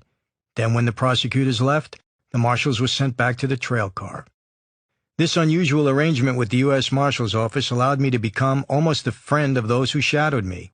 They were decent men who worked hard, and I liked them, so I did my best to make their job easy and let them know that I wasn't going to get out of line. I even alerted them in advance of my schedule so they could be properly attired. "I'm going to the beach tomorrow, so bring your shorts," I advised them one afternoon. The marshals appeared the following morning dressed in swimsuits and carrying picnic gear. "We're going to see the Dodgers tonight," I announced a week later. "I've got box seats for everyone." On one occasion, the officers became disoriented by the plethora of white Mercedes in Los Angeles and followed the wrong car. I had to double back and hunt them down. Cammy and I chased them up Wilshire Boulevard. "Hey, where you guys going?" I shouted at a stoplight. I turned on Beverly Glen. They followed us sheepishly and thankfully. When Mikkel was christened at Westwood Hills Christian Church, we invited the marshals and their wives to the event and to the party afterward. Cammy was happy about the halfway house arrangement. The only negative aspect was the knowledge that the clock was ticking with each day. We used even this knowledge to our advantage, making good use of our time together. Being unable to spend the night with her was unpleasant, but we adjusted. I'd arrive around 6:30 a.m. and slip into bed beside her so we could wake up together. It was during this time that Cammy became pregnant again. This time the news depressed her. She wanted only one baby at a time, and I was on my way to prison for up to 10 years. I didn't share Cammy's dismay over her pregnancy. As the home pregnancy kit registered dark blue, a big grin formed on my face. "That's the bluest blue I've ever seen," I quipped. "I don't think there's any doubt." We celebrated by moving from the condo in Brentwood to a luxury apartment in the exclusive Mirabella building on Wilshire Boulevard in Westwood. I wanted a complex with security guards, and the Mirabella, with its elaborate closed-circuit television security system, seemed perfect. One evening, as we huddled in our new bedroom watching television, I flipped through the channels and caught the beginning of the classic movie Spartacus. I remembered having enjoyed it years before and wanted Cammy to watch it with me. For the next 4 hours we sat mesmerized as Kirk Douglas and Gene Simmons played out the tragic love story of the former Thracian slave who led an uprising against the Roman Empire in 73 B.C.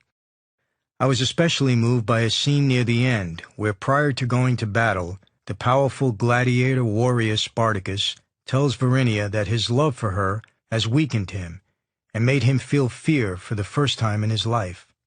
Varinia responds that he is so strong he could be weak with her. Those lines really hit home.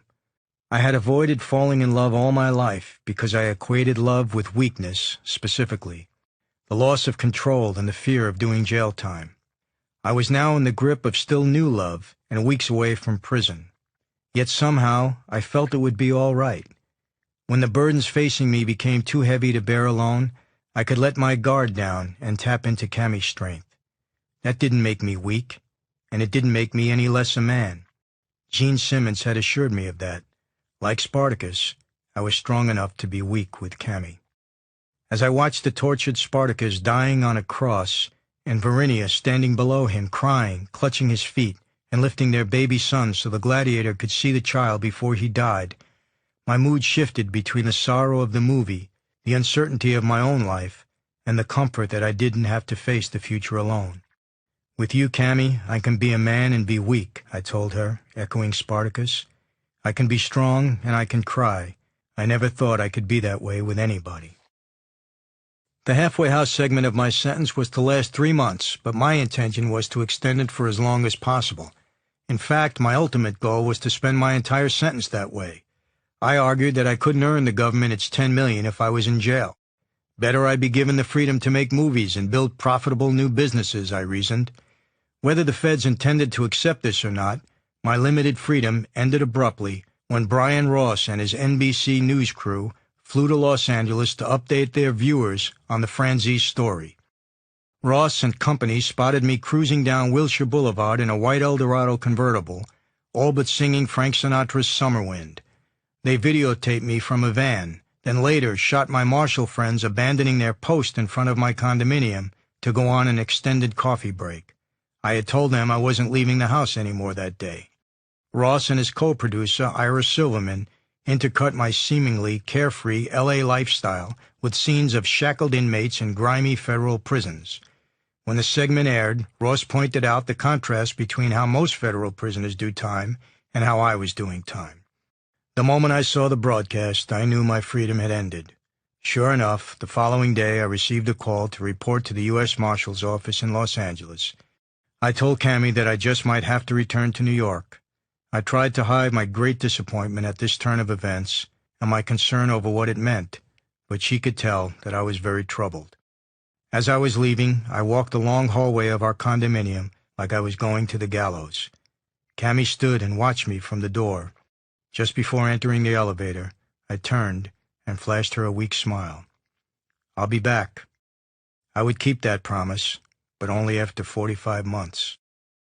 At the Marshal's office, I was cuffed, driven to the airport, and put on an American Airlines flight to New York. Relax, pal, I told a nervous American Airlines clerk at the gate. I'm in for tax fraud. I'm not a murderer or anything. The passengers similarly gawked at my handcuffs as the marshals paraded me through the cabin to my seat in the back. In New York, I was brought before the miffed Judge Dickerson, who had no doubt seen the NBC report. Not surprisingly, the judge ended the halfway house arrangement and ordered me back to prison. I was bused to the Otisville Federal Corrections Facility near Middletown, New York. My freedom had ended so fast, I had been unable to schedule the water baptism I so desired. I was transferred to a federal prison in Lewisburg, Pennsylvania, and was assigned to K-Dorm, a basement dungeon out of some Stephen King novel. The bottom floor at Lewisburg had previously been condemned, but it had been reopened after a riot at a nearby Washington, D.C. prison ended with prisoners burning the place down. They shipped 251 of the 1,000-plus D.C. prisoners to Lewisburg and dumped them into the basement, which was nothing more than a large Army-style barracks with exposed pipes and rows of filthy bunks. There were no bars or individual cells. Everyone just wandered around, made noise, argued, picked fights, and got on each other's nerves. The food was so bad at Lewisburg that I ate only one meal a day. In fact, it was such a hellhole that I insisted that Cammie not visit me there. I did have some friends on the more civilized floors above us. Among them were Tony West and James Jimmy the Gent Burke. West owned a bar and restaurant next to my brother-in-law's Italian restaurant, Trattoria Siciliana, on 2nd Avenue and 29th Street in Manhattan. Burke was the Lucchese family associate Robert De Niro played in the movie Goodfellas. I wasn't sure why West was in, but Burke had been convicted of murdering Richie Eaton, one of his partners in the infamous $6 million Lufthansa Airlines theft at Kennedy Airport in 1978. Eaton had been found frozen solid in a refrigeration truck. Burke would place cigarettes, candy bars, books, or postage stamps in a small bag, tie a long string to it, drop it out an upstairs window, and lower it to me through a window in the shower room. I didn't smoke, but cigarettes and candy were like money in prison. I was able to trade them to other prisoners in exchange for their phone time. K-Dorm was a holding area for prisoners being sent somewhere else. The flights out were every other Tuesday and Thursday, and the list of those scheduled to leave was posted after midnight the same morning. Everyone wanted to get out of there so badly that we all woke up after midnight on those mornings and trudged to the board to see if we might be on the list. Finally, after 3 weeks, my name was posted. I took a 2-hour bus ride to an airport somewhere, then turned around and took a 2-hour ride back to the prison. Apparently, the plane had broken down. I could not get out until the following day. I was being sent to El Reno, Oklahoma, another paradise. There I was placed in the hole, in isolation, for an entire week. I passed the time reading my Bible. I was certainly interested in learning more about God at that point, but my Bible reading had not yet reached the level of impact or intensity that it would later on. Cammy surprised me by flying in from Los Angeles. When I was told that I had a visitor, I thought it must be a mistake. When I eventually realized that it was no mistake, I asked permission to shower before seeing her because I was so grubby from my incarceration. Even then, I must have presented a horrid sight. My hair was long and unruly, my beard was dark and stubbled. I was wearing baggy pants with huge cuffs, black shoes with rubber soles, and a khaki shirt, and I had lost 15 pounds. "You look like a homeboy," Cammy joked. "You should have seen me before I took a shower," I said. "I couldn't come out that way." Meanwhile, back east, things were looking grim. Undercover agents spotted my father having dinner at Lena's restaurant in Jericho, Long Island, with a convicted gambler and loan shark named Joseph Caridi. According to Nassau County District Attorney Elaine Jackson Stack, Caridi interrupted his meal to collect a usurious loan from one of his agents. My father's parole was subsequently revoked for the second time, once again for associating with known felons. He was shipped to a federal penitentiary in Petersburg, Virginia, for 8 more years, beginning in April of 1986. Mom was beyond grief. For the first time, both her husband and son were in prison. And correction officials made sure that Dad and I were never at the same prison. I felt helpless, locked away myself. There was nothing I could do for him. That hurt as much as anything else. After my week in the hole at El Reno, I was transferred to a new prison facility, this one in Phoenix, Arizona. That was as close to California as I was to get for the next 4 months. Because of its newness, the Federal Correctional Institution in North Phoenix was sparkling clean. My mother could do time here, I joked to Cammy, trying to ease her mind. The farther I got from New York, the more my mob background seemed to affect people. The day I arrived, the prison's chief lieutenant summoned me to his office. "This is my prison," the beefy Texan drawled. "You ain't gonna come here and take over." "Hey, I don't recall sending you a resume for a job," I countered. "I'm just a prisoner. I'm not taking over anything. In fact, you can keep me in lockdown 24 hours a day if you want. Just slip my food in the door and let me out for visits. I just want to do my time and get out of here." After that, the guards and I got along fine. Despite the pleasant visiting circumstance and the almost college campus atmosphere of Phoenix, the distance from Los Angeles made the trips tiring for Cammy, and when she was 8 months pregnant, her doctor ordered her to stay put. I told my attorneys to push harder to get me to Los Angeles. Finally, the order came through, and I was sent to Terminal Island, a federal facility near San Pedro that was a 45-minute drive from the Mirabella. "Baby, I'm home," I told Cammy over the phone after I arrived. Home was better than most of the other prisons I'd been in, and was certainly survivable. My new home, however, turned out to be anything but a pleasant experience for Cammy. The facility was grossly overcrowded, and she would often have to wait in line of unruly visitors for up to 2 hours every time she wanted to see me, which was 3 times a week. By the second week, she realized it had taken less time and stress for her to fly to Phoenix and take a cab to the prison there than it did to see me at Terminal Island. But after fighting so hard to get close to Los Angeles, it was too late for me to ask for a transfer. I wouldn't have anyway. Knowing Cammy was nearby compensated for the poor conditions.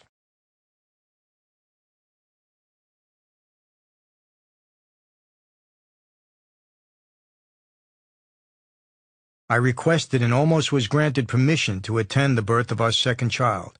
But 2 days before Cammy went into labor, the New York prosecutors overruled that decision, deeming me to be such a high-level organized crime figure that I should not be afforded any privileges whatsoever. Fortunately, this time, Cammy didn't need her human scratching pole. She was in labor only 4 hours, and this birth was a breeze compared to the first. We had a second Cammy look-alike daughter, Amanda, born January 22nd, 1987. "I hope you're not upset that it's not a boy," Cammy said when I called. "No, baby, I'm not upset at all," I assured her. Since Terminal Island was my long-term facility, I was given a job there. After some basic training, I was designated as a psychiatric aide and was assigned to B Dorm, the prison's psychiatric ward. It was just like One Flew Over the Cuckoo's Nest, only worse. Every day I'd have to ride herd over the crazies. I'd assist the doctors, prevent the patients from attacking the nurses or each other, and do my best to keep things at a tolerably insane level. None of that was easy. The characters in B Dorm were unbelievable. One guy had taken female hormones in preparation for a sex change operation, Then he changed his mind at the last minute and took male hormones to reverse the effect. The male hormones made him grow hair all over his body, and he looked like a monkey. The seesaw act with his gender must have cooked his brain, because he was a mess. One minute he'd be a woman, jiggling and flirting with some of the men, and the next moment he'd be a macho man. He was in prison because he had written a threatening letter to President Ronald Reagan. He had signed the letter, but his boyfriend turned him in after they had an argument. Another man thought he was President Reagan, and he played that part pretty well. He was a mad professor type with disheveled hair and clothes, but he talked intelligently about government and world affairs. It sounded like he had once been a real politician. His main problem was that he had a thing about stuffing trash into mailboxes, and that's why he was in prison. He was caught dumping garbage into a blue postal box. In prison, he'd sound good one minute, espousing his presidential decrees, then the next minute, he'd try to sneak off and dump junk down the prison's mail slot. "Hey, Prez," I'd say, "what are you doing?" He'd get this weird grin on his face and try to hide the garbage behind his back. "I'm carrying out my presidential duties," he'd say. "No, you're not," I countered. "You're stuffing trash in the mail slot again. Cut it out now. That's how you got in trouble in the first place. What's with you and this garbage thing?" He never offered an explanation. I was able to form a long-lasting friendship with Kelly Hamilton, another psychiatric aide. Hamilton was better known in the Northwest as the I-5 Bandit. The way he told it, he was watching the Steve McQueen and Ali MacGraw movie The Getaway one afternoon and decided to spice up his life by becoming a bank robber like McQueen. A bright guy, Hamilton successfully robbed a string of banks along Interstate 5 before getting caught. He never used a weapon. He just handed the teller a note demanding cash, smiled, and made off with the money, usually just a few $1,000s, enough to get him to the next town. He was tried, convicted, and sentenced to 20 years. Character-wise, the I-5 Bandit was the most stand-up guy I met in prison, and our daily battles with the denizens of the psychiatric ward helped solidify our friendship. Hamilton was released from prison in the mid-1990s after serving some 14 years. To this day, I consider him to be a very decent human being and a most trusted friend. There were other prisoners at Terminal Island who I wanted nothing to do with. One afternoon in the prison yard, I ran into someone who looked familiar. When he saw me, he nearly freaked out. It wasn't until later that I realized it was Henry Hill, the low-life Lucchese family associate from the book Wise Guy and the movie Goodfellas. I barely recognized Hill because he now looked so old, broken, and haggard. He was no Ray Liotta, the actor who played him in the movie. Hill had wandered in and out of the witness protection program after ratting on everybody he knew, including my friends Paulie Vario and Jimmy Burke, and he was now in jail for crimes he'd committed while back on the street. Soon the prison's chief lieutenant, Henry Navarro, called me into his office. "Michael, Henry Hill spotted you in the yard and came in here as white as a ghost." "I thought I recognized him," I said. "He demanded to be put into solitary," Navarro told me. "He says you're going to kill him." "I'm not going to touch the guy," I said. "He's got nothing on me, and he's not worth killing." But Hill remained so terrified that they shipped him out within 1 week to another prison facility. My fellow prisoners, almost to the man, wanted to join my gang. I never had any problems with anyone in prison. Made men are considered kings among criminals, and the strict underworld social structure holds true in prison much the same as it does on the outside. I could have taken advantage of the standard business opportunities in prison, from bringing in illegal contraband to directing criminal activities on the outside, but I declined. All I wanted was extra visits and phone privileges, my television, and sometimes a better meal. Other than that, I played it straight. I wanted to rack up all the good time I could get. Each day I was a good prisoner, I would get 2 days knocked off my sentence. If I stayed out of trouble, I could be free in 3.5 years, and that thought consumed me and guided my every move. I had too much to live for now to spend more time needlessly behind bars. Shortly before Thanksgiving 1987, I was rousted out of my bunk at Terminal Island early one morning by an unfamiliar guard.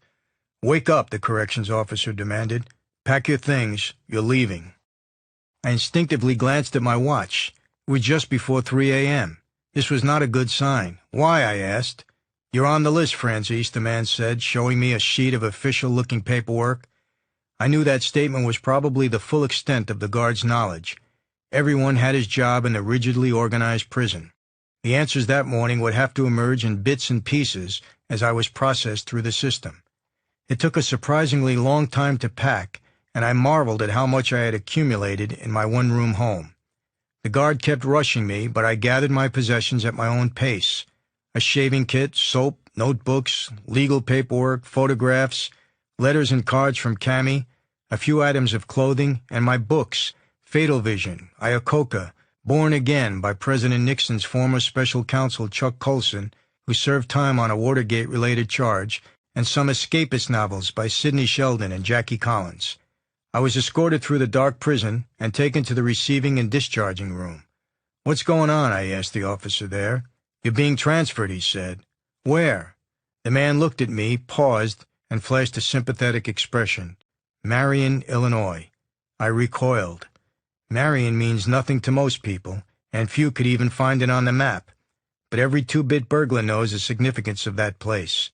Marion was at that time the location of the only Level 6 federal prison in the United States. Maximum security and beyond, absolute lockdown 24 hours a day, home for 350 of those whom the federal prison system viewed as their most dangerous inmates. Marion, Illinois is also the last whip the federal correction system uses against recalcitrant prisoners. Even death row inmates and lifers have to fear something in order to be controlled, and Marion is the sword of punishment that hangs over the heads of every federal prisoner. This was terrible news indeed. "What for?" I asked. The guard shrugged. He didn't know. I was just on the list. My thoughts spun, and the first of them was of Cammie. She was scheduled to visit me later that same day. If she arrived and found me gone, she'd panic. And then when she learned where I was being sent, she'd really panic. It didn't occur to me that a young Christian girl like Cammie wouldn't know Marion, Illinois from Omaha, Nebraska. Normally, she wouldn't have, but my wife was no longer the innocent person she'd been when we met. 2 years of standing in jailhouse visitors' lines, chatting with wives, lovers, parents, and children of other inmates had educated her on the prison system. I was sure she must know by now what the levels meant and what the differences were between Level 1 and Level 5. There was no doubt in my mind that Cammie had heard of Level 6, one level above hell. The guards at Marion were rumored to be as twisted and sadistic as the prisoners. They sometimes wore full riot gear, complete with flak jackets, helmets, Darth Vader face masks, gloves, and heavy boots. They often carried pistols, rifles, and shotguns, along with 3-foot-long clubs with ends weighted by steel beads. I had to call Cammie. I had to ease her fears, even if my own were running wild at that moment. I would ask her to contact my attorney so that he could find out what was happening and then take measures to stop it. This task would not only take her mind off of the perceived horrors of Marion, it would make her feel, rightly or wrongly, that the process could be thwarted. As soon as I could get to a phone, I would call. As I waited, I tried to guess what had sparked this latest development. An obvious answer came quickly to mind. An edition of Life magazine with a lengthy article about me had hit the stands 3 days before. I had consented to a rare interview, and the story was given big play. Life proclaimed me the mob's young genius, and once again hinted at special treatment. The Life article detailed my wheeling and dealing with the government and my unusual plea agreement. It also claimed that Cammie had given me an ultimatum to quit the mob and had threatened to leave me if I refused. That part of the story infuriated me because Cammie had made no such demand. I steered my thinking back on course. Prison officials must have read this article, thought my life was in danger because of its quitting the mob headline, and decided to ship me off to Marion for my own protection and to avoid liability. "What can I do?" the receiving and discharging clerk said. "It came over the teletype. It's a writ." A supervisor appeared, and I confronted him. "How can you writ me to Marion?" The supervisor seemed surprised. "Marion? Who said anything about Marion? You're going to Chicago." It had probably been an honest mistake. Chicago, Illinois, Marion, Illinois. The other guy had just assumed that I was being sent to the worst prison in America. Chicago was still too close to Marion for comfort, but the supervisor insisted there was no connection. I was then able to breathe a sigh of relief. Chicago, welcome as that news was, created a whole new set of confusing scenarios. "Why Chicago?" I asked. "I don't know," the supervisor said. "You have to appear before a grand jury on Tuesday, so we have to get you there, that's all I know." It must be a mistake, I thought. I had made no agreement to testify in Chicago. I couldn't testify. With La Cosa Nostra, to testify was to die, or worse, to be imprisoned in the witness protection program for the rest of my life. I've never been to Chicago, I said. The supervisor knew what I meant. Chicago had its own mob hierarchy, dating back to the days of Al Capone. That was the turf of Anthony Joe Batter Zaccardo and the late Sam Giancana and their crime families. I had nothing to do with them. Handcuffed and manacled, I was herded onto a beat-up 707 sitting in the San Pedro runway. The marshal's jets were generally broken-down machines, inherited from some other department or confiscated from drug dealers. The insides had been altered just enough to shift from carrying illegal freight to transporting human cargo. The jet was slowly filling with criminals of one sort or another, being transferred around the federal prison system for whatever reason. By takeoff time, the lumbering jet was packed with nearly 100 convicts.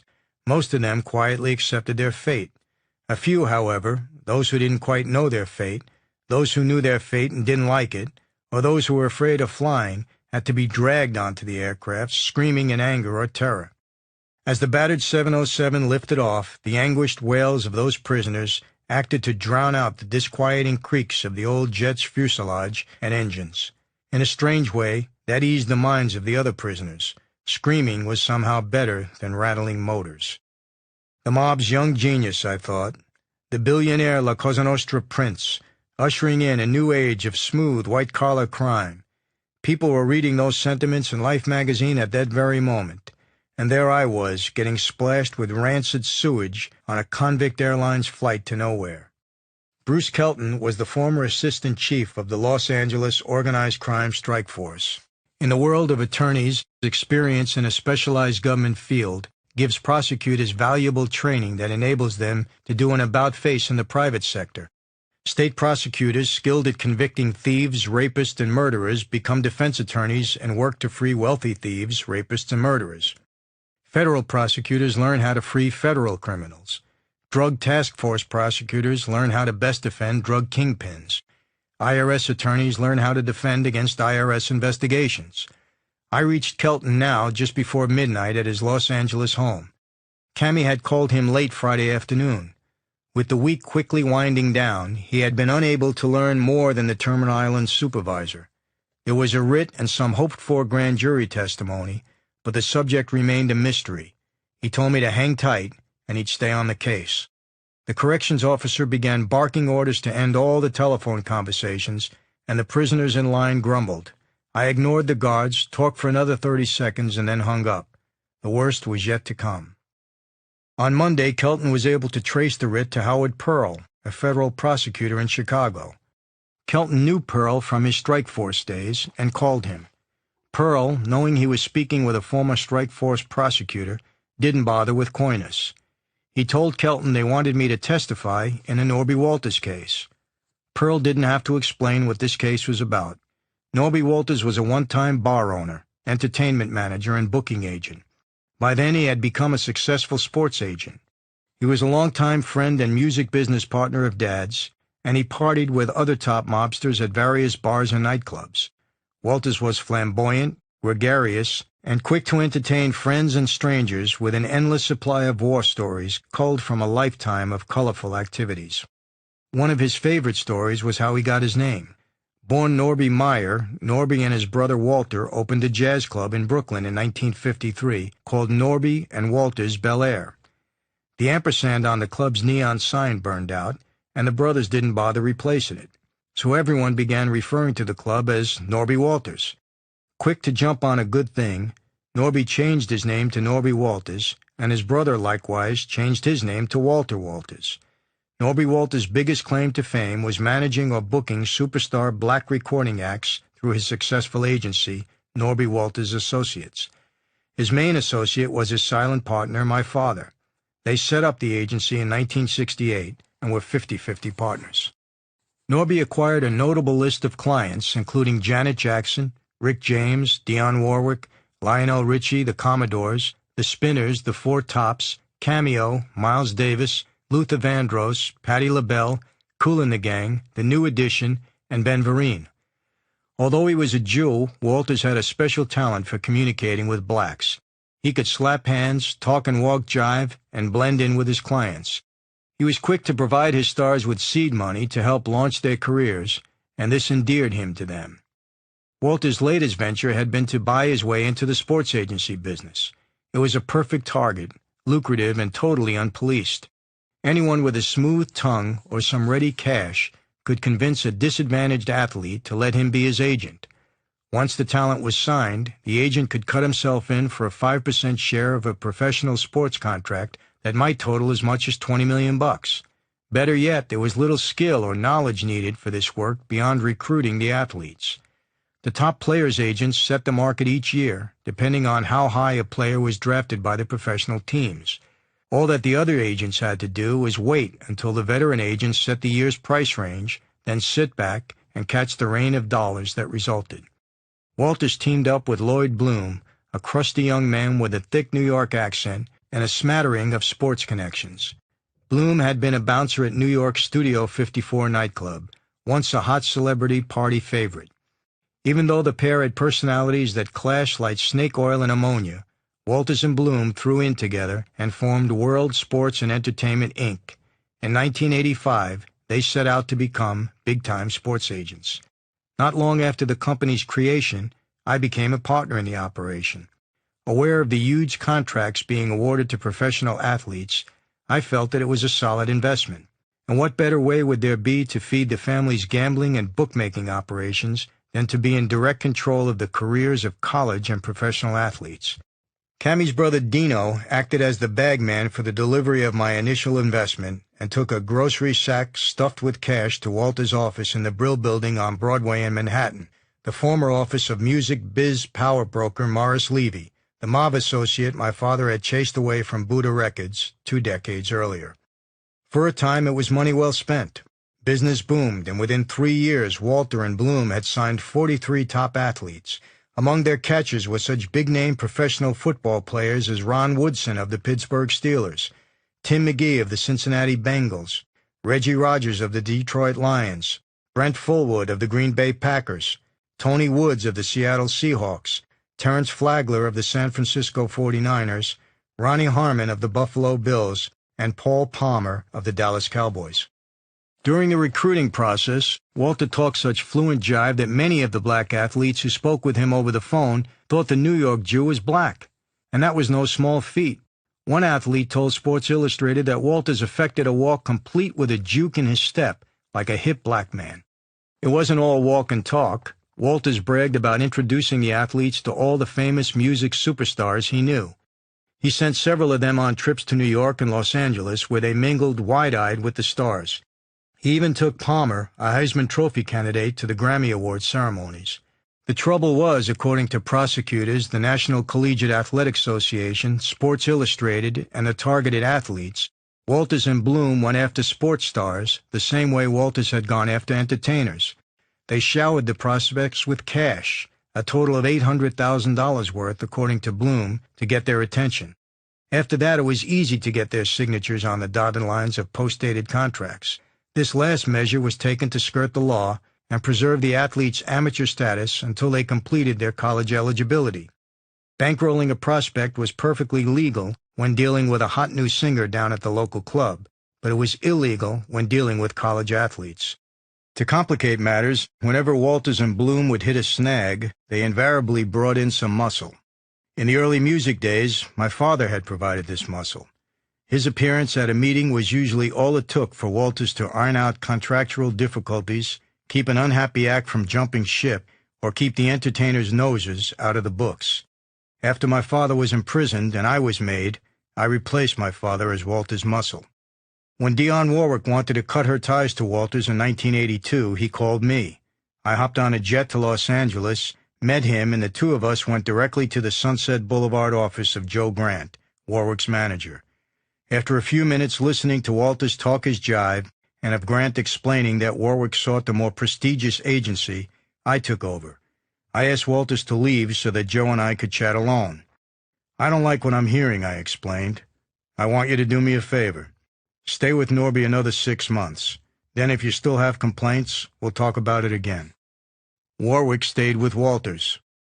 A similar visit between myself and the Jacksons' manager, Ron Weisner, nearly resulted in Walters bagging the group's 1981 tour, headed by the skyrocketing Michael Jackson.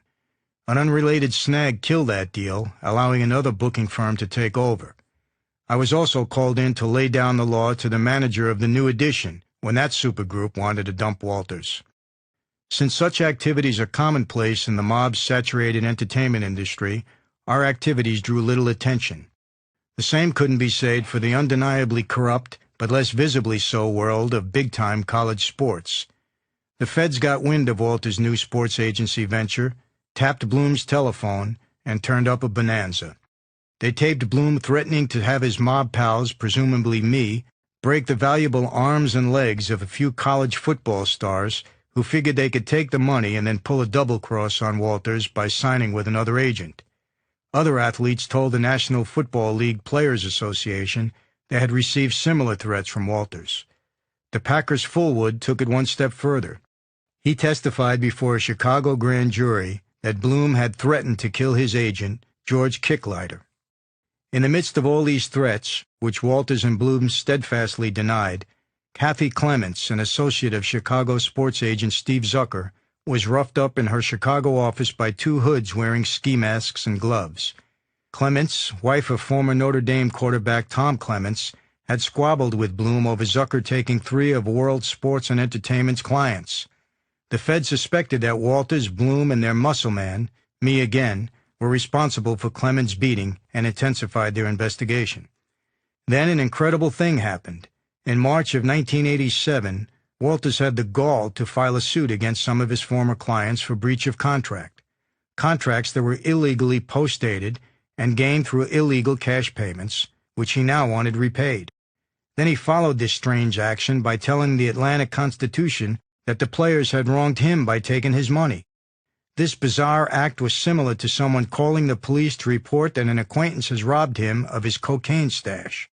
When the authorities came down on Walters and Bloom, a nasty scandal erupted that quickly became national news. Sports reporters dubbed it Jockgate and covered every single angle. Walters and Bloom were made to symbolize everything corrupt and evil in big-time college and professional athletics. The more press it received, the bigger the case became for the hotly pursued prosecutors. When the lawmen connected Walters to me and my father, they could hardly conceal their elation. The high-octane element of organized crime invading college athletics fanned the meteor fires even brighter, and the press, fed by the FBI and Chicago prosecutors, had a field day. The hallowed halls of academia, places like Notre Dame, Miami, Nebraska, Pitt, and Oklahoma, were supposedly being invaded by bent-nosed mobsters. The last thing I needed was a messy national scandal, especially one that starred me as the chief leg breaker. Walters and Bloom were already becoming household names. If I was suddenly pegged as the pinstriped mastermind behind their operation, it would open me up to an onslaught of media attention that would all but paint yet another giant bullseye on my back. Ambitious prosecutors from New York to Los Angeles would come gunning for me again, and any convict looking to make a deal would be quick to sell me out. This was not part of my plan. What I failed to realize, viewing the matter from my own perspective, was that the Walters and Bloom case had grown bigger than me. They were getting all the press. The case was in Chicago, not New York, where I had become a household name and favorite target of federal and local law enforcement agencies. Therefore, in the Chicago prosecutors' minds, Walters and Bloom were now the big targets. For the first time in my life, I would be on the other end of the thing. Instead of being the prized red bowling pin everyone wanted to topple, I was now one of the white pins needed to knock over the red one. Once I understood what was happening, my next move was to get a better grip on the expected grand jury testimony. The problems that such an appearance presented were enormous. Testifying anywhere about anything is against La Cosa Nostra rules. But that giant dilemma could wait. There was a more immediate problem to deal with. The Jockgate trial wasn't scheduled to take place for 2 years. That meant in the meantime the prosecutors might try to stash me in some dreary, overcrowded, inner-city Metro Correctional Center in Chicago with no exercise field and what amounted to 24-hour lockdown.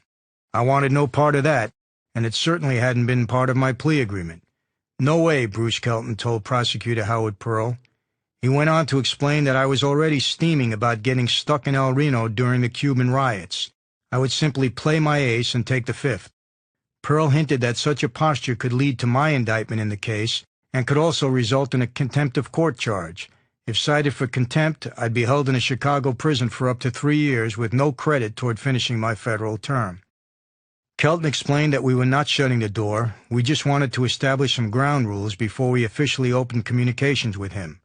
I wanted to go back to Terminal Island. That was non-negotiable.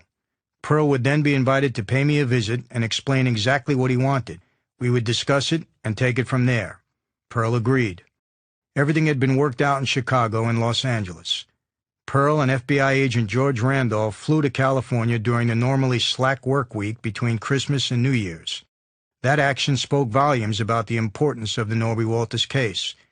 The prosecutor and the agent laid out their evidence. They even read to me the transcript of a tape on which Bloom had threatened to break a Texas wide receiver's hands if the athlete signed with another agent. Randolph, an honest, straight shooter who didn't play games, knew the extent of my involvement, how much I had invested with Walters, how Cammie's brother had delivered the cash, and the precise details of the Dionne Warwick, Michael Jackson, and New Edition shakedowns. It didn't take me long to realize that the prosecutors had Walters and Bloom nailed. Although he wasn't saying it, Pearl also knew that I had little to do with the sports agency or the threats against the athletes. In addition, Pearl had nothing to connect me, or Walters and Bloom for that matter, to the brutal beating of Kathy Clements. There was little doubt, however, that Walters had been readily dropping my name to push his way around the sports world. And even though I was in prison, I remained Walters' prime muscle. That was enough, the prosecutor explained, to indict me and to toss me into the sensational case. And not only me, but my father as well. At the very least, they wanted Dad to testify about his long-time dealings with Walters. That threat got my attention. My first reaction was to protect Dad. My dad's been in jail 17 years, I protested. He's 68 years old. Leave him out of this. Pearl made no promises. It all depended upon how cooperative I was, he said. We don't want your father. Just between us, we don't even want you. I don't even know if we can make a case against you or if it would stick, but we do have enough to get an indictment. I briefly tried my I'm out of it, let me do my time in peace routine, but I could see that wasn't going to get me anywhere. The Norby Walters case was too big. The Chicago prosecutors, Howard Pearl and Anton Valukas, were in a national goldfish bowl on this one. I also knew what the game was. It didn't matter what I could testify about. My story made no difference at all. My presence was what mattered. All the prosecutors had to do was connect Walters and Bloom with the mob, and the jury would raise their eyebrows, shudder, and convict the pair of anything the government wanted. I merely had to appear, give my name and mob rank, and admit to being a partner in the World Sports and Entertainment, Inc. To help the jury members with their imaginations and to juice the national headlines, the prosecutors would get me to chat about visiting Wisner and Dionne Warwick's guy Joe Grant on Walters' behalf. That was it. I wouldn't have to admit to any criminal activity. I wouldn't have to say anything to directly implicate Walters or Bloom. I didn't have to finger them in any criminal act whatsoever. I could testify and still stay semi-clean. The prosecutors would take the ball from there. They would be able to take my testimony, stand before the jury, hum the Godfather theme, and paint a portrait of Walters' operation that would make Mario Puzo and Francis Ford Coppola proud. There was one problem with this. To testify was to die when it came to the family. Having gathered their evidence, Pearl and Randolph headed back to Chicago, and then I did some investigating of my own. Despite being in prison, my lines of communication were still operational, and what I learned was distressing. Word on the street was that Bloom was dealing and that he was going to roll on Walters. This information was good.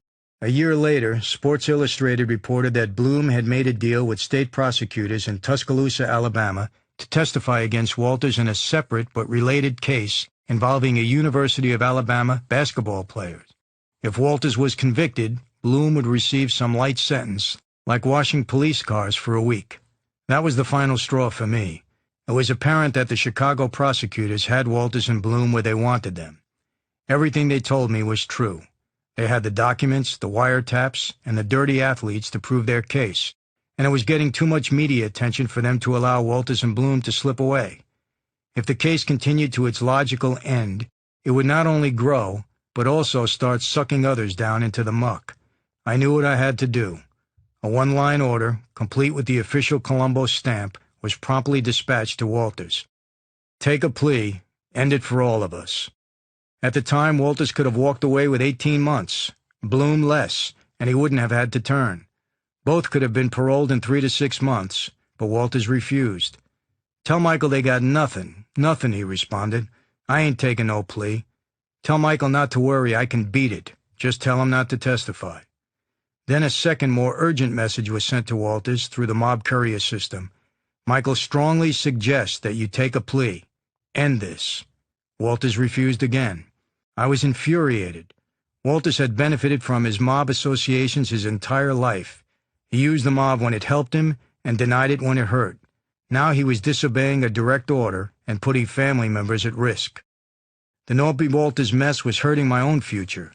I was determined to do the minimum, 40 months, and get out of prison. Now Walters was putting me into the position of possibly having to do the whole 10 years, and that was just my current sentence.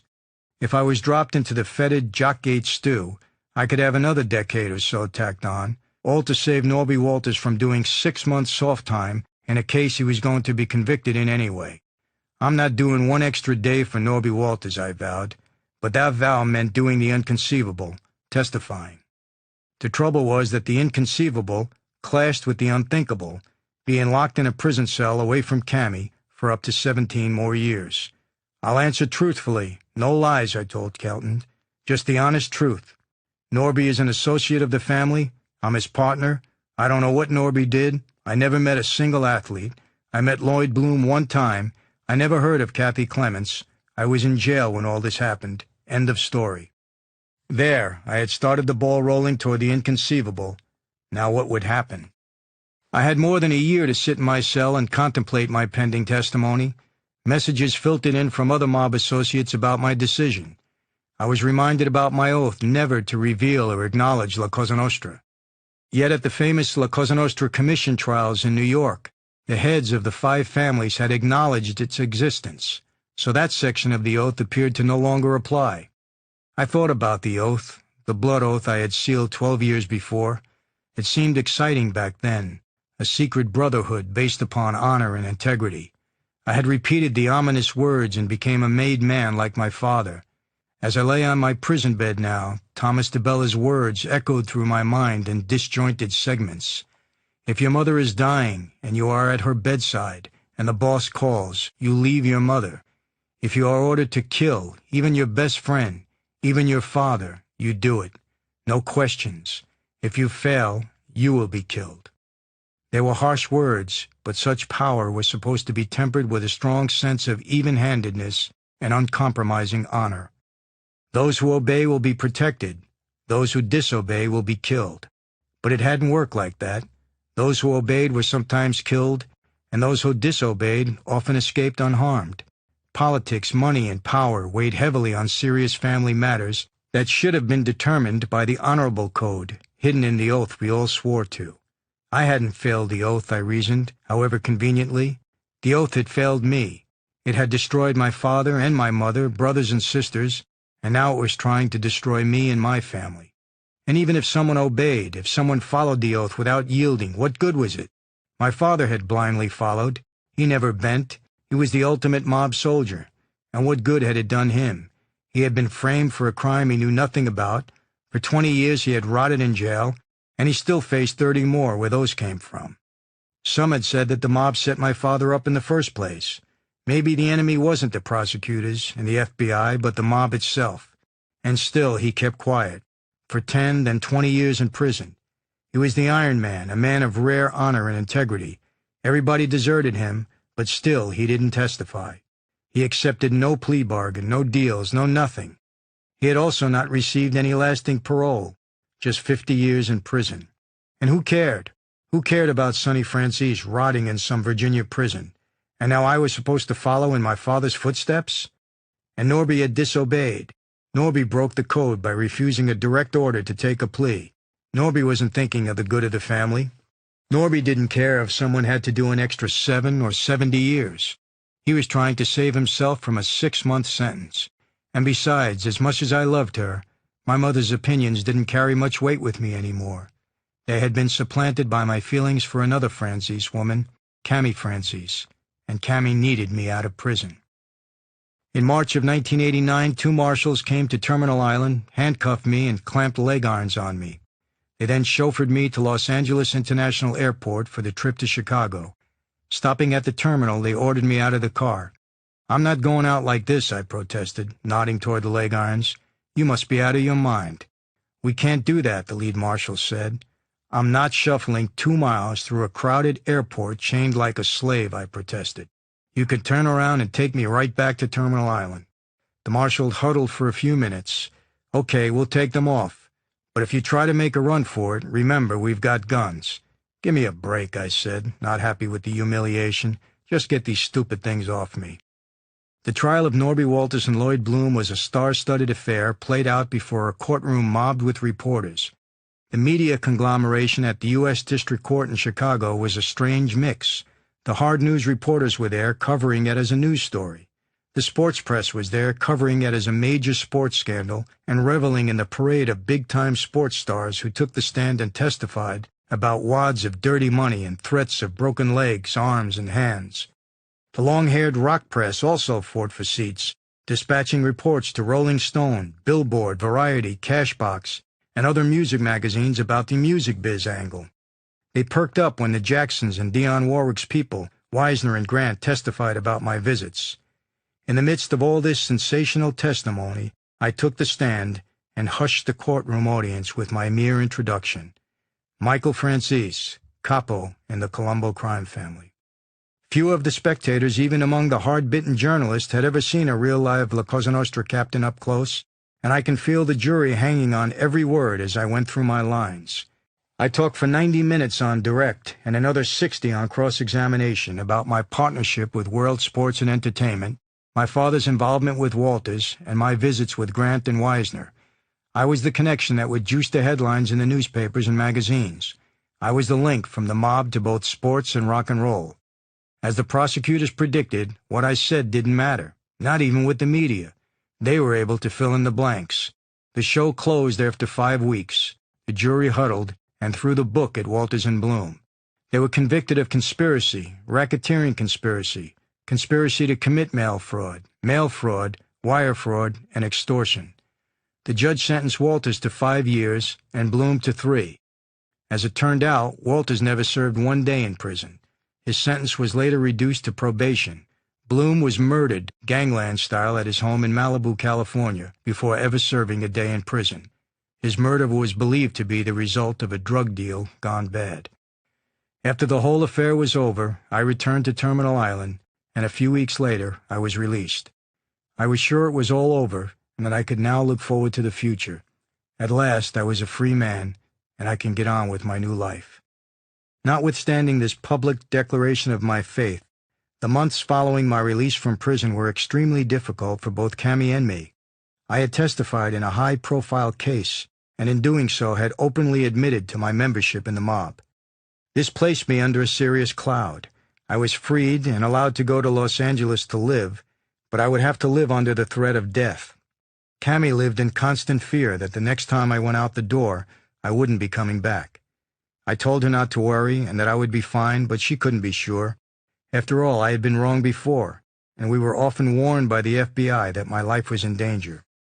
Because of my parole agreement, I would not be able to make contact with any of my former associates, and so, during the coming months, I would remain unemployed and unemployable. Most of the money I had managed to save in previous years had been spent to support my family while I was in prison, and now I had to find a way to continue to support them and myself. For the first time in my life, I didn't know how I was going to earn a living. Another complication was the high cost of living in California. Before, I hadn't even noticed it with all the money I was hauling in, but now it ate at me relentlessly. Because of all this, things were tense at home. About a year after my release, I was contacted by 2 Hollywood film producers who were interested in turning the story of my life into a feature film. Moshe Diamant and Mark Damon had been the successful producing team behind many of kickboxer Jean-Claude Van Damme's hit movies. Moshe was a straight-talking Israeli whom I was immediately drawn to. He was forever asking me questions about the mob life. My answers would inevitably lead to his telling me what a bad guy I had been when I was a Mafia Don. I found him to be very amusing and actually enjoyed his well-intended criticism. Through all of this, Moshe and I became good friends. He and his wife Ilana were immediately drawn to Cami, and our friendship grew. Little did I realize just how important a friendship it would turn out to be for me and my family. Although I was baptized within months of my release and fully intended to try to live the Christian life, I found that I simply was not able to do it. The idea of having God in control of my life, of me not being in control, was so foreign to my thinking that I couldn't receive it. I was so used to doing everything for myself that I now thought I had to somehow get through my probation period by using my own wits. I would have to learn to earn a living while starting from scratch, appease the government, and dodge any bullets that came from my former associates. I had always been able to accomplish almost anything I set my mind to, and I figured this time would be no different. Oh, I knew that God would be there if I needed him, and I loved him in my own way, but I couldn't imagine that I would actually require his help. I needed to help myself. That's what I needed. In short, my intentions were good, but I was far from ready for real life. My faith had not yet matured, and I needed the failure that was to come, and it came big time. The truth was that I simply couldn't cut it. The adjustment from mob guy to good guy was just too difficult for me under those conditions. In Los Angeles, I was like a fish out of water, away from the life that had been so much a part of me. As the saying goes, you can take the boy out of Brooklyn, but you can't take Brooklyn out of the boy. I desperately needed God's help, but I was too self-absorbed to ever turn my situation over to his control. Because of this, everything I did to pull myself out of the hole only seemed to make matters worse. Mob life was still too much a part of me. It had taught me to make my own way in life, not relying on anyone but myself to survive the brutality and treachery around me. I had thrived and prospered under this policy, earning my own money and plenty of it, and vigorously defending myself when I was caught up in any legal troubles. I had gone even further than most made men when it came to directing my lawyers. I never sat around and waited for them to act like Dad had done. No, I had fought hard and worked hard to make my way up the ranks. Then, through my own wits, I had engineered a deal with the government to get me only 10 years in prison instead of life. I had done it so that I could build a new life with Cami. I had been proactive, and I had accomplished all that I set out to do. So how could I now turn everything over to God? I simply couldn't do it. I would continue to work things out myself, only this time was different. This time I failed. Maybe this was my first failure ever, but it was a masterful one. I not only failed, I failed miserably, and it landed me right back in prison, where God went to work on me again. But this time, I would get it right. It was the morning of November 13th, 1991, and that day would prove to be the most painful of my life.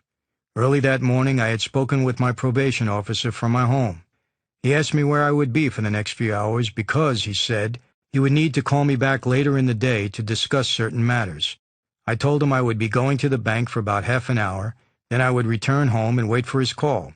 He gave me no clue what I would expect to happen next. I went to the bank at 9 a.m. as planned, but as I was leaving the bank, I was surrounded by some 15 or more state and federal officials and arrested for violation of the terms of my probation. I was handcuffed, placed in a paddy wagon, and taken to the Metropolitan Detention Center, Los Angeles, the federal jail. I handed the keys to my car to an IRS agent and asked him to drive to my house and inform Cami about what was happening. He did. Cami took the news very hard. She was alone again, this time with 3 small children. In 1989, she had presented me with a son, Michael Jr. He was born July 15th, 2 months after I was released from prison the first time. Cami had become pregnant while I was out on an 8-hour pass. At MDC, I was booked and placed in administrative detention, the whole. I still find it very difficult to adequately describe what I was feeling in those moments when I was left alone with my thoughts. What I can say is that I was hurting as I had never hurt before. Part of what I was feeling, of course, was the dread of spending more years behind bars and of leaving Cami and our children. But it was much more than that. I felt like I had let everybody down. Many people had placed their trust in me, and I had failed them all. I had failed Cami, I had failed my children, and that hurt. I can't begin to describe the pain this realization caused me. I hated myself for messing up. But most of all, I had failed God. A soon-to-be-published book about my life was supposed to have been a wonderful way of showing the world what God had done in my life. It portrayed a man who had been about as lost as any one man could be, but who had been changed by accepting Jesus Christ as his Lord and Savior. Now that testimony was spoiled. I was an embarrassment to myself, to my family and friends, to my associates, and worst of all, to my God. As I lay on the cot in that cell, my insides seemed to be bursting. On top of my worry about how Cammie would be handling my latest incarceration and my hatred of myself for failing everyone around me, I was also feeling sorry for myself. This was something unusual for me, and I struggled with it. At that moment, a guard passed by my cell and asked me how I felt. He said, "Franzese, you don't look too good tonight." I said, "I don't feel too good." He left, and within a minute came back and passed a book through a slot in the cell door. It fell on the floor. I looked at it. It was a Bible. I went over to the book and picked it up and was so angry with God for having me in the situation that I was in that I took that Bible and hurled it against the wall with all my might. It took me about 30 seconds, and I realized that it was only God and me in that cell that night. I had everybody in the world mad at me. I didn't need God mad at me, and I picked the Bible back up. It was not God's fault that I was back in jail. I had no one to blame but myself. Regardless of whether or not the violation had been warranted, I put myself in a position to be violated. I should have been smarter, more alert, and much more careful. And besides, I desperately needed God's help now. I had hit bottom in my life, and who could pick me up but Him? And if I didn't turn to Him, who could I turn to? I suddenly remembered the words of my Uncle Joe, who had died nearly 20 years before, and whom I really loved.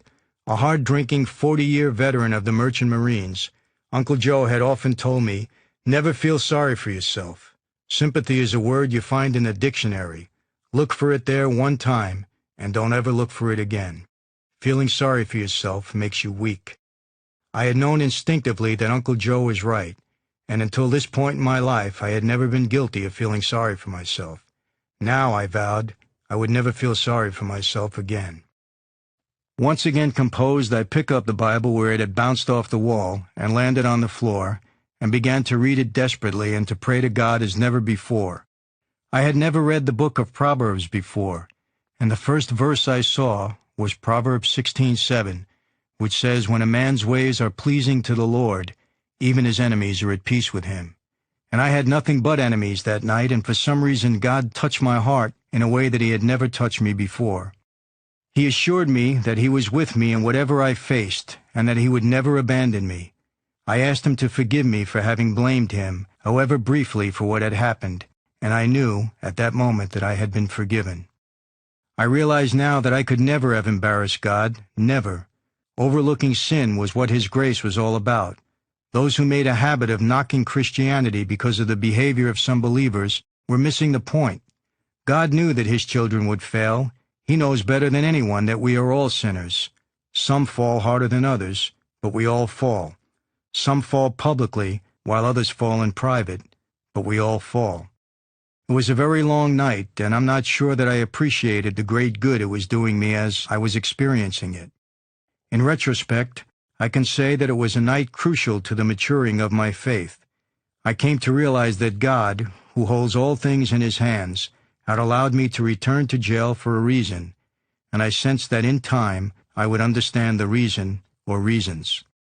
The reasons were primarily spiritual, of course, but in time I realized that my return to prison was probably one of the most important reasons that I was still alive.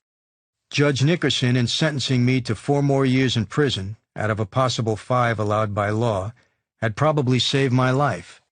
My former mob associates had come to fear me because I was publicly renouncing the former life, and they were sure that I would testify against them at some point. Once they, my own father included, realized that I would not be testifying against my former associates, the heat would be off.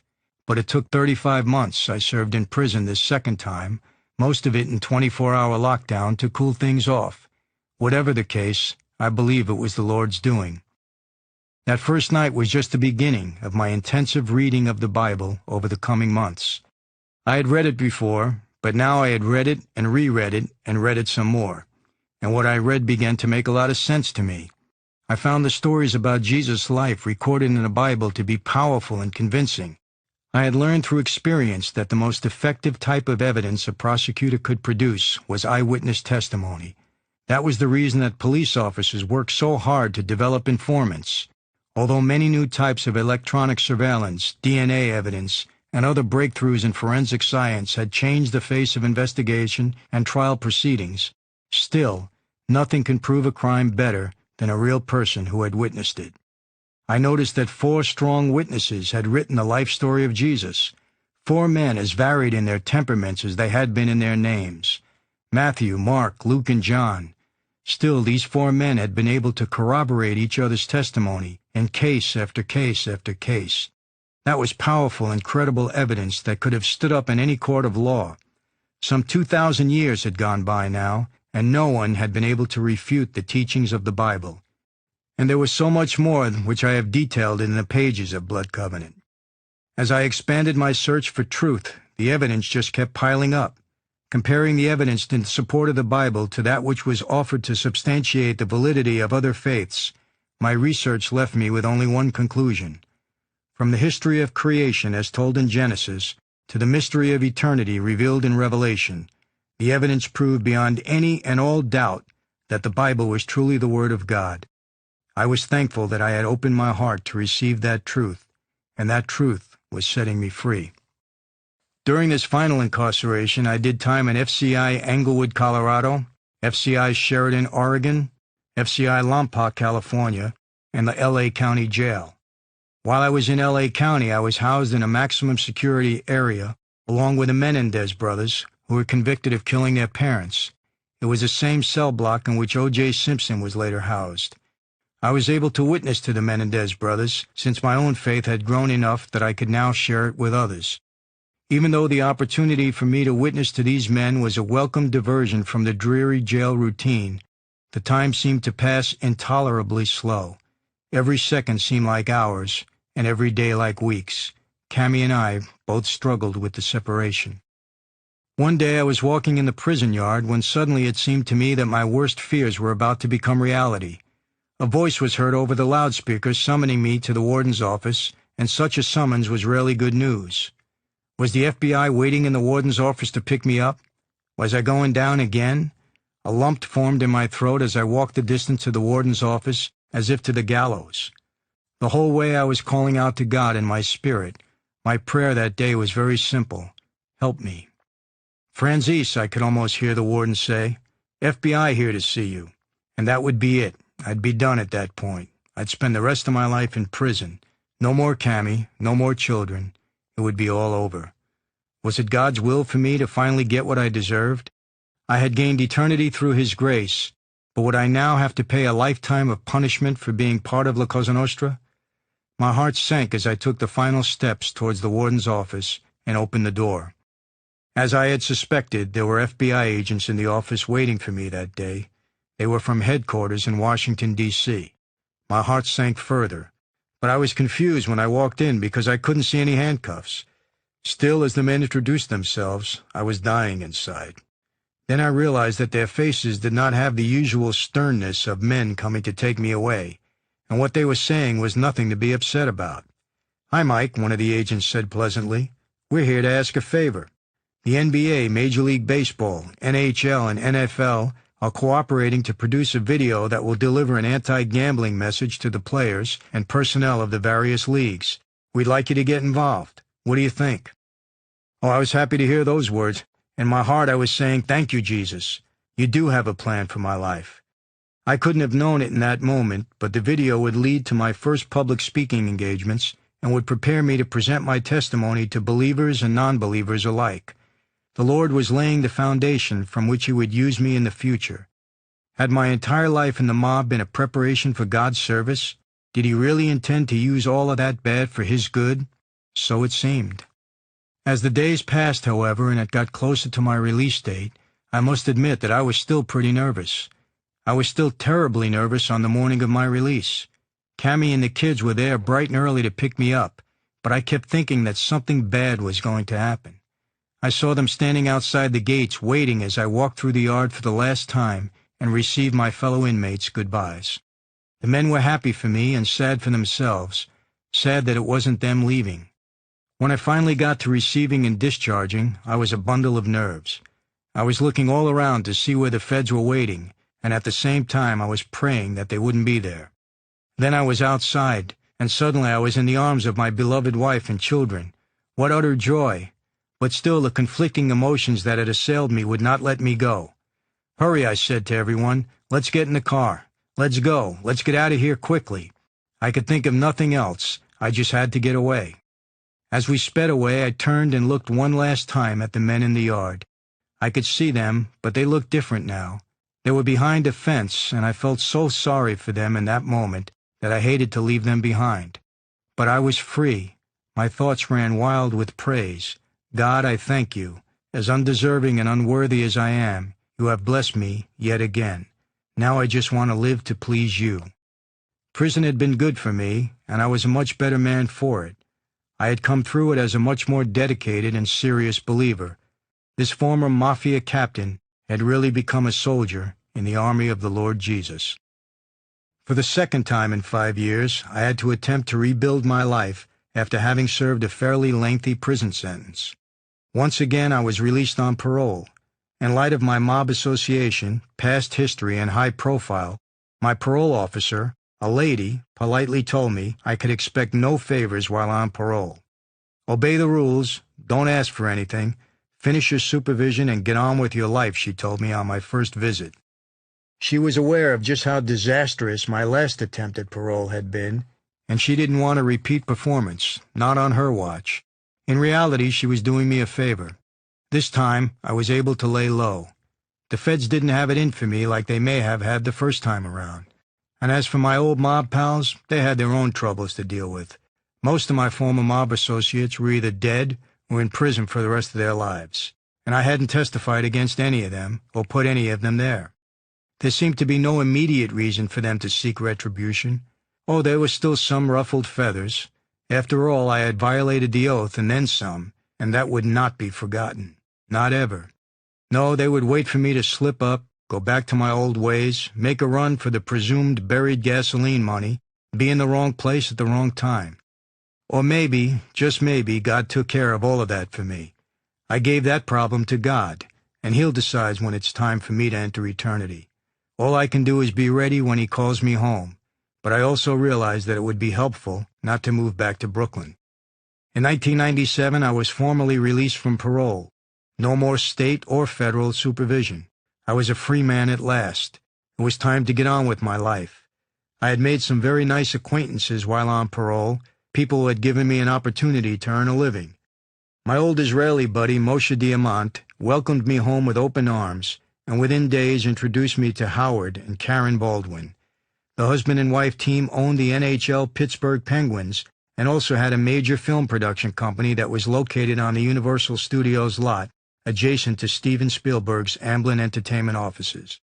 With the help and reassurances of my ever-faithful friend and agent from ICM, Jack Gilardi, the Baldwins employed me to help develop some mob-related stories for Universal Pictures, which included a story based upon my own life.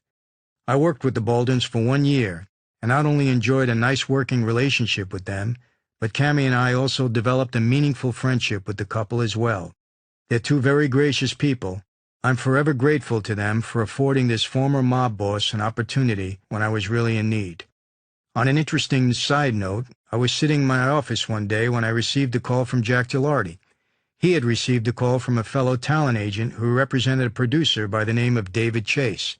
He wanted to know if I was interested in going to work as a creative consultant for a television show David was producing for the Fox network about a New Jersey mob family whose boss was named Tony Soprano. I turned the offer down. Goes to show you how smart I was. But then again, Fox turned the show down too. The rest, as they say, is history. My accidental career as a speaker was beginning to develop and bear fruit. I was contacted by Major League Baseball and the NBA and asked to come and speak to their players and league personnel about gambling and organized crime. The leagues were becoming very proactive in attempting to educate the players about the dangers gambling and organized crime could present to their careers and to their very lives. Imagine a former organized crime member actually standing in the middle of a group of professional ball players and telling them to beware of gambling, bookmakers, and men in pinstripe suits. Okay, Barry Bonds, make sure you stay away from guys like me. They'll bring you down. And you too, Shaq.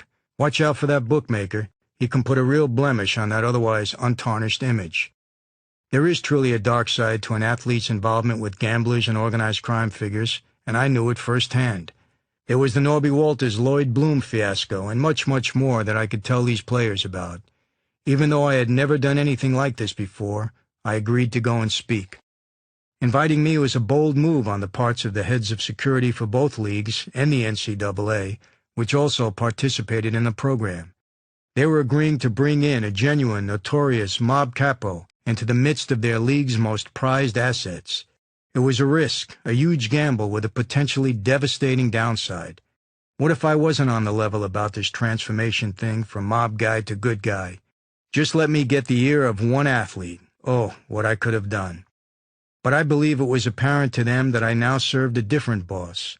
Jesus was my new master, and he had put it in my heart to glorify him by ministering to professional athletes. I am grateful that I was given the opportunity to do so. I continue this ministry today, more than a dozen years after it began. I thank Kevin Hallinan from Major League Baseball, Horace Balmer from the NBA, and Bill Somm from the NCAA for giving me the opportunity to serve in this way, and I thank God for allowing me to glorify him in my ministry to the players. Never in a million years would I have expected to be invited to speak to professional athletes, or to anyone else for that matter, about gambling or any other subject. When I was still entrenched in mob life, participating in the activities of organized crime, how could I ever have believed that one day I would be addressing professional athletes and informing them of how to avoid getting tripped up by a guy like me? That was never part of the program. It was not on the agenda that Halloween night, 1975, when I was sworn in. Believe me, this was not my plan, and I didn't see it coming. My plan when I joined the Mafia was to be a multimillionaire mob capo who beat the system and ruled his own little empire. Why? Because I could. But what an absolute fool I was to believe that I was in control of my life here on Earth. I wasn't, and I'm still not. Our plans could be changed at any moment, in an instant, and yet we don't seem to get it unless it happens to us or to someone we know or care about. The Bible tells us that it is God who is in control of our destinies here on Earth. The evidence in support of that truth is so visible that we can discount it only if we choose to reject the truth. While I was doing my own thing, God was slowly and methodically setting the course my life would take. It all makes sense to me now.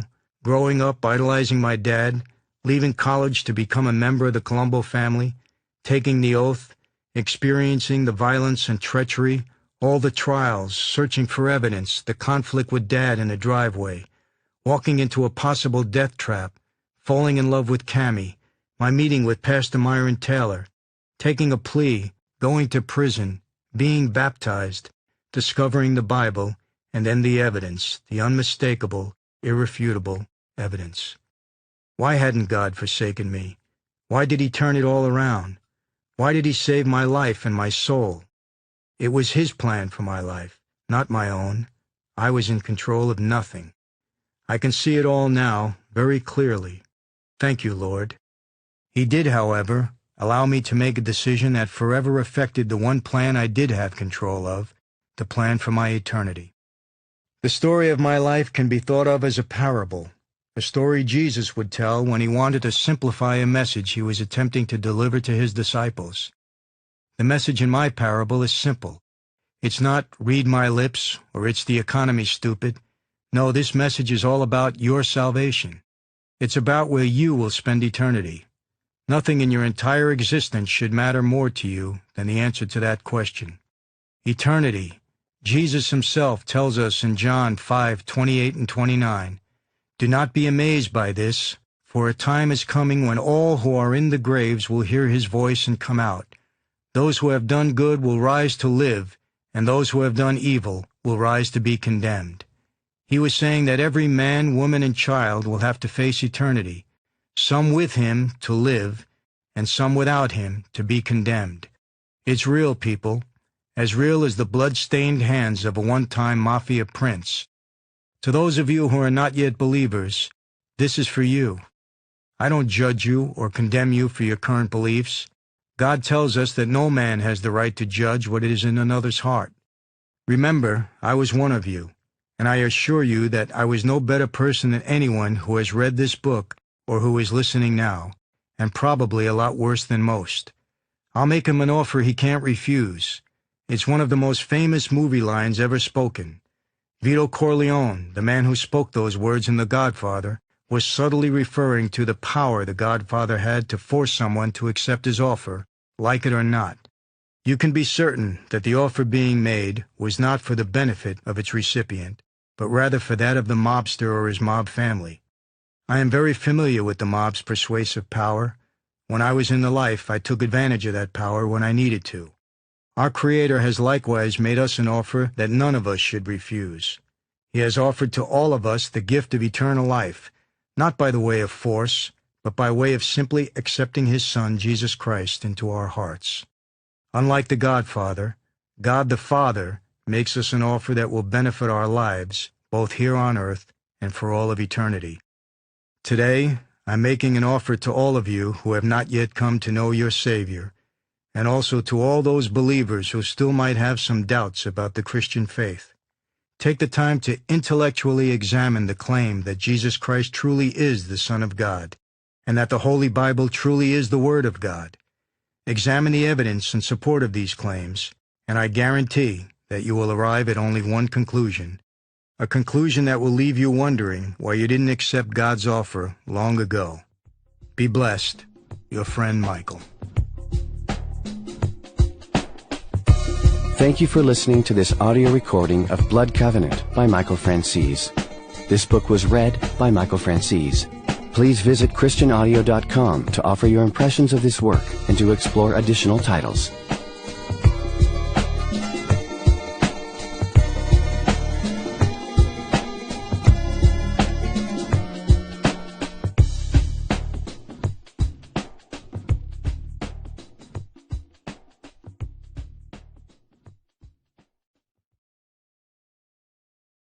To my beloved mother, thank you for your unconditional love, your patience, and your understanding.